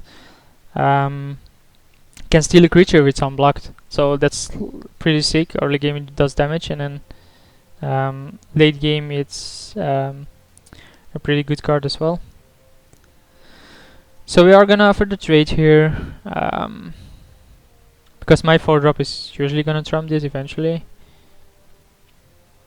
And I'm willing to trade damage because I'm on the aggression, or should be on the aggression. Obviously I'm not gonna make a 3, which I explained earlier. You want to go up to 8, so. And I'm actually ignoring the chat at this point because, yeah, they're just talking about different things. Non-wall creatures activate. The active player controls attacks this turn fail if they begin only during an opponent's turn and only before combat. Okay. So that's pretty good. It basically forces my creatures to run into their death. Like, if I get 2/3 and he has a 3/3, it has to attack on, else it just dies anyway. So that's pretty strong.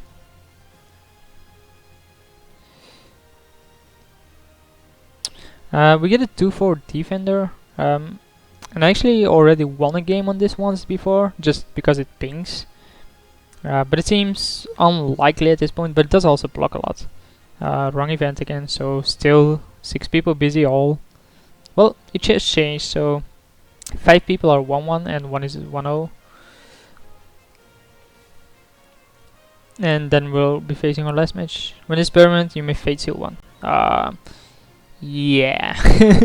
Are you gonna put my lands on the bottom? Or are you gonna put it on top? On the bottom? On the top. So, just eating a bit. Hungry.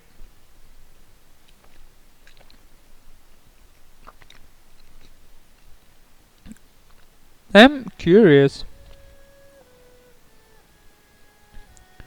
Like, I have to now do this after combat?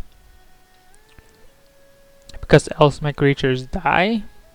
Like, is it a Rotad? Yeah, I mean, if I summon a creature and then he activates it, it dies according to the wording. But if I do it after combat, it obviously don't. 5/5 Swamp Walk. So that represents a 5 turn clock. He has no outs against this because he has a swamp. Like he has to have a remove for this eventually to have an out against this.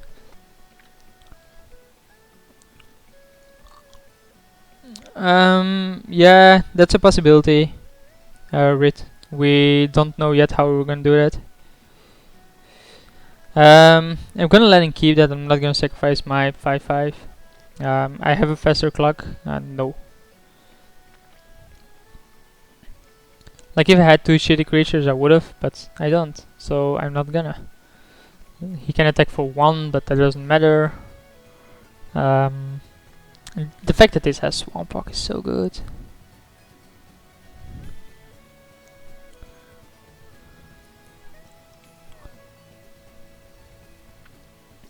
Like, I think if you want to learn about the deck, you should watch Pat's broadcasts. What? Oh, he just says the text is available. Sure. Like, why would I ever forget that? And this is a wall. Well, it's a defender. Like, it dies because it's a defender. That's curious. I'm curious. Yeah, it does. Like, how unfair is that? It dies because it's a defender and not a wall. Wow. Old school cards, ladies and gentlemen. So if he attacks here, I guess I block, right? Why wouldn't he attack with this?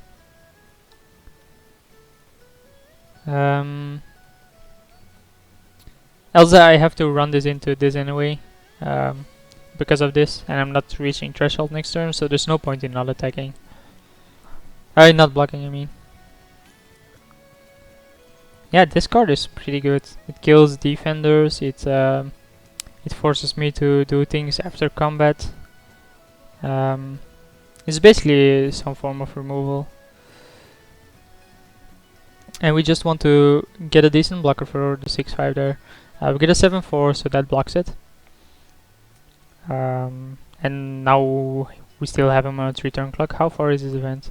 So 4 people still going. Or 8 people, 4 matches. So he gets a 5/5 flyer, which is pretty good. He has 10 on me here. He has... Well, this is gonna shrink, right? So that's 9 then. He finally decides to attack with that, so... I'll block there. Then that shrinks afterwards. Well, we can make this now before our attackers. And hope we get a chroma or something. Instead we get a 5/6 flyer, which is good. It basically blocks this in a way.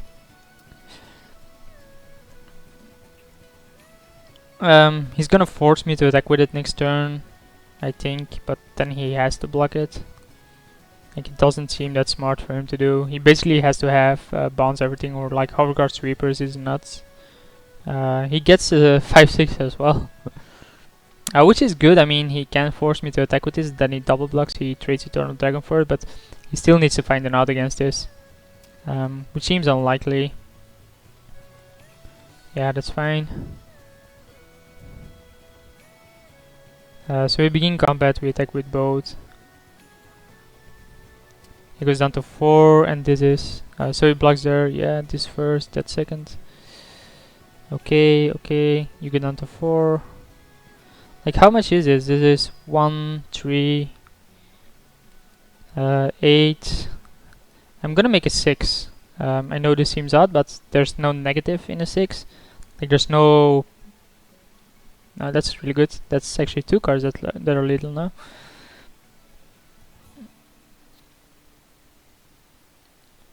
Yeah, he shouldn't have blocked with the dragon.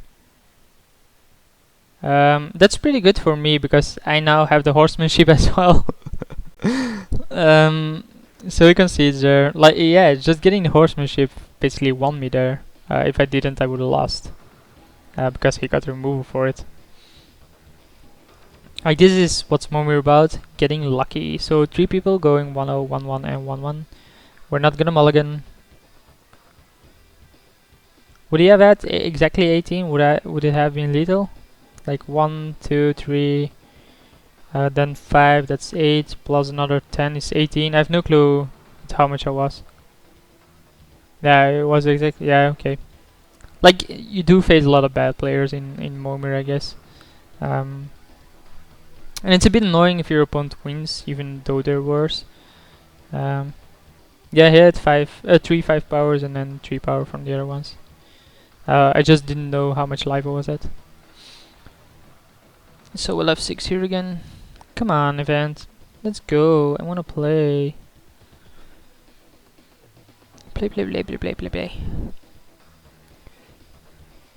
So we make a 2-drop on the draw. Well, that's not that great. You basically never wanna discard cards to stuff like this.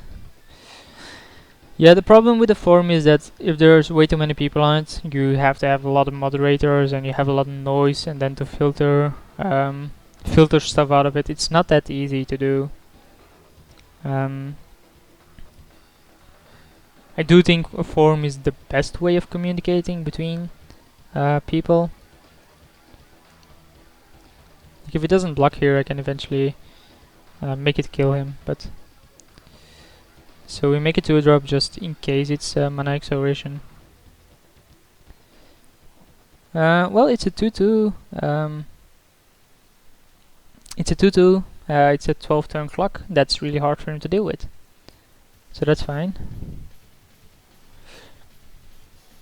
We already discussed the form, I guess. That seems pretty shit. He skips his next on tap step.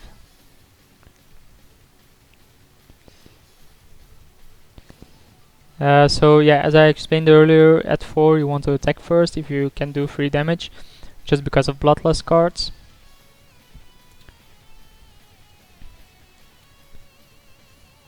I don't think you want to bug people's mail with random stuff. And it should be like the idea behind the community, or part of the idea behind the community, is sharing information. Okay, I guess. We can steal artifacts. We have 4 unblockable damage at this point, compared to his 2. What does this exactly do?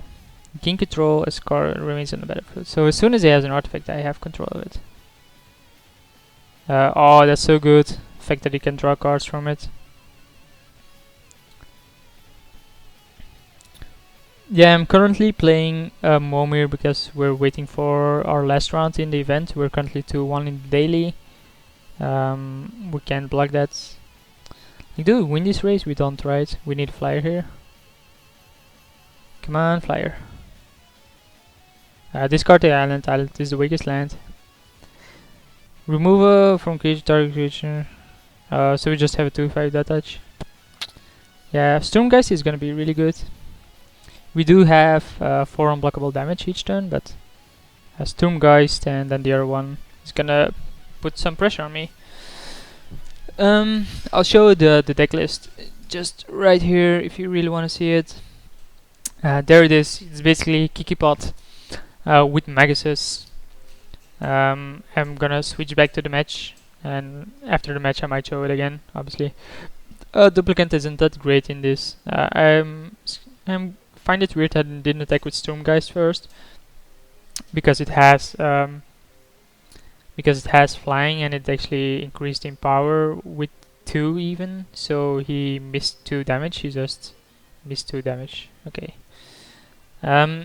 Like this would get him into the late game, but I don't think that's such a big deal. We want to keep a forest just in case. We can steal the duplicant, but it's not good enough. We just want to do 2 damage. Like if this gave all your attacking creatures +1/+1, how good would that be? But now it's a 2/2, so... is he gonna block? No, he's gonna go down to 12. So we have him on 3 turn clock, he has me on... so this is 4... Then next turn it's 6 again. So he has me on 3 turn clock as well. Which I lose because he's attacking first here. Unless a creature of me comes through, of course.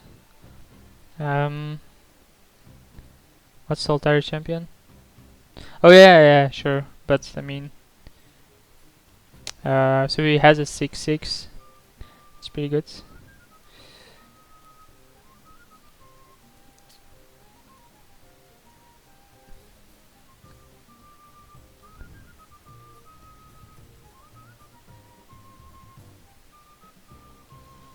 I think we attack with this, right? And then we block here if we need to. But if he blocks this, I mean, his creature will die, and I'm fine with that. He does block there. Okay. I find that to be an odd choice. Obviously this doesn't work. He can deal me 8 next turn, so I go down to 4. He obviously shouldn't, but he pretty much needs a good card here. He can attack just with the Stonegeist and keep this behind to have an extra blocker, and then still represent lethal next turn. But he really needs a really good card here. Like Boric Magus is lethal already, and this is as well, so he needs a creature with more than 4 toughness. If it doesn't, he loses. He loses because if I attack with all of these... Oh no, it's a 6/7. What am I talking about?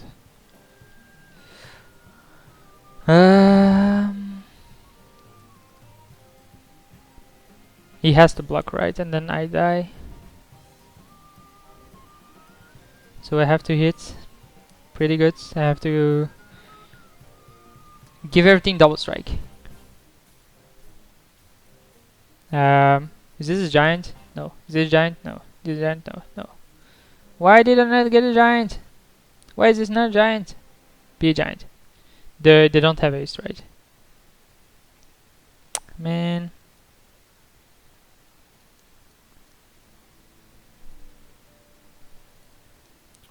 So we'll see what he does here, but I think I'm dead. Yeah, he blocks correctly. He takes an extra 2. Like, what would have happened if I stole that?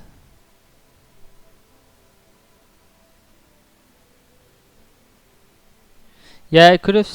if I had a forest, but I discarded a forest, if I steal the duplicant, he has 1 blocker. And he blocks this, and then he dies. So I had to win. Yeah, I had to win. I basically lost a win. Man, that's terrible. But hey, yeah, I could have played the forest, stole his duplicant, and attacked for lethal. Because then the 4 comes through, yeah, it's lethal. So I had to kill there. Yeah, Momir isn't easy, man. That's what we learned. But we're ready here to jump in our final match. And I'll finish my food. I have like 3 bites to go, so... I'll put up the deck list for now, for those that do want to see it.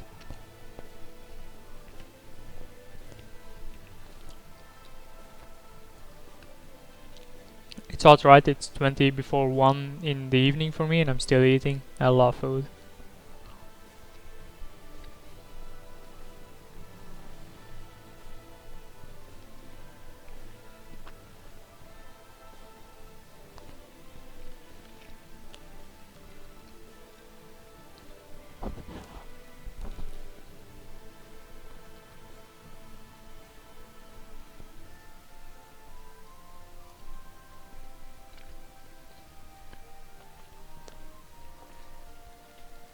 So the first hand was pretty terrible. This is a bit better. We have turn 1 Noble over Birds, and then if we draw land we can Cobra into Birthing Pot. Or we can just play Birthing Pot, which is also good. Just hope our opponent is here.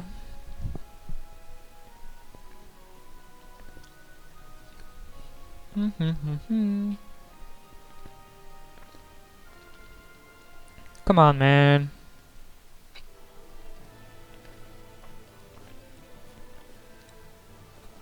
So yeah, probably... Man, I lost a Momir, which I should have won. My opponent is BBD. Yeah.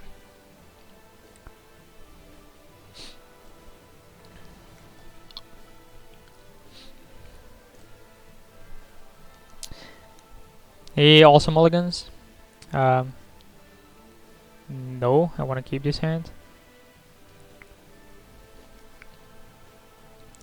And he's considering his hand, I guess, or he's either multi-queuing. How am I supposed to know? His name is BBD. I have no clue who the guy actually is. It's not like I'm ever starstruck or something in a game like Magic. So even if I would play against a guy named LSV, I wouldn't even know it's LSV. Do you want me to ask? Someone's asking if you're Brian Dwin. So I just asked him. Now he obviously knows that I'm streaming, or he should know. I'll pay 2 live and play Bird here. He says, yeah, I am. Not sure I'm Brain. So yeah, a bit of a humor, I guess. So I guess he plays Junt, right? Or Black Green. Wow. I get a green.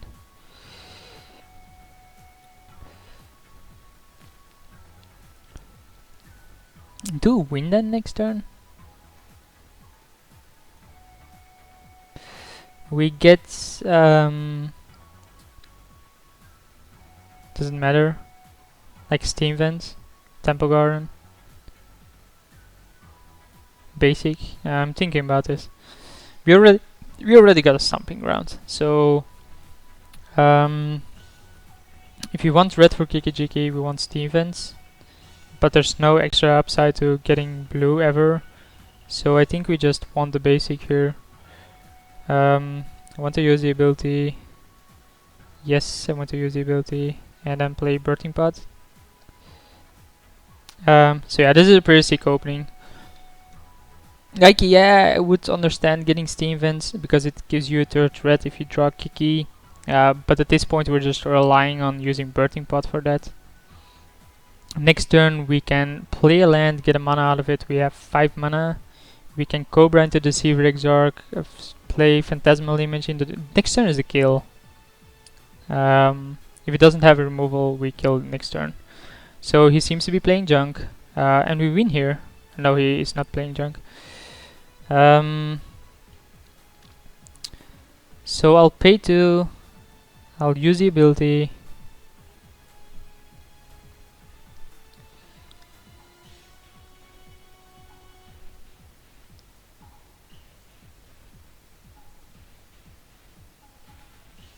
Get the Deceiver Exarch, Phantasmal Image, sacrifice Phantasmal Image.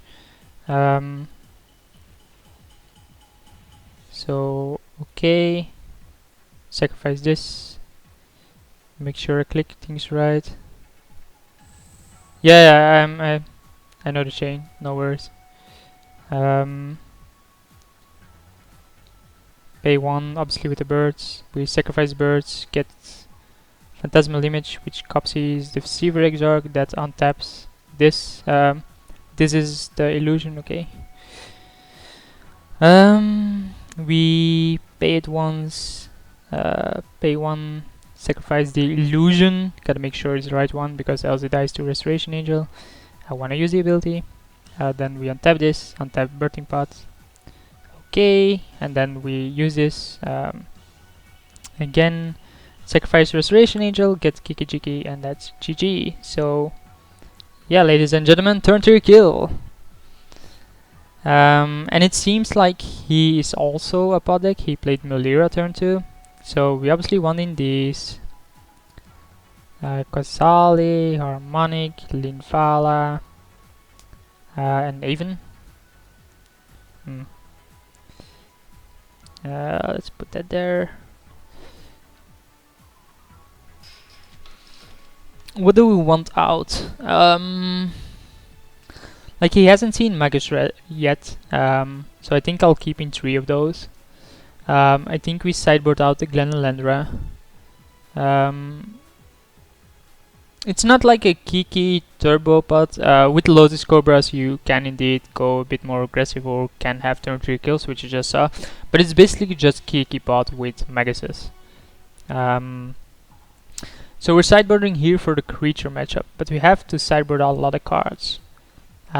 So Magus is probably gone, right? Jan, do you sideboard out the Maguses here, or what do you do? Do you sideboard out like 1 Kiki here? 1 Restoration Angel? Not a Fear Justice is in. We're basically against Melira pots. Not the Angel. No, I think Angel is pretty good here. I'm just not sure about what? No Angel? Not this one? Oh yeah, of course. It's not that pot. We still have 3 cards though that we need to cut. I would do Magus, but 2 more Magus and then what? We just play a single Magus to get him, and then we still have a 1-off. That we need to cut. We can. This is needed for. Now we don't need things in this matchup. Yeah, red cap is removal. I think we basically look at this in a creature matchup. Do I want? I think I want to keep a 1-off Magus just in case. Like I mean, the Cobra just got us. Remove Spell Guide? Nah. No, Linvala doesn't add a lot against his deck. I think if you want to sideboard in Linvala, we at least want to keep in the Magus, so... yeah, that's what people were saying, not the Angel. So again, this is no mulligan. We have Fear Justice to stop his creatures. We have turn 2, Birthing Pot. He mulliganed again. You people were saying not the Angel. Come on. What do you want from me? So yeah, turn 2 Fear Justice pretty sick. Turn 2 Birthing Pot as well. Damn you people. Yeah, I thought so as well, Linvala. But I mean, it's Melira, so it's not the same. But yeah, he can sacrifice stuff, so. He hasn't stopped on my upkeep for some reason, and he's not doing anything here. Okay. So I'm gonna fetch here just to thin my deck a bit. I already have 5 lands and I don't want to draw more. The damage isn't gonna matter that much against the matchup. Obviously it can eventually matter, but... yeah, he can't combo with Linvala, I guess. I don't have he has a stop in his own upkeep. Okay then. I also have the Blood Withdraw, I guess. So here we run out a Birthing Pot. We don't want to run it into an even Mind Sensor next turn. We probably should have fetched, right? Like play the fetch, sacrifice this. Well, he's gonna do something. Harmonic Sliver, sure.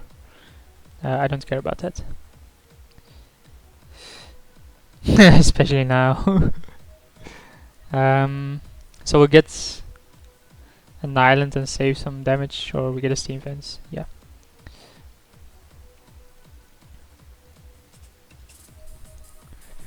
Birthing Pot for days, yeah, but if he has Restoration Angel, it's great value for him. I was thinking about playing Fire Justice, but there's like no upside to it. He plays his own There we can Phantasmal Image his Harmonic Sliver, which is probably the correct play, right? Or we just draw the Harmonic Sliver, I guess. That's even better. People are gonna be like, oh my god, this guy. So we just target the same thing twice. And then we sacrifice Harmonic Sliver and get Red Cap. Yeah, I figured.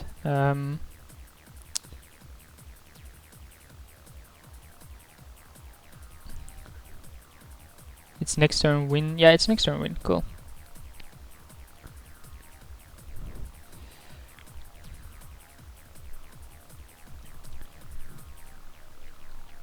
Like, even if I had Linvala, I would still go for Red Cap here. He mulliganed to 6.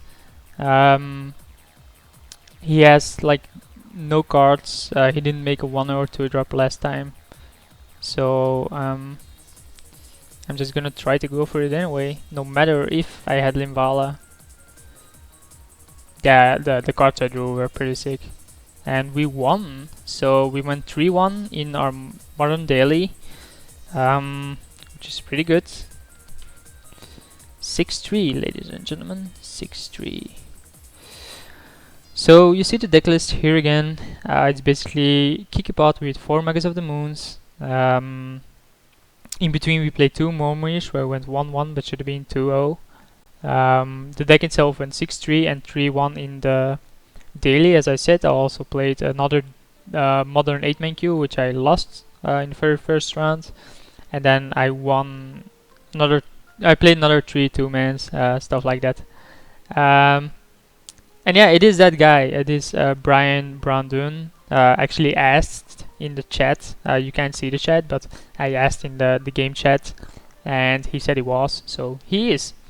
It is that guy that you talk about. Yeah, we can see who's in the tournament here. I obviously have no clue. Like, this is BBD, which I just wanna. It's like an SMD star, right? That's a guy. That's some Sampardy or something, or. And then I have no clue who Todd Anderson could be. But we went 3-1. You can see the deck here yet again. Okay. So anyway, we are gonna end the stream here. We are gonna stream tomorrow as well. It will be Yellow Lowers with Brung with Yellow. He's probably gonna play modern, some kind of his own creation, I guess. I saw him play a pretty funky deck yesterday, 2 days ago in the afternoon. If you want to check out some brews for modern, come check him out tomorrow evening. If you want to see when the stream comes live, you can obviously follow us. You can also follow us on Facebook, which is obviously just Belgic Magic. You can find our website on belgicmagic.com. It's still a simple website at this point. We're trying to improve it. Or you can follow us on Twitter, where people will update their results for Grand Prix Valencia. Thanks for watching, and I'll see you for the next one.